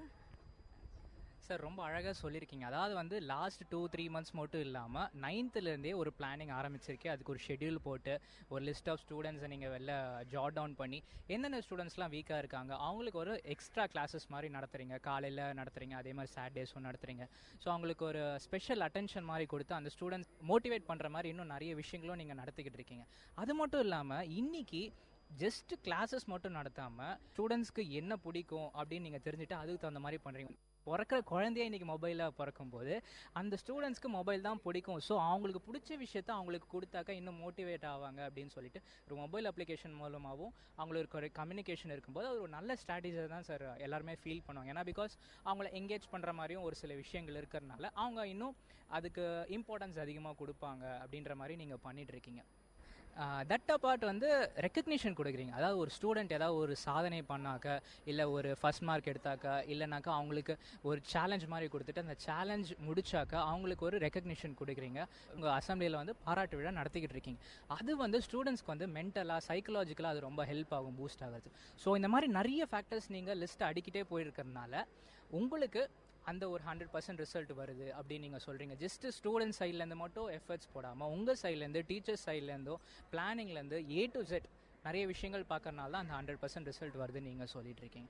சார் இது இல்லாமல் வேறு ஏதாவது ஸ்டூடெண்ட்ஸ்க்கு பிடிச்ச மாதிரி வேறு ஏதாவது பண்ணுறீங்களா? இப்போ ஸ்பெஷல் கிளாஸஸ் அப்படின்னு சொல்லிங்க. சார் நானே ஸ்கூலில் படிக்கும்போது இந்த ஸ்பெஷல் கிளாஸ்லாம் எப்படி கட் அடிக்கணும், சாட்டர்டே வந்து தேவையில்லை, நான் எதுக்கு ஸ்கூல் போய்கிட்டு அந்த மாதிரி எனக்கு ஒரு ஃபீலிங் இருக்கும். ஸோ இப்போ அந்த மாதிரி ஸ்டூடெண்ட்ஸ் ஃபீல் பண்ணுவாங்க. ஸோ அப்படி அவங்க ஃபீல் பண்ணாத வகையில் அவங்களை எப்படி அவங்க ஹாப்பியாகவும் வந்து நடத்துகிற மாதிரி அவங்களுக்கு பிடிச்ச விதமாகவும் நீங்கள் எப்படி அந்த கிளாஸஸ் கண்டக்ட் பண்ணுறீங்க அது சொல்லுங்கள் சார். பள்ளிக்கு வருகை புரியாத மாணவர்கள், அதாவது வேற வீட்டில் பெற்றோர்களுக்கு தெரியாமல் பெற்றோர்கள் வந்து வேலை சென்றுவாங்க. அப்போ வந்து மாணவர்களை கண்காணிப்பதற்காக வீட்டில் யாரும் இல்லை. அதனால் நாங்கள் என்ன செய்வோம்னா 10 மணிக்கு 10-10:15 வரையில் நான் பள்ளிக்கு வருகிறாரேன்னு பார்ப்போம். அப்படி இல்லைனாக்கா நான் ஒரு ஆசிரியர் அழைத்து கொண்டு வீட்டுக்கே செல்வோம். வீட்டுக்கு சென்று அந்த மாணவர்கள் இருக்கிறானா இல்லையானா ஒரு தனியாக அதற்கு பள்ளிக்கு வராத மாணவருடைய பெயர் பட்டியல் அதுக்கு தனியாக வீட்டுக்கு சென்று பார்வை, பெற்றோர்கள் வீட்டுக்கு சென்று பார்வையிடக்கூடிய ஒரு பதிவேட்டை அதை பராமரித்து கொண்டு வருகிறோம். அந்த அவங்க இருக்கக்கூடிய உறவினர்கள்ட்ட கையெழுத்து பெறப்பட்டு அந்த மாணவர்களை தலைமை ஆசிரியர் வண்டியிலேயே அமர வைத்து பள்ளிக்கு அழைத்து வரோம். இது நடக்கிறது. இந்த எங்கள் பள்ளியில் அதை இம்ப்ளிமெண்ட் பண்ணுறோம். அதே நேரத்தில் பெற்றோர்களுக்கு வாய்ஸ் மெசேஜில் ரெஸ்பான்ஸ் இல்லைன்னாக்கா நாங்கள் 10:15 வரையில் பார்ப்போம். அதன் பிறகு நேரடியாக தொலைபேசி மூலமாக பெற்றோர்களுக்கு தகவல் கொடுப்போம். அதற்கு ரெஸ்பான்ஸ் இல்லைன்னாக்கா நாங்கள் நேரடியாக வீட்டுக்கு சென்று மாணவர்களை அழைத்து வரோம். இது ஒரு எங்களுக்கு. அதை தவிர்த்து இதை 10ஆம் வகுப்பு மாணவர்கள் மட்டுமே ஒரு தேர்ச்சி விதத்தை மட்டுமே குறிக்கோளாக பண்ணாமல் நாங்கள் மற்ற வகுப்பு மாணவர்களும் extracurricular activity, techno club, பள்ளி கல்வித்துறை மூலமாக நடத்தக்கூடிய கம்ப்யூட்டரில் அவருடைய அடைவுத்திறன் எவ்வாறு இருக்கிறது என்பதை பற்றி கிளப்பு மூலமாக மாவட்ட அளவில் எங்கள் பள்ளியை சார்ந்த மாணவன் AKS திருமுருகன் மாவட்ட அளவில் கலெக்டர்கிட்ட ஒரு அவார்டு வாங்கியிருக்கிறான். இதை பெருமையாக எங்கள் பள்ளியின் சார்பாக நான் சொல்கிறோம். அதே நேரத்தில் தனியார் ஒரு தொலைக்காட்சி நிறுவனம் புதிய தலைமுறை நடத்திய அந்த வீட்டுக்கு ஒரு விஞ்ஞானி என்ற அறிவியல் கண்காட்சியில் என் பள்ளி மாணவன், அதே மாணவன் 3ஆம் இடம் பெற்று பரிசையும் பெற்றிருக்கிறான். இது எனக்கு எங்கள் பள்ளிக்கு ஒரு பெருமையாகவும் இருக்கிறது. அதே நேரத்தில் இந்த மாணவர்கள் ஒரு யூடியூப், ஃபேஸ்புக்கில் நம் பள்ளியில் என்ன மாதிரியான ஆக்டிவிட்டீஸ் 4 வகுப்பறைகள், ஸ்மார்ட் வகுப்பறைகள் எங்கள் பள்ளியில் RMSI மூலமாக ஏற்படுத்தியிருக்கிறார்கள். அனைத்து ஆசிரியர்களும் ஸ்மார்ட் வகுப்பில் LCD ப்ரொஜெக்ட் மூலமாகத்தான் பாடம் நடத்துவார்கள். அதில் ஒவ்வொரு டெஸ்க்டாப்லேயும் அனைத்து பாடனுடைய டெக்ஸ்ட் புக்கினுடைய அனைத்து விவரங்களும் அதில் இறக்கம் செய்யப்பட்டு மாணவருக்கு லைவாக நாங்கள் போட்டு காப்போம். ஒரு தேர்வு என்றால் ஒரு விடைத்தாள்களை ஜெராக்ஸ் எடுத்து அதை கொடுப்பதற்கு பதிலாக நாங்கள் அந்த ஸ்கேன் பண்ணி அந்த கொஸ்டினை அதாவது ஸ்க்ரீன்லேயே போட்டுட்டு மாணவர்கள் அமைதியாக அந்த கேள்வியை அந்த ஸ்க்ரீனில் பார்ப்பாங்க, விடை மட்டும் எழுதுவாங்க எண்களை போட்டு. அந்த மாதிரியான நடவடிக்கைகளை நாங்கள் ஏற்படுத்தி வருகிறோம். அதனால் இதனால எங்களுக்கு நேரம் மிச்சமாகிறது. மாணவர்கள் போர்டில் எழுதி போட்டு அதன் பிறகு கேள்வியை எழுதிட்டு அதன் பிறகு தேர்வு எழுதுறதுக்கு அந்த நேரத்தை வீணாக்காமல் நாங்கள் இந்த மாதிரியான ஒரு நடவடிக்கைகள். என்னுடைய இன்னும் 3 மாணவர்கள் ஷார்ட் ஃபிலிம் ஒன்று எடுத்திருக்கிறார்கள். அது அறிவியலை பற்றிய நாடகம். அதில் யூடியூப்பில் போட்டிருக்காங்க. QR கோடு எங்கள் பள்ளிக்கு நாங்கள் தனியாக ஏற்படுத்தி இருக்கிறோம். அந்த QR கோடில் எங்கள் பள்ளியில் நடக்கக்கூடிய பல்வேறு நிகழ்ச்சிகள், உறுதிமொழிகள் எடுக்கக்கூடியது, ஆண்டு விழாக்கள், அதன் பிறகு கலை நிகழ்ச்சிகள், பல்வேறு சுதந்திர தினம், குடியரசு தினம், காமராஜருடைய பிறந்த தினம், கல்வி வளர்ச்சி நாள், இன்னும் பல்வேறு கல்வித்துறையில் கொடுக்கக்கூடிய கால அட்டவணையின்படி, நிகழ்ச்சி நிரலில் படி நாங்கள் விழாக்கள் எல்லாம் பல்வேறு விழாக்கள் நடத்துவோம். தேசிய விழாக்கள், இந்த விழாக்கள் நடத்தும் போது அதனுடைய பதிவு எல்லாம் செய்து ஸ்கேன் பண்ணி பார்த்தீங்கன்னா எங்கள் பள்ளியினுடைய QR கோடில் எங்கள் பள்ளியினுடைய நிகழ்ச்சிகள் அனைத்தும் வரும் என்ற ஒரு சிறப்பு செய்தியும் உங்களிடத்தில் நான் சொல்லிக்கொள்ள பெருமைப்படுகிறேன். சார், யூஸ்வலாக நான் டிவியில் இல்லை படத்தில் பார்க்கும்போது லோன் கட்டுறதுக்கு ஒரு 4-5 பேரை வச்சுருப்பாங்க. லோனை ரீபே பண்ணுறதுக்கு அந்த இன்ஸ்டால்மெண்ட் பிடிக்கிறது பைக்கில் போய் டக்குன்னு அவங்க சேஸ் பண்ணி பிடிப்பாங்க. ஆனால் நீங்கள் என்னென்னா ஸ்டூடெண்ட்ஸே அதே ஒரு டாக்டிக்கில் நீங்கள் பண்ணியிருக்கீங்க. இந்த மாதிரி ஒரு ஸ்டெப்பு நிறைய இடத்துல நான் கேள்விப்பட்டதில்லை. முதல் தடவையாக இந்த மாதிரி நான் கேள்விப்பட்டுருக்கேன் இந்த இடத்துல. ஸோ ஸ்டூடெண்ட்ஸ் இன்வால்வ் ஆகலை அப்படின்னாலும் டீச்சர்ஸ் எப்படி இன்வால்வ் ஆகிறாங்க? டீச்சர்ஸ் அவங்க போயிட்டு இதெல்லாம் செய்யணும் அப்படின்றது அவங்க வேலை கிடையாது. பட் அவங்களுக்கு அந்த ஒரு ஆர்வம் இருக்குது. அவங்களுக்கு இருக்கிறது அந்த ஆர்வம் ஸ்டூடெண்ட்ஸ் கிட்ட போய் இந்த மாதிரி விஷயங்கள் எல்லாம் ரீச் ஆகுது. இது மட்டும் இல்லாமல் அடுத்து நீங்கள் சொன்னது டெக்னாலஜி. சார், டெக்னாலஜி யூடியூப்லலாம் நீங்கள் வந்திருக்கீங்க, ஷார்ட் ஃபிலிம்ஸ் எல்லாம் பண்ணியிருக்காங்க அப்படின்றீங்க. சார், சாதாரணமாக ஒரு ஷார்ட் ஃபிலிம் எடுக்கிறதுல அவ்வளோ ஈஸியான விஷயம் கிடையாது. அதே மாதிரி ஒரு ஸ்கூல் இன்னைக்கு மொபைல் ஃபோன்ஸ்லாம் கிளாஸுக்கு எடுத்துகிட்டு வரக்கூடாது அப்படின்ற ஒரு விஷயமா இருக்குது. பட் ஆனாலும் டெக்னாலஜியில் இருந்தால் தான் ஸ்டூடெண்ட்ஸ் மோட்டிவேட்டடாக இருப்பாங்க அப்படின்னு சொல்லிட்டு அவங்களுக்கு நீங்கள் ஒரு விதமான என்கரேஜ்மெண்ட் கொடுக்குறீங்க. ஒரு ஸ்கூல் ரூல்ஸும் ஃபாலோ பண்ணிவிட்டு அதே மாதிரி அவங்களுக்கு என்கரேஜ்மெண்ட்டும் கொடுக்கறனால அவங்க அந்த மாதிரி விஷயங்கள், அதாவது நீங்கள் சொன்ன மாதிரி எக்ஸ்ட்ரா கரிக்குலர் ஆக்டிவிட்டீஸில் அவங்களை எங்கேஜ் பண்ணாக்க படிப்புலேயே அவங்க ஆட்டோமேட்டிக்காக எங்கேஜ் பண்ணுவாங்கன்ற ஒரு ஸ்ட்ராட்டஜி தான் நீங்கள் ஃபாலோ பண்ணிட்டுருக்கீங்க. ஸோ இது ரொம்ப ஹெல்ப்ஃபுல்லாக இருக்கும் நிறைய ஸ்டூடெண்ட்ஸ்க்கு. இந்த மாதிரி இப்போ நீங்கள் டிப்ஸ் ஷேர் பண்ணுறதால மேலும் மேலும் நிறைய ஸ்டூடெண்ட்ஸ் இதை கேட்டுட்டு மோட்டிவேட் ஆவாங்க. நிறைய ஸ்டூடெண்ட்ஸ் அவங்க ஸ்கூல்ஸ் கிட்ட இந்த மாதிரி ஃபெசிலிட்டிஸ் இல்லை அப்படின்னாலும் அவங்க போய் ரெப்ரசென்ட் பண்ணுறதுக்கு ஒரு வழியாக இருக்கும், ஒரு பிளாட்ஃபார்மாக இருக்கும் அப்படின்றதான் நான் நம்புகிறோம். ஸோ நிறைய ஸ்டூடெண்ட்ஸ், நிறைய ஸ்கூல்ஸ் இதே மாதிரி 100% எடுக்கணும் அப்படின்றதான் எங்களோட விஷயமா இருக்குது. ஸோ உங்கள் ஸ்கூல் இதே மாதிரி மேலும் மேலும் நிறைய சாதனைகள் புரிய எங்கள் VIT பண்பலை 90.8 சார்பாக வாழ்த்துக்கள் தெரிவிக்கிறோம். நன்றி. இதுக்கெல்லாம் முக்கிய காரணம் VIT-னுடைய வேந்தர் அவருடைய வழிகாட்டுதல். அவர்கள் 2012 முதல் ஸ்டார் திட்டத்தின் மூலமாக 5000த்துக்கும் அதிகமான மாணவர்களுக்கு அவர் வாழ்க்கையில் ஒளி ஏற்றி அவருடைய எதிர்காலம் சிறப்பாக அமைவதற்கு அரசு பள்ளியில் படிக்கக்கூடிய மாணவர்களுக்கு வழிவகை கொடுத்திருக்கிறார். அந்த வேந்தர் அவர்களுக்கு அரசு பள்ளிகளின் சார்பாக நெஞ்சார்ந்த நன்றியை நாங்கள் தெரிவித்துக் கொள்கிறோம். அது மட்டுமல்லாமல் அரசு உதவி பெறும் அரசு பள்ளிகளுக்கு 10 மற்றும் 12ஆம் வகுப்பு பள்ளியினுடைய தலைமை ஆசிரியர்களுக்கு 100% எடுப்பதற்காக ஊக்குவித்து அவர்களுக்கு 5000 ரூபாய் வருடம் கொடுத்து ஒரு ஷீல்டும் கொடுத்து எங்களை எல்லாம் பெருமைப்படுத்தி இருக்கிறார். வேந்தர் அவர்களுக்கு நாங்கள் அனைத்து பள்ளியினுடைய அரசு பள்ளியினுடைய தலைமை ஆசிரியர்கள் சார்பாக நெஞ்சார்ந்த நன்றியை நாங்கள் தெரிவித்துக் கொள்கிறோம். அவர்கள் ஊக்கத்தின் வாயிலாகத்தான் நாங்கள் இந்த மாதிரியான 50 பள்ளிகள் கடந்த ஆண்டு இருப்பது இப்போ 59 பள்ளிகள் நாங்கள் 100% பெற்றிருக்கிறோம் என்பதை நான் பெருமையுடன் தெரிவித்துக் கொள்கிறேன். இதற்கு காரணம் VIT வேந்தரும் ஒருவர் சொல்வது நிதர்சனமான உண்மை. நன்றி VITக்கு.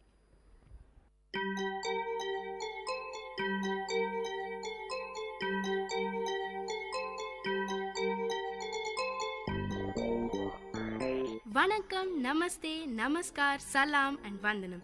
நீங்கள் கேட்டுக்கொண்டிருப்பது விஐடி பண்பலை 90.8. இது விஐடி பல்கலைக்கழகத்தின் சமுதாய வானொலி. உங்க எல்லோரையும் புதுமை பெண்கள் நிகழ்ச்சிக்கு வரவேற்கிறேன். நான் உங்க அட்டானா. இந்த நிகழ்ச்சியில எவ்வளோ கடினமான சூழ்நிலையும் தனக்குன்னு ஒரு பாதையை அமைச்சுக்கிட்டு அதுல அவங்க பயணத்தை தொடர்ந்து அதுல வெற்றியும் அடைந்த பெண்களை பத்தி தான் நான் உங்களுக்கு சொல்ல போறேன்.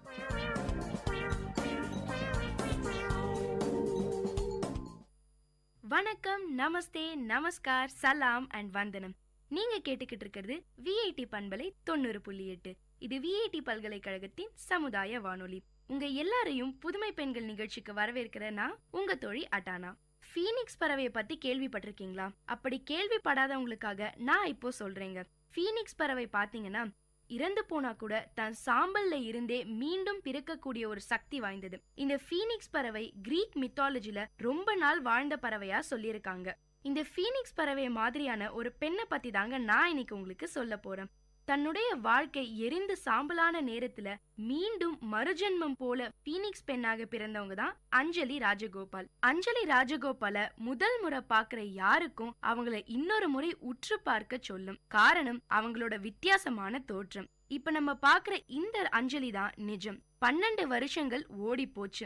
அப்ப அவங்க எப்படி இருந்தாங்கன்னே மறந்து போச்சாம். அப்ப எடுத்த அந்த போட்டோஸ் எல்லாம் ஒரு பாக்ஸ்ல போட்டு வச்சிருக்காங்களாம். ஆனா அந்த பாக்ஸ இப்ப எங்க வச்சிருக்காங்கன்ற இடம் கூட மறந்து போச்சாம். தேடவும் விருப்பம் இல்லையாம். தான் யாருன்னு தேடிட்டு இருந்த வரைக்கும் தான் அவங்களையே அவங்க வெறுத்தாங்களாம். இப்ப இதுதான் நிஜம்ங்கிற ஒரு பக்குவம் வந்திருக்கு. அதை ஏத்துக்கிட்ட பிறகுதான் வாழ்க்கை ரொம்ப சந்தோஷமாவே இருக்காம் நம்ம அஞ்சலி ராஜகோபாலுக்கு. அப்படி என்னதான் இவங்க வாழ்க்கையில நடந்ததுன்னு தெரிஞ்சுக்க உங்க எல்லாருக்கும் ஆர்வமா இருக்குமே. உங்களுக்காக இப்ப நான் சொல்றேன் இவங்க வாழ்க்கைய பத்தி. போலீஸ் ஆபீசரா இருந்த அவங்க அப்பாவுக்கு பிறந்த குழந்தையா இருந்த நம்ம குட்டி பாப்பா அஞ்சலிய வந்து பார்க்க கூட முடியாத சூழ்நிலை. ரத்த சேதங்கள், கொலைகள்னு மீண்டு வந்த அவர்கிட்ட இருந்துதான் அஞ்சலிக்கு இந்த தைரியமும் போராட்ட குணமும் வந்திருக்கும்னு நினைக்கிறாங்க நம்ம அஞ்சலி.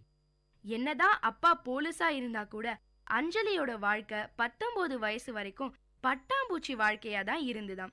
சென்னையில ஸ்கூல் படிப்பை முடிச்சிட்டு கேம்பிரிட்ஜ்ல பொலிட்டிக்கல் சயின்ஸ் படிச்சிருக்காங்க. அதுக்கப்புறம் அமெரிக்காவுல போய் டிகிரி படிக்கலாங்கிற ஒரு பிளான்ல இருந்தாங்க நம்ம அஞ்சலி. வெக்கேஷனுக்காக இந்தியா வந்திருந்தாங்களாம். பாட்டி வீட்டுக்கு போகலாம்னு அஞ்சலியோட அம்மா கூப்பிட்டப்போ எக்ஸாம்ஸ் இருக்கு படிக்கணும்னு பிடிவாதமா இருந்தாங்களாம் அஞ்சலி. ஆனா அவங்க அம்மா விடாம கட்டாயப்படுத்தினதுனால அவங்க கூட அஞ்சலியும் பெங்களூர்ல உள்ள அவங்க பாட்டி வீட்டுக்கு கிளம்பினாங்களாம். 2002ஆம் ஆண்டு மார்ச் 12ஆம் தேதி கார்ல டிரைவருக்கு பக்கத்து சீட்ல அஞ்சலியும் பின் சீட்ல அஞ்சலியோட அம்மாவும் அவங்க ஃப்ரெண்டும் உட்கார்ந்து இருந்தாங்களாம். சென்னை டு பெங்களூர் ரூட்ல 100 கிலோமீட்டர் வேகத்துல போய்கிட்டு இருந்துதாம் இவங்க காரு. எதிர்லயும் ஒரு ட்ரக் வேகமா வந்துகிட்டு இருந்துதாம். எல்லாரும் ஒரு நிமிஷம் கண்ணை மூடி கண்ணை திறக்கிறதுக்குள்ள எதிர்ல வந்த ட்ரக் மோதினதுல பயங்கரமான ஆக்சிடென்ட். ஒரு 2 நிமிஷத்துல வாழ்க்கையே தலைகீழா மாறிடுச்சு. டிரைவரும் பின்னால உட்கார்ந்து இருந்தவங்களும் அடிகளோட தப்பிச்சிட்டாங்களாம். நேருக்கு நேர் மோதினதுல அஞ்சலி முகத்துக்கும் மூளைக்கும் பயங்கர அடி. அஞ்சலி போட்டுட்டு இருந்த கூலிங் கிளாஸ் உடைஞ்சு அவங்க வலது கண்ல குத்திருச்சாம். ரொம்ப ஆழமா குத்தினதுல பார்வையே கொஞ்சமா போயிருச்சாம். அஞ்சலி மண்டையில மட்டும் 455 பிராக்சர்ஸ்.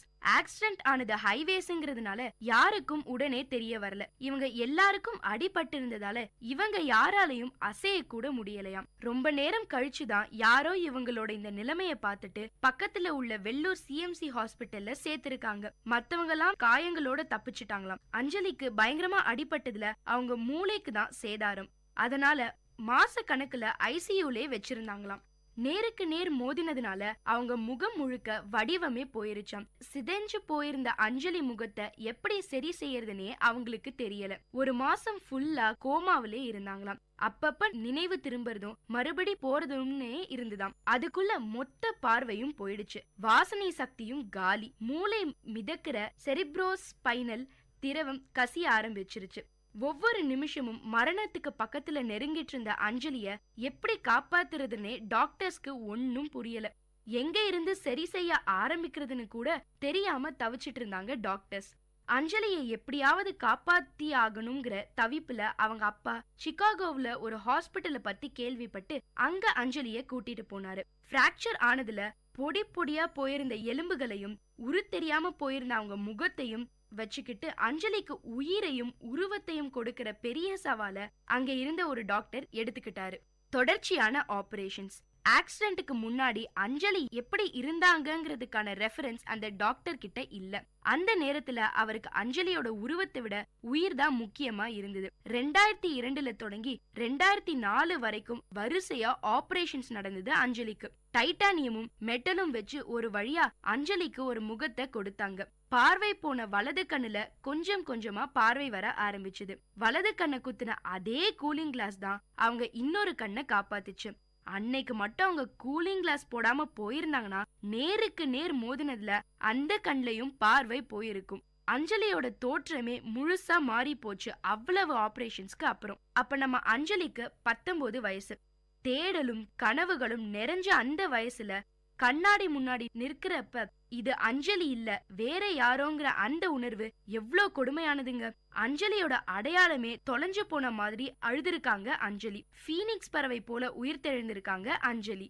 ஒரு துயரம் வரும்போதுதான் யார் உண்மையான நண்பன் எவன் போலியா இருந்திருக்கான்னு தெரியும். அஞ்சலியோட பழைய முகமும் அடையாளமும் அவங்கள விட்டு போயிருந்தாலும் சாதிக்கணுங்கிற அவங்க வெறி மட்டும் போகல. அட்மிஷன் முடிஞ்சு 3 மாசமான நிலையில சிகாகோ யூனிவர்சிட்டிய அணுகி சீட் கேட்டிருக்காங்க அஞ்சலி. அவங்க கதையை தெரிஞ்சதும் நிலைமையை புரிஞ்சுக்கிட்டு அட்மிஷன் கொடுத்திருக்காங்க. எங்க போய் படிக்கணும்னு நினைச்சாங்களோ அதே நாட்டுல ட்ரீட்மெண்ட் எடுக்கிற நிலைமையை உருவாக்கிருச்சு விதி. ஆனா விதியை வெற்றி அடைய விடாம அதே இடத்துல அவங்க கனவுகளுக்காக போராடி படிப்பை தொடங்கினாங்க அஞ்சலி. விதிய மதியால வெல்ல முடியுங்கிறதுக்கு சாட்சி நம்ம அஞ்சலி ராஜகோபால் தாங்க. அட்மிஷன் கிடைச்சு அந்த யூனிவர்சிட்டியில போய் சேர்ந்ததுக்கு அப்புறம் தான் வாழ்க்கையில மறுபடியும் ஏதோ ஒரு பிடிப்பு கிடைச்ச மாதிரி ஃபீல் பண்ணாங்க அஞ்சலி. அந்த யூனிவர்சிட்டியில நல்லபடியா படிப்பை முடிச்சுட்டு இந்தியா வந்தாங்க அஞ்சலி. இவங்களை இங்க இருந்த பல பேருக்கு அடையாளமே தெரிஞ்சுக்க முடியாத அளவுக்கு அஞ்சலியோட உருவம் மாறி இருந்தது. இப்படியே வெளியே போகாம யோசிச்சுக்கிட்டே இருந்தா வீட்டுக்குள்ளேயே முடங்கிடுவோம்னு உணர்ந்து நிறைய விஷயங்கள்ல தன்னை தீவிரமா ஈடுபடுத்திக்கிட்டாங்க அஞ்சலி. தனக்கும் இந்த புது உருவத்துக்கும் நல்ல அடையாளம் கிடைக்கணும்னு NDTVல ஒரு ஷோ நடத்தினாங்க. டச் PRன்னு சொந்த கம்பெனி ஒன்னும் தொடங்கினாங்க அஞ்சலி. சமீபத்துல ஃபீனிக்ஸ் இனிஷியேட்டிவ்னு ஒரு அமைப்பை தொடங்கியிருக்காங்க அஞ்சலி. இந்த நிறுவனம் லாப நோக்கம் இல்லாதது. நம்ம ஊர்ல யாருக்காவது ஏதாவது அதிர்ச்சியான விஷயமோ இல்ல விபத்தோ நடந்தா அத பத்தி பேச கூட பயப்படுறாங்க. உருவத்தை பார்த்து தப்பா நினைச்சுப்பாங்களோ, நடந்ததை சொன்னா அது நமக்கே கலங்கலாகிடுமோன்னு நினைச்சு உள்ளுக்குள்ளேயே போட்டு அழுத்திக்கிறாங்க. பாதிக்கப்பட்டவங்க தங்களுடைய அனுபவங்களையும் கஷ்டங்களையும் மத்தவங்க கிட்ட மனசு திறந்து பேசுறது மூலமாவும் அடுத்தவங்களோட அனுபவங்களை கேட்கறது மூலமாவும் ஆறுதல் கிடைக்கும்னு நம்புறாங்க அஞ்சலி. விபத்தை சந்திச்சவங்களுக்கு சரியான ட்ரீட்மெண்ட் கிடைச்சாலே அவங்க தனிப்பட்ட வாழ்க்கையிலும் சரி பொதுவான வாழ்க்கையிலும் சரி ஜெயிச்சிடலாம்னு சொல்லணும்னு நினைச்சாங்க அஞ்சலி. இப்படி பல காரணங்களுக்காக தொடங்கினதுதான் இந்த ஃபீனிக்ஸ் இனிஷியேட்டிவ். இந்த நிறுவனம் மூலமா பாதிக்கப்பட்டவங்களுக்கு செமினார், ஒர்க் ஷாப் எல்லாம் நடத்தி அவங்களுக்குள்ளேயே ஒரு நல்ல புரிதலையும் பகிர்தலையும் ஏற்படுத்துறாங்க. 19 வயசு வரைக்கும் அழகுக்கு அதிக முக்கியத்துவம் கொடுத்தவங்க தான் அஞ்சலியும். அப்புறம் நடந்த விஷயங்கள் எல்லாத்தையும் மாத்திடுச்சு. அஞ்சலி கண்ணுக்கு எதிரிலேயே அவங்க தோற்றத்தை பத்தி கமெண்ட் அடிச்சிருக்காங்களாம். பசங்க திரும்பி பார்க்கவே பயப்படுவாங்களாம். பொண்ணுங்களோ கண்ணா பின்னான்னு கமெண்ட் அடிச்சுட்டு போயிடுவாங்களாம். ஆனா இது எல்லாத்தையும் சகிச்சுக்கிட்டாங்க அஞ்சலி.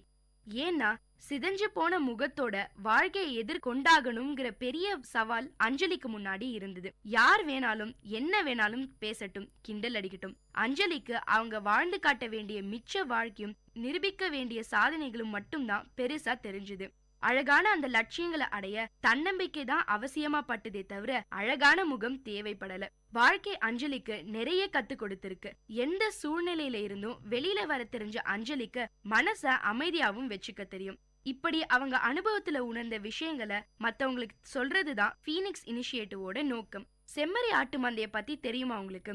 ஏதோ ஒரு செம்மறி ஆடு பள்ளத்துல விழுந்து எழுந்து போனா அதே பள்ளத்துல விழுந்து எழுந்துதான் மத்த ஆடுகளும் போகும். பள்ளம் இருக்கேன்னு வேற ஒரு பாதையில போகாது. ஆனா நாம மனிதர்கள், நம்ம ஏன் செம்மறி ஆடுகள் மாதிரி இருக்கணும்? மற்றவங்க வாழ்க்கையில கஷ்டப்பட்டதை கேட்டோம்னா அவங்க பண்ண அதே தப்ப நம்ம பண்ணாம தப்பிச்சிடலாம்.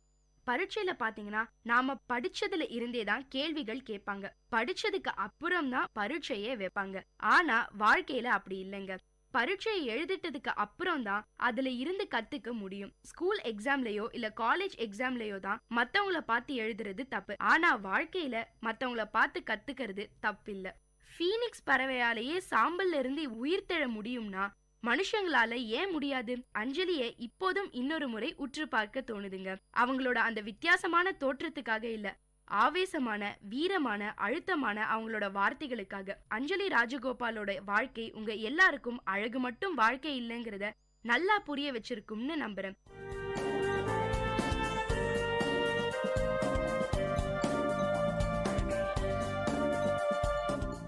இந்த நிகழ்ச்சி உங்க எல்லாருக்கும் ஒரு பெரிய உற்சாகத்தை தந்திருக்கும்னு நம்புறேன். இதே மாதிரி பல விஷயங்களை தெரிஞ்சுக்கணுமா? அப்போ விஐடி பண்பலை 90.8 கேட்டுக்கிட்டே இருங்க.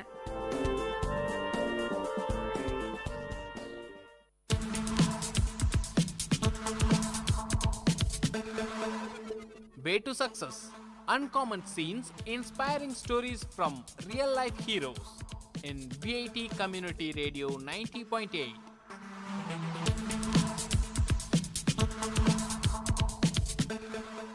Welcome to the show Way to Success, and I'm your host Pooja.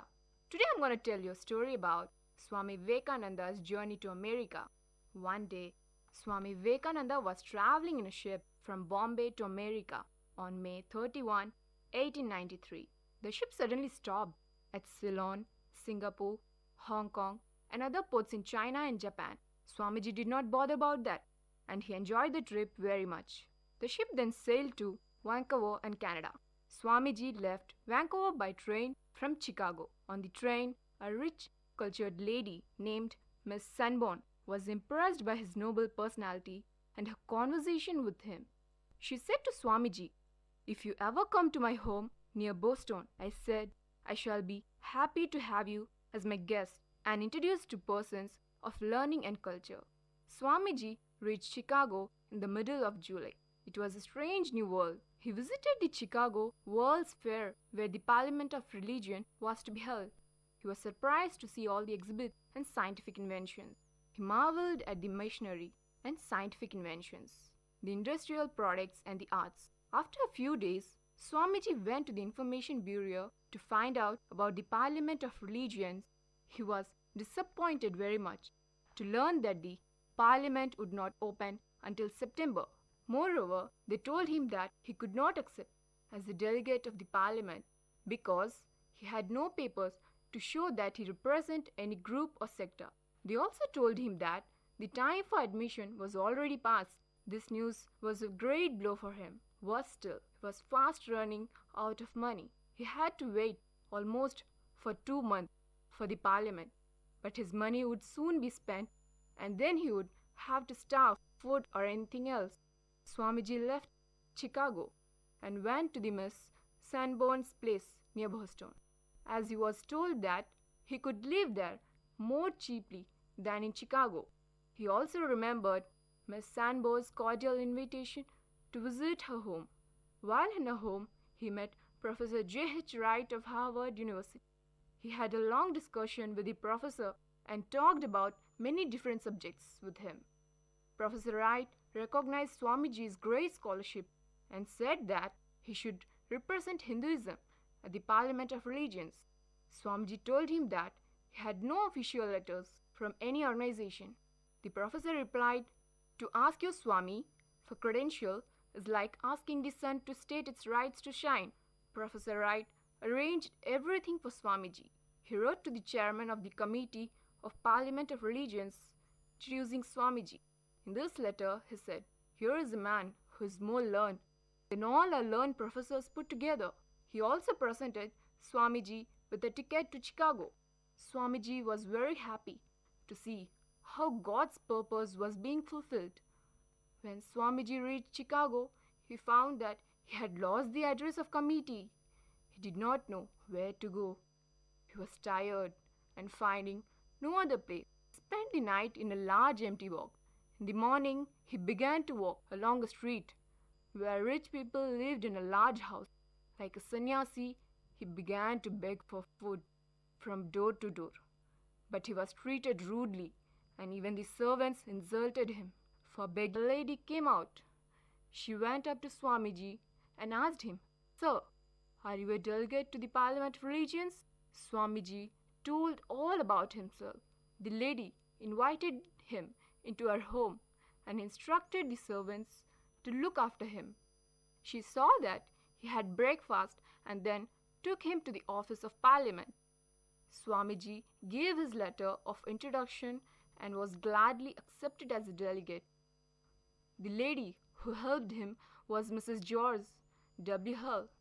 She and her husband and the child became close for Swamiji, and Swamiji started living with them. You're listening to the show Way to Success on VIT Community Radio 90.8 with me, Pooja, your host, and meet you in our next episode with more interesting moment of successes. Dear listeners, you had listened to the show Way to Success. We will meet you with more uncommon stories from real life heroes in VIT Community Radio 90.8.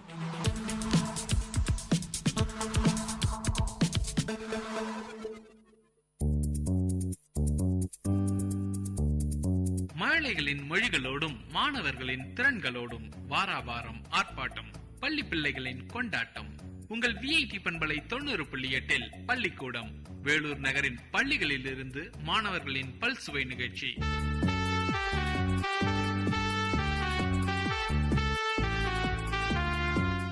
இன்றைய பள்ளிக்கூடம் நிகழ்ச்சியில் உருது பெண்கள் நடுநிலைப் பள்ளி வேலூர் மாணவிகள் வழங்கும் பல்சுவை நிகழ்ச்சிகளை கேட்கலாம்.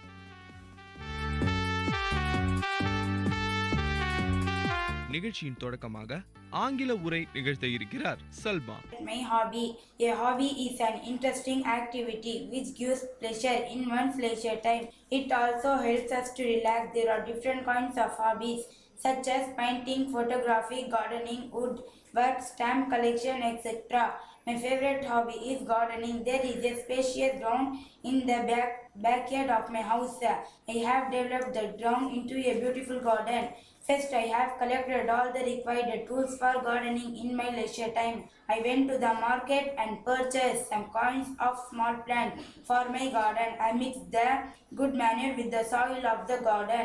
I have planted some kinds of roses, some fruit plants and some plant of vegetable. I watered them daily.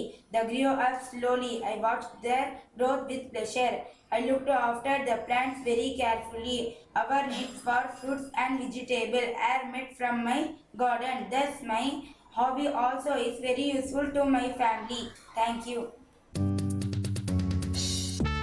நிகழ்ச்சியில் அடுத்ததாக தமிழ் கதை கூற வருகிறார் கரீமா. மனக்கட்டுப்பாடு கதை. பெண்மணி ஒருத்தி தன்னுடைய மகளை அழைத்து கொண்டு பெரியவர் ஒருவரை காண சென்றார். அவரிடம் தன் மகன் அதிகமாக இனிப்புகளை விரும்பி உண்வதாகவும் அந்த பழக்கத்தை இழுவதற்கு அறிவுரை சொல்லுமாறு கேட்டார். அந்த பெரியவர் 40 நாள் கழித்து வந்து தன்னை பார்க்குமாறு கூறினார். மீண்டும் பெண்மணி மகளுடன் அவரை சந்தித்தார். பெரியவர் சிறுமையுடன், தம்பி, இனிப்புகளை அதிகமாய் உண்ணாதே, உடல் நலத்திற்கு கேடு, விளைவினையாக்கும் என்று கூறினார். அதை கேட்ட அப்பெண்மணி, இதை நீங்கள் அப்பொழுதே கூறியிருக்கலாமே, ஏன் 40 நாள் கழித்து சொல்லீர்கள் என்று கேட்டார். அந்த பெரியவரோ, அம்மா, எனக்கே இனிப்பு அதிகமாய் உண்ணும் பழக்கம் இருந்தது. நான் முதலில் என்னை திருத்திக் கொண்டே பெற்ற பிறகுக்கு அறிவுரை கூற முடியும். 40 நாள் கழித்து இப்பொழுதுதான் இனிப்பு உண்ணுவதை நான் குறைத்துவிட்டேன். அதனால் தான் உன் மகனுக்கு அறிவுரை கூறினேன் என்றார் அப்பெரியவர். நம்மை கட்டுப்படுத்தி வாழ வேண்டும். இல்லை என்றால் பலவற்றுக்குள் நாம் அடிமையாகி விடுவோம். உடன் தடுக்கமே எல்லோருக்கும் புகழ் சேரும். நன்றி, வணக்கம். நிகழ்ச்சியில் அடுத்ததாக உரை நிகழ்த்த இருக்கிறார் ராசியா Sultana. The importance of discipline. Discipline is very important for the people, especially who live in a democratic country. The father of our nation, Mahatma Gandhi, stressed the value of moral discipline. If there is no discipline, there will be no democracy in a country. Discipline makes a man cultured. A disciplined man becomes a savage. A person who has no discipline is still an animal. Therefore, children should be taught discipline from the childhood, both in home and school. There should be discipline not only a battlefield but everywhere in a country. In the public place, we must behave according to the rules and regulations. Discipline is based on code of conduct. A disciplined person becomes a gem among people. Advanced countries are following the path of discipline. If there is no discipline among the players in the team, the other team only can win the match. Therefore, only a clean nation can achieve its goal. நிகழ்ச்சியில் அடுத்ததாக தமிழ் பாடலை பாட வருகிறார் கதிஜாதுல் குப்ரா. நீதி நெறி வாழுவமால் இருக்க வேண்டும், நெஞ்சார உன்மதனை பேச வேண்டும், ஓதிமறை உயர்ந்தவரை மதிக்க வேண்டும், ஒப்பற்ற ஆசான் சொல் கேட்க வேண்டும், ஆதியிலே வாழ்ந்த முறை நினைக்க வேண்டும், ஆபத்தில் உற்றவர்க்கு உதவ வேண்டும், ரோதி வடிவானவைக்கு சொல்ல வேண்டும், சுகம் பெறவே வாயார வாழ்த்த வேண்டும். நன்றி, வணக்கம். நிகழ்ச்சியில் அடுத்ததாக ஆங்கில உரையாடலை நிகழ்த்த இருக்கிறார் ஹம்ரீன் மற்றும் Gousia. Excuse me ma'am, may I come in? Good morning ma'am. Yes, good morning Amreen. How are you Amreen? How is your practice? There is just a little tough ma'am. What's the matter Michael? Why do you look so dull? Ma'am, I am defied. My mother is not very happy about my missing classes for 1 week. She feels my study will suffer. I am confused ma'am. What is your advice me to do? Well, what do you propose to do? Ma'am, you cannot have hunger. I am to play in such an important tournament.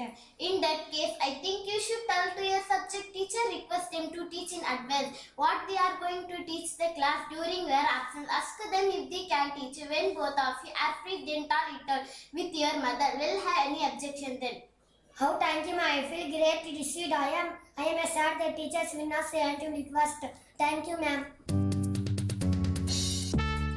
நிகழ்ச்சியில் அடுத்ததாக தமிழ் உரையாடலை நிகழ்த்த இருக்கிறார் கௌசியா மற்றும் சல்மா. தங்கச்சி சல்மா, நேற்று உன்னை விளையாட்டத்தில் பார்க்க முடியலையே. ஆமாம் அக்கா, நேற்று எங்கள் வீட்டை சுற்றி தோட்டம் அமைத்தோம், அதனால் விளையாட வரவே இயலவில்லை. உங்கள் ஊரில் உள்ள அனைத்து வீடுகளையும் தோட்டம் உண்டா? எங்கள் ஊரில் தோட்டம் இல்லாத வீடுகளே இல்லை. இப்பொழுது எங்கள் ஊரே மாறிவிட்டது. சரி, எங்கள் தோட்டத்தை என்ன விதைத்துள்ளீர்கள்? கீரை விதைக்கிறோம். நீ என்ன நட்டுள்ளாய்? நான் ரோசா நட்டுள்ளேன். நானும் உங்களை போன்ற எங்கள் வீட்டு தோட்டம் அமைக்க போகிறேன். மகிழ்ச்சி அக்கா. இன்று நீங்கள் பட்டு அணைத்திருக்கிறீர்களே, காரணம் என்ன? இன்று எனக்கு பிறந்த நாள் சல்மா. வாழ்த்துக்கள் அக்கா. நன்றி. நன்றி, வணக்கம். நிகழ்ச்சியில் அடுத்ததாக ஆங்கில பாடலை பாட வருகிறார்கள் ஹம்ரீன் மற்றும் Gousia. Up in the blue sky, what do you see? Star and star twinkling at me. Twinkling, twinkling, la la la la. Twinkling, twinkling, la la la la. Inside the classroom, what do you see? Teacher and children are singing like cuckoos. Singing, singing, la la la la. Singing, singing, la la la la.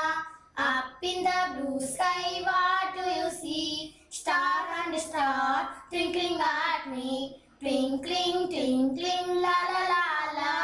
Outside the classroom, what do you see? Boys and girls are playing like kittens. Playing, playing, la la la la. Playing, playing, la la la la. Up in the blue sky, what do you see? Star and star twinkling at me. Twinkling, twinkling, la la la la. Twinkling, twinkling, la la la la.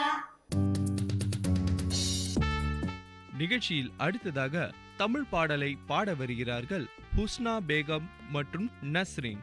நூலைப்படி பாடல். நூலைப்படி சங்க தமிழ் நூலைப்படி, முறைப்படி நூலைப்படி, காலையில் படி கரும்பகல் படி, மாலை இரவு பொருள் படும் படி, கற்பவை கற்கும் படி, வள்ளுவர் சொன்னபடி, கற்கத்தான் வேண்டும் அப்படி, கல்லாதவர் வாழ்வது எப்படி, அறம்படி பொருளை படி, அப்படியே இன்பம் படி, இறந்த தமிழ்நான் வரை மருந்ததென்று சொல்லும்படி, சாதி என்னும் தாழ்ந்தபடி, நமக்கெல்லாம் தள்ளுபடி, சேதி அப்படி தெரிந்தபடி, தீமை வந்துடுமே மறுபடி. பாரதிதாசன். நன்றி, வணக்கம். நிகழ்ச்சியில் அடுத்ததாக ஆங்கில உரையாடலை நிகழ்த்த இருக்கிறார் சாதியா மற்றும் Yasmin. Hi Raju. Hi Rani. Could you please help me to solve the sum? Sure, certainly. Come, let us solve together. Okay, I don't get answer to this sum at all. Come on, we will go step by step. Yes, you are correct. The first step is this. Is this the first step? Yesterday our teacher explained this is in our class. Sorry, I don't remember. It is we know to remember this step. Yes, you are suddenly right. It is we shall we go to the next step. Oh sure, this step is also very easy to solve. Friends, shall we discuss the practice swims? It is very easy to solve. Okay, bye Raju. Okay, bye Rani. Thank you. நிகழ்ச்சியில் அடுத்ததாக தமிழ் பாடலை பாட வருகிறார் Fiza.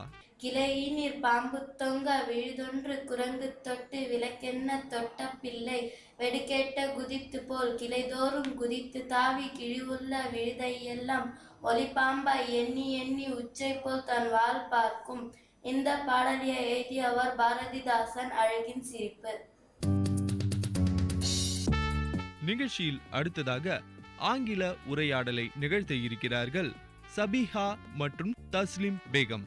Our state Tamil Nadu is a beautiful state. Has a language on the eastern side. We have many temples, big temple. Yes, I have visited hill station like Ooty, Kodaikanal, you know.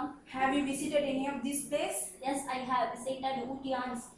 Nice different types of flowers are there. It was wonderful. Green hills, waterfall, beautiful garden with tubes of roses. Thank you, very nice. Thank you. நிகழ்ச்சியில் அடுத்ததாக தமிழ் உரையை கூற வருகிறார்கள் ஹப்சா மற்றும் சாதியா. தன் மதிப்பை பேணுதல். நம் நாட்டின் புகழ்பெற்ற நாட்டுப்பாடல் வந்தே மாதரம். இப்பாடல் தோன்றியது எப்படி என்று தெரியுமா? பக்கிம் சந்திரர் என்பவர் வங்காளத்தில் மாவட்ட துணை ஆட்சியாளராக இருந்தார். ஒருமுறை ராமகிருஷ்ணரிடம் வாழ்த்து பெற சென்றார். ராமகிருஷ்ணர் அவரிடம் உன் பெயர் என்ன என்று வினவினார். என் பெயர் பக்கிம் சந்திரர் என்றார் அவர். அப்படியென்றால் நீ வளைந்த சந்திரனா, அதாவது தேய்பிரையா? ஒருவேளை ஆங்கிலேயரிடம் வேலை செய்து இப்படி வளைந்து போய்விட்டாயா என்று கேலியாக கேட்டார். வங்காள மொழியில் பக்கிம் என்றால் வளைந்த என்பது பொருள். அப்போதுதான் தன்மதிப்பை இழந்து அடிமையாக வேலை செய்கின்றோம் என்ற உணர்வு பக்கிம் சந்திரருக்கு ஏற்பட்டது. உடனே அந்த வேலையை விட்டுவிட்டார். நாட்டு விடுதலைக்காக பாடுபட்டார். அப்போது எழுதிய நூல்தான் ஆனந்த மடம். அந்த நூலில் இடம்பெற்ற புகழ்பெற்ற பாடல்தான் வந்தே மாதரம். எப்போதும் நாம் நம் மதிப்பை காத்து கொள்ளுதல் வேண்டும். ஒருபோதும் விட்டு தரக்கூடாது. பலவற்றை விட்டு தரலாம், சிலவற்றை விட்டு தரவே கூடாது. நன்றி, வணக்கம்.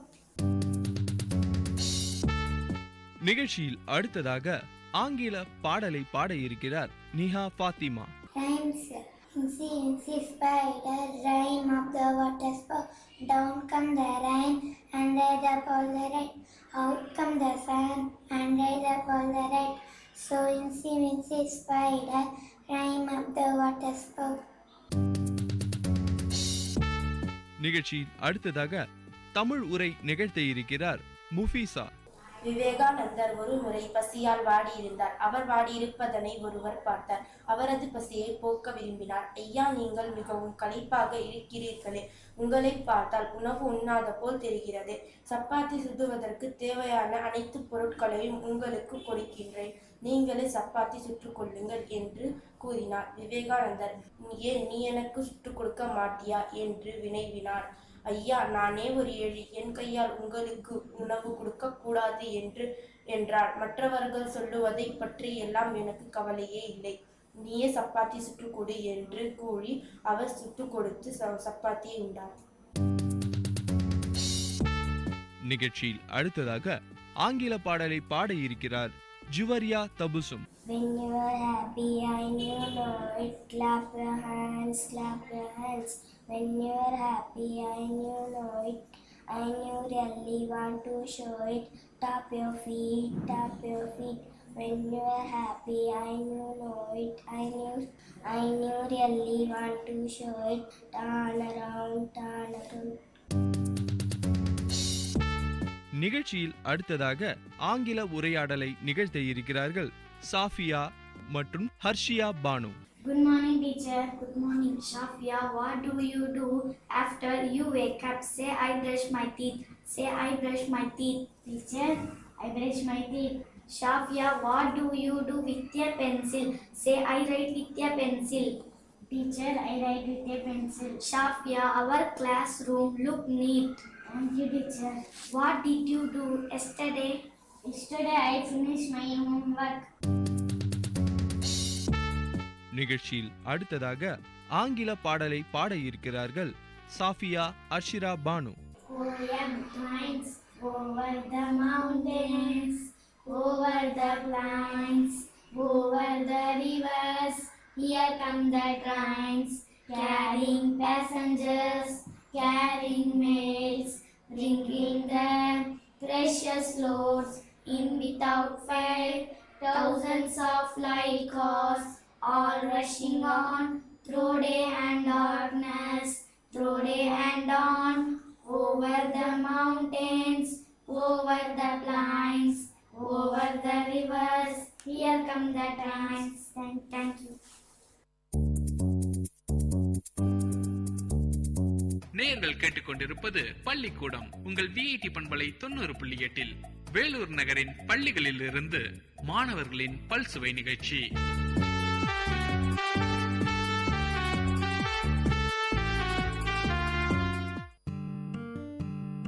வானொலி ஒலித்திடுதே, மனிதத்தை வளர்த்திடுதே, சமுதாயத்தை நலமாய் மாற்றிடுதே,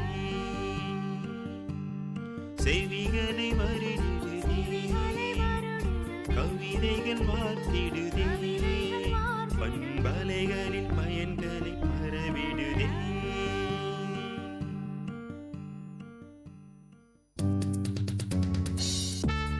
நிகழ்ச்சியில் அடுத்ததாக உருதுவில் உரை நிகழ்த்த இருக்கிறார் சல்மா.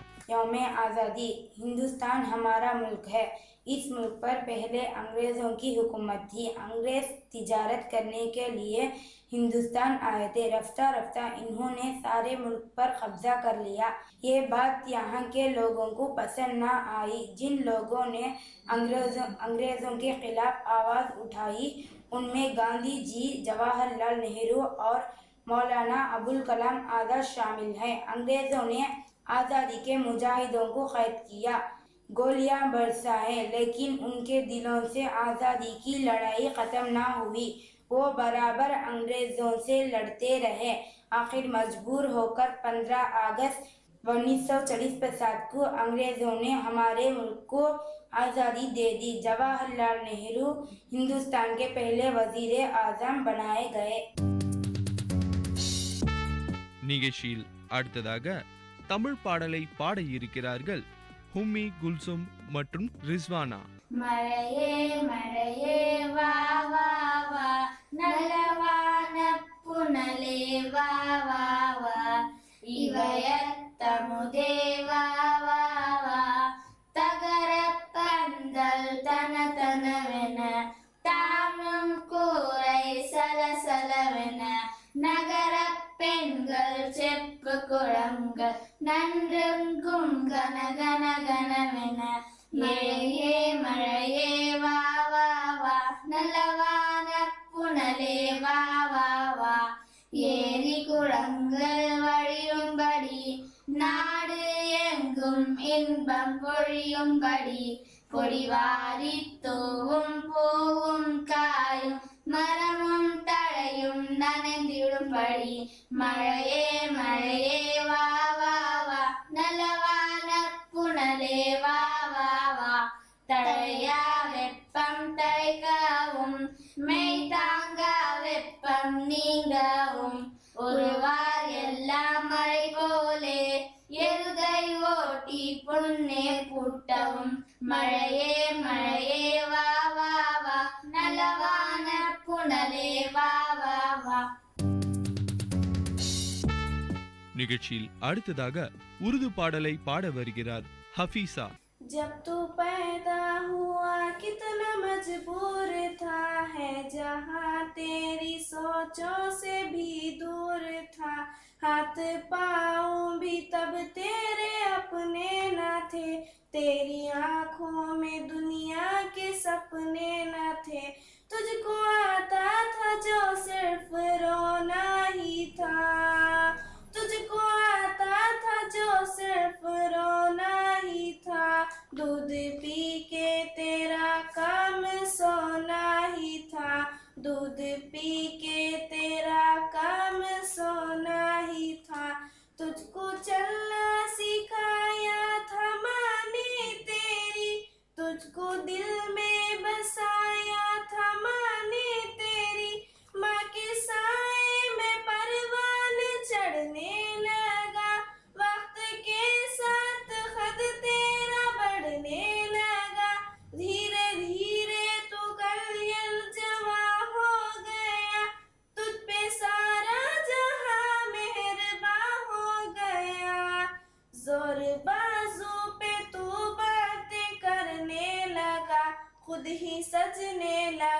खुद संवरने लगा। एक दिन एक हसीना तुझे आ गई, बनके दुल्हन वो फिर तेरे घर आ गई। फर्ज अपने से तू दूर होने लगा, बीजे नफरत का खुद ही तू बोने लगा। याद कर तुझसे माँ ने कहा एक दिन, अब हमारा गुजारा नहीं तेरे बिन। सुन के ये बात तू देश में आ गया, तेरा गुस्सा तेरे गफल को खा गया। जोश में आके तूने ही माँ से कहा, मैं था खामोश सब कुछ देखता ही रहा। आज कहता हूँ पीछा मेरा छोड़ दो, जो है रिश्ता मेरा तुमसे वो तोड़ दो। जाओ जाके कहीं काम धंधा करो, लोग मरते हैं तुम भी कहीं जा मरो। बैठ कर आए भरते थे वो राती भर, उनके आहों का तुझ पे हुआ ना असर। एक दिन बाप तेरा चला रूठ कर, कैसे बिखरी थी बिन तेरी माँ टूट कर। फिर वो बेबस अजल को बुलाने लगी, जिंदगी उसको हर दिन सताने लगी। बनके इबरत का तू अपनी शाह रह गया, ढूंढ ले अब तेरा जोर कहाँ रह गया। तू जो हकाम रब्बी बुलाता रहा, अपने माँ बाप को तू सताता रहा। काट ले अब वही तूने बोया था जो, तुझको कैसे मिले तूने खोया था जो। याद करके गया दूर रोने लगा, कल जो तूने किया आज होने लगा। जो पढ़ा टूटे खटिया पे बूढ़ा है तू, तेरे बच्चे भी अब तुझसे डरते नहीं। नफरतें हैं वो तुझसे, मोहब्बत वो करते नहीं। दर्द में तू पुकारे कि ओ मेरी माँ, दर्द में तू पुकारे कि ओ मेरी माँ। तेरे ही दम से रोशन है दोनों जहां, वक्त चलता रहे वक्त रुकता नहीं। टूट जाता है वो जो कि झुकता नहीं। मौत आएगी तुझको मगर वक्त पर, बन ही जाएगी तेरी खबर वक्त पर। अश्क आंखों में थे वो रवाना हुए, मौत का एक हिचकी बहाना हुए। ओ लेता रहे जो बड़ों की दुआ, ओ लेता रहे जो बड़ों की दुआ। उसके दोनों जहां उसका हामी खुदा, उसके दोनों जहां उसका हामी खुदा।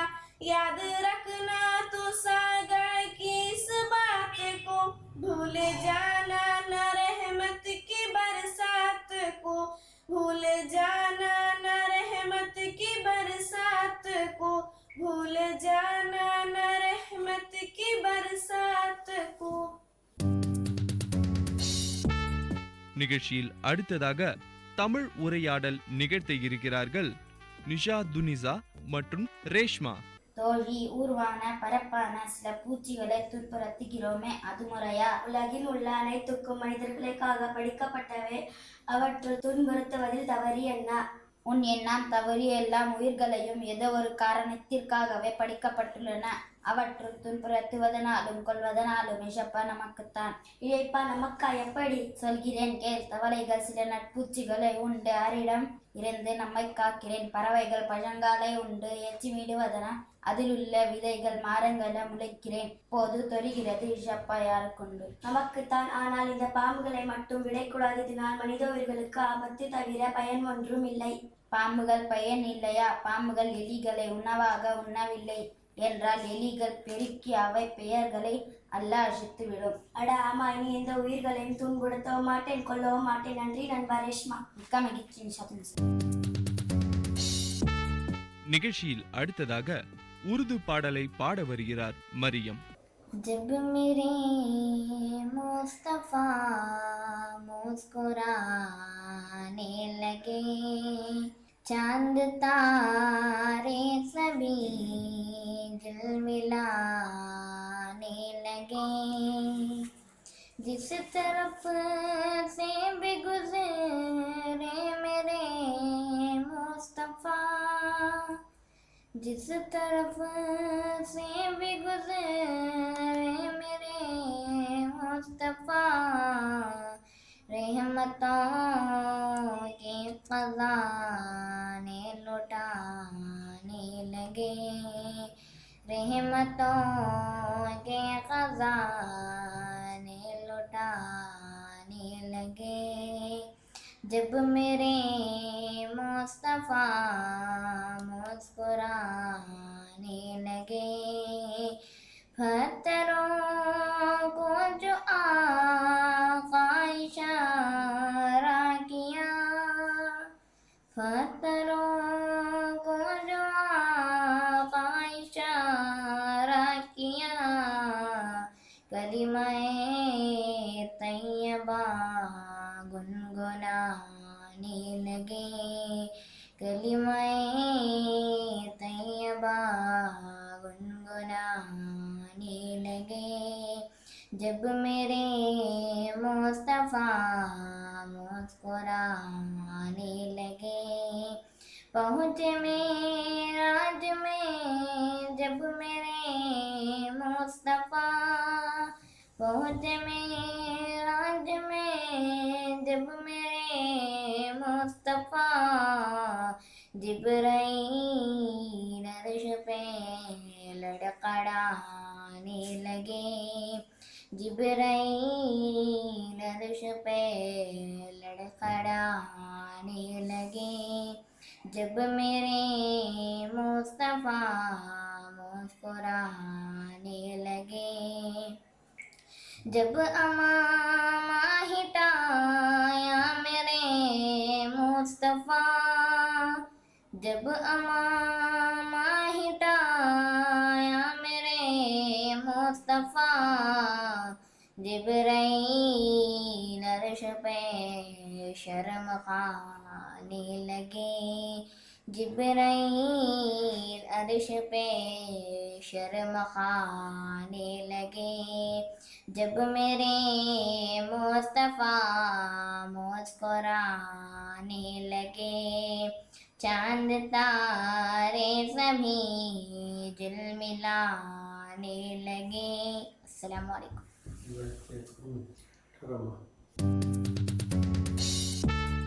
நிகழ்ச்சியில் அடுத்ததாக ஆங்கில பாடலை பாட இருக்கிறார் Nafeesa. What trees are for? Some trees are for playing hide and seek with a friend. Some trees are for chatting as if each day has no end. Some trees are for dreaming. At times I cease to think. Some trees are for watching. At times without a blink. Some trees are for observing a bird without a sound. Some trees are for making drink pandas on the ground. நிகழ்ச்சியில் அடுத்ததாக ஆங்கில உரை நிகழ்த்த இருக்கிறார் ஹாயிஷா Samra. The father of our nation, Mohandas Karamchand Gandhi, popularly known as Mahatma, is the father of our nation.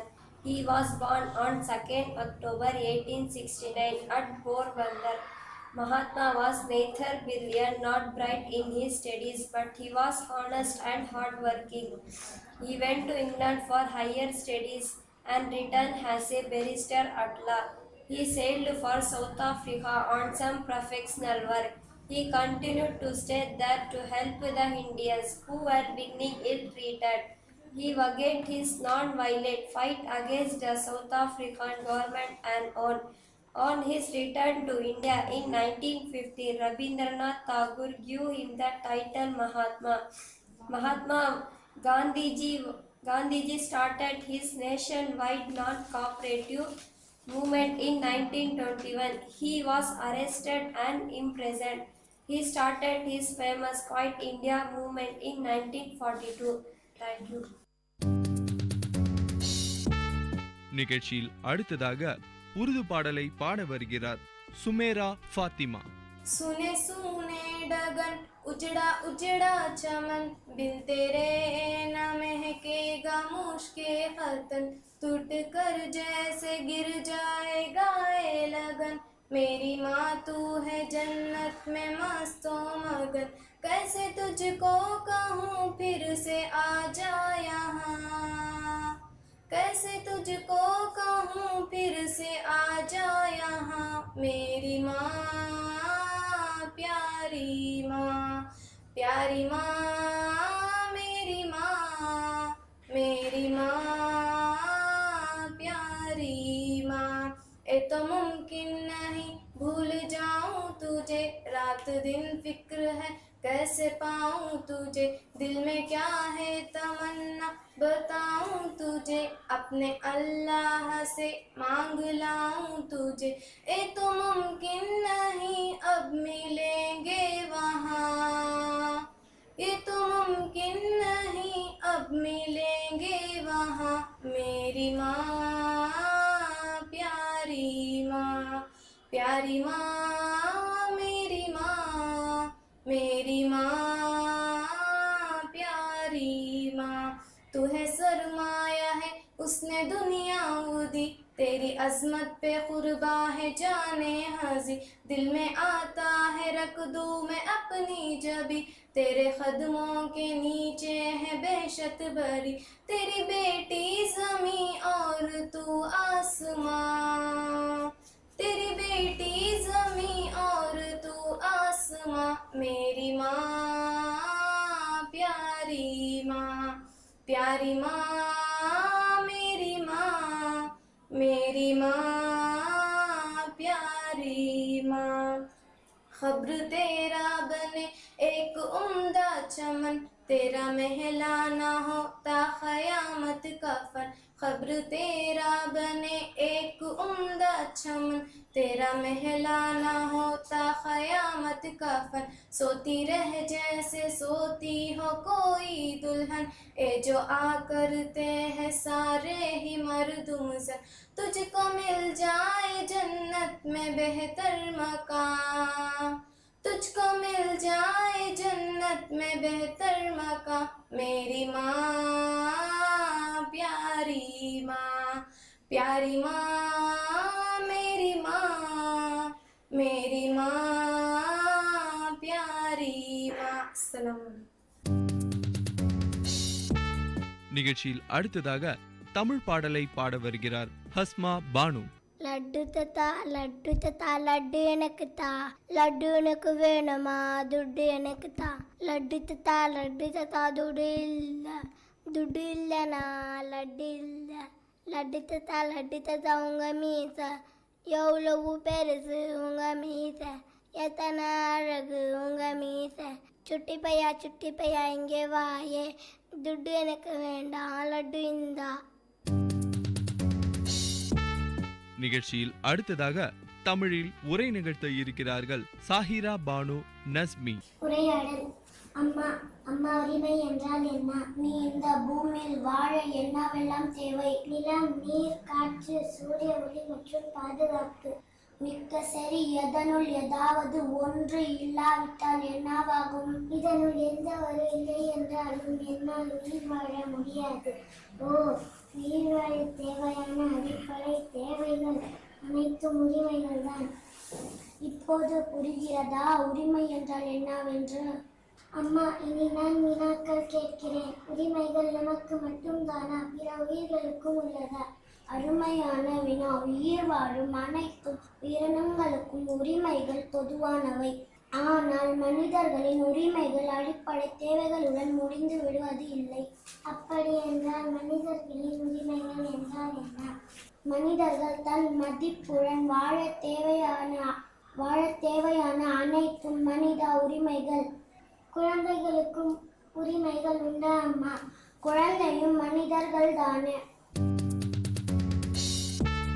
நிகழ்ச்சியில் அடுத்ததாக தமிழ் பாடலை பாட வருகிறார் ஹாஃபிசா ஹாஜிரா. தஞ்சாவூர் பொம்மை கட்டி விட்டான் என்றா தலையே ஆட்டி தானே ஆடும் பொம்மை செய்ய என்று நாட்டியங்கள் ஆடும் தாளம் போட்டு ஆடும் ஜோரான பொம்மை அத்தை வாங்கி தந்தால் அழகான பொம்மை. நேர்கள் இதுவரை கேட்டது உங்கள் விஐடி பண்பலை 90.8 பள்ளிக்கூடம் வேலூர் நகரின் பள்ளிகளில் இருந்து மாணவர்களின் பல்சுவை நிகழ்ச்சி.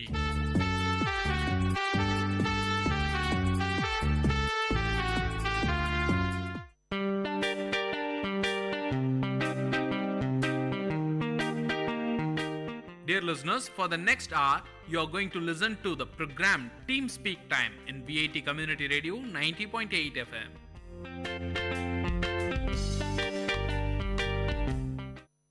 வணக்கம் நேர்களே, இது விஐடி பண்பலை 90.8 விஐடி பல்கலைக்கழகத்தின் சமுதாய வானொலி. இந்த நிகழ்ச்சி அறுசுவை நேரம் வழங்கிக் கொண்டிருப்பது நான் உங்க பிரியங்கா. நான் உங்க நிவேதா.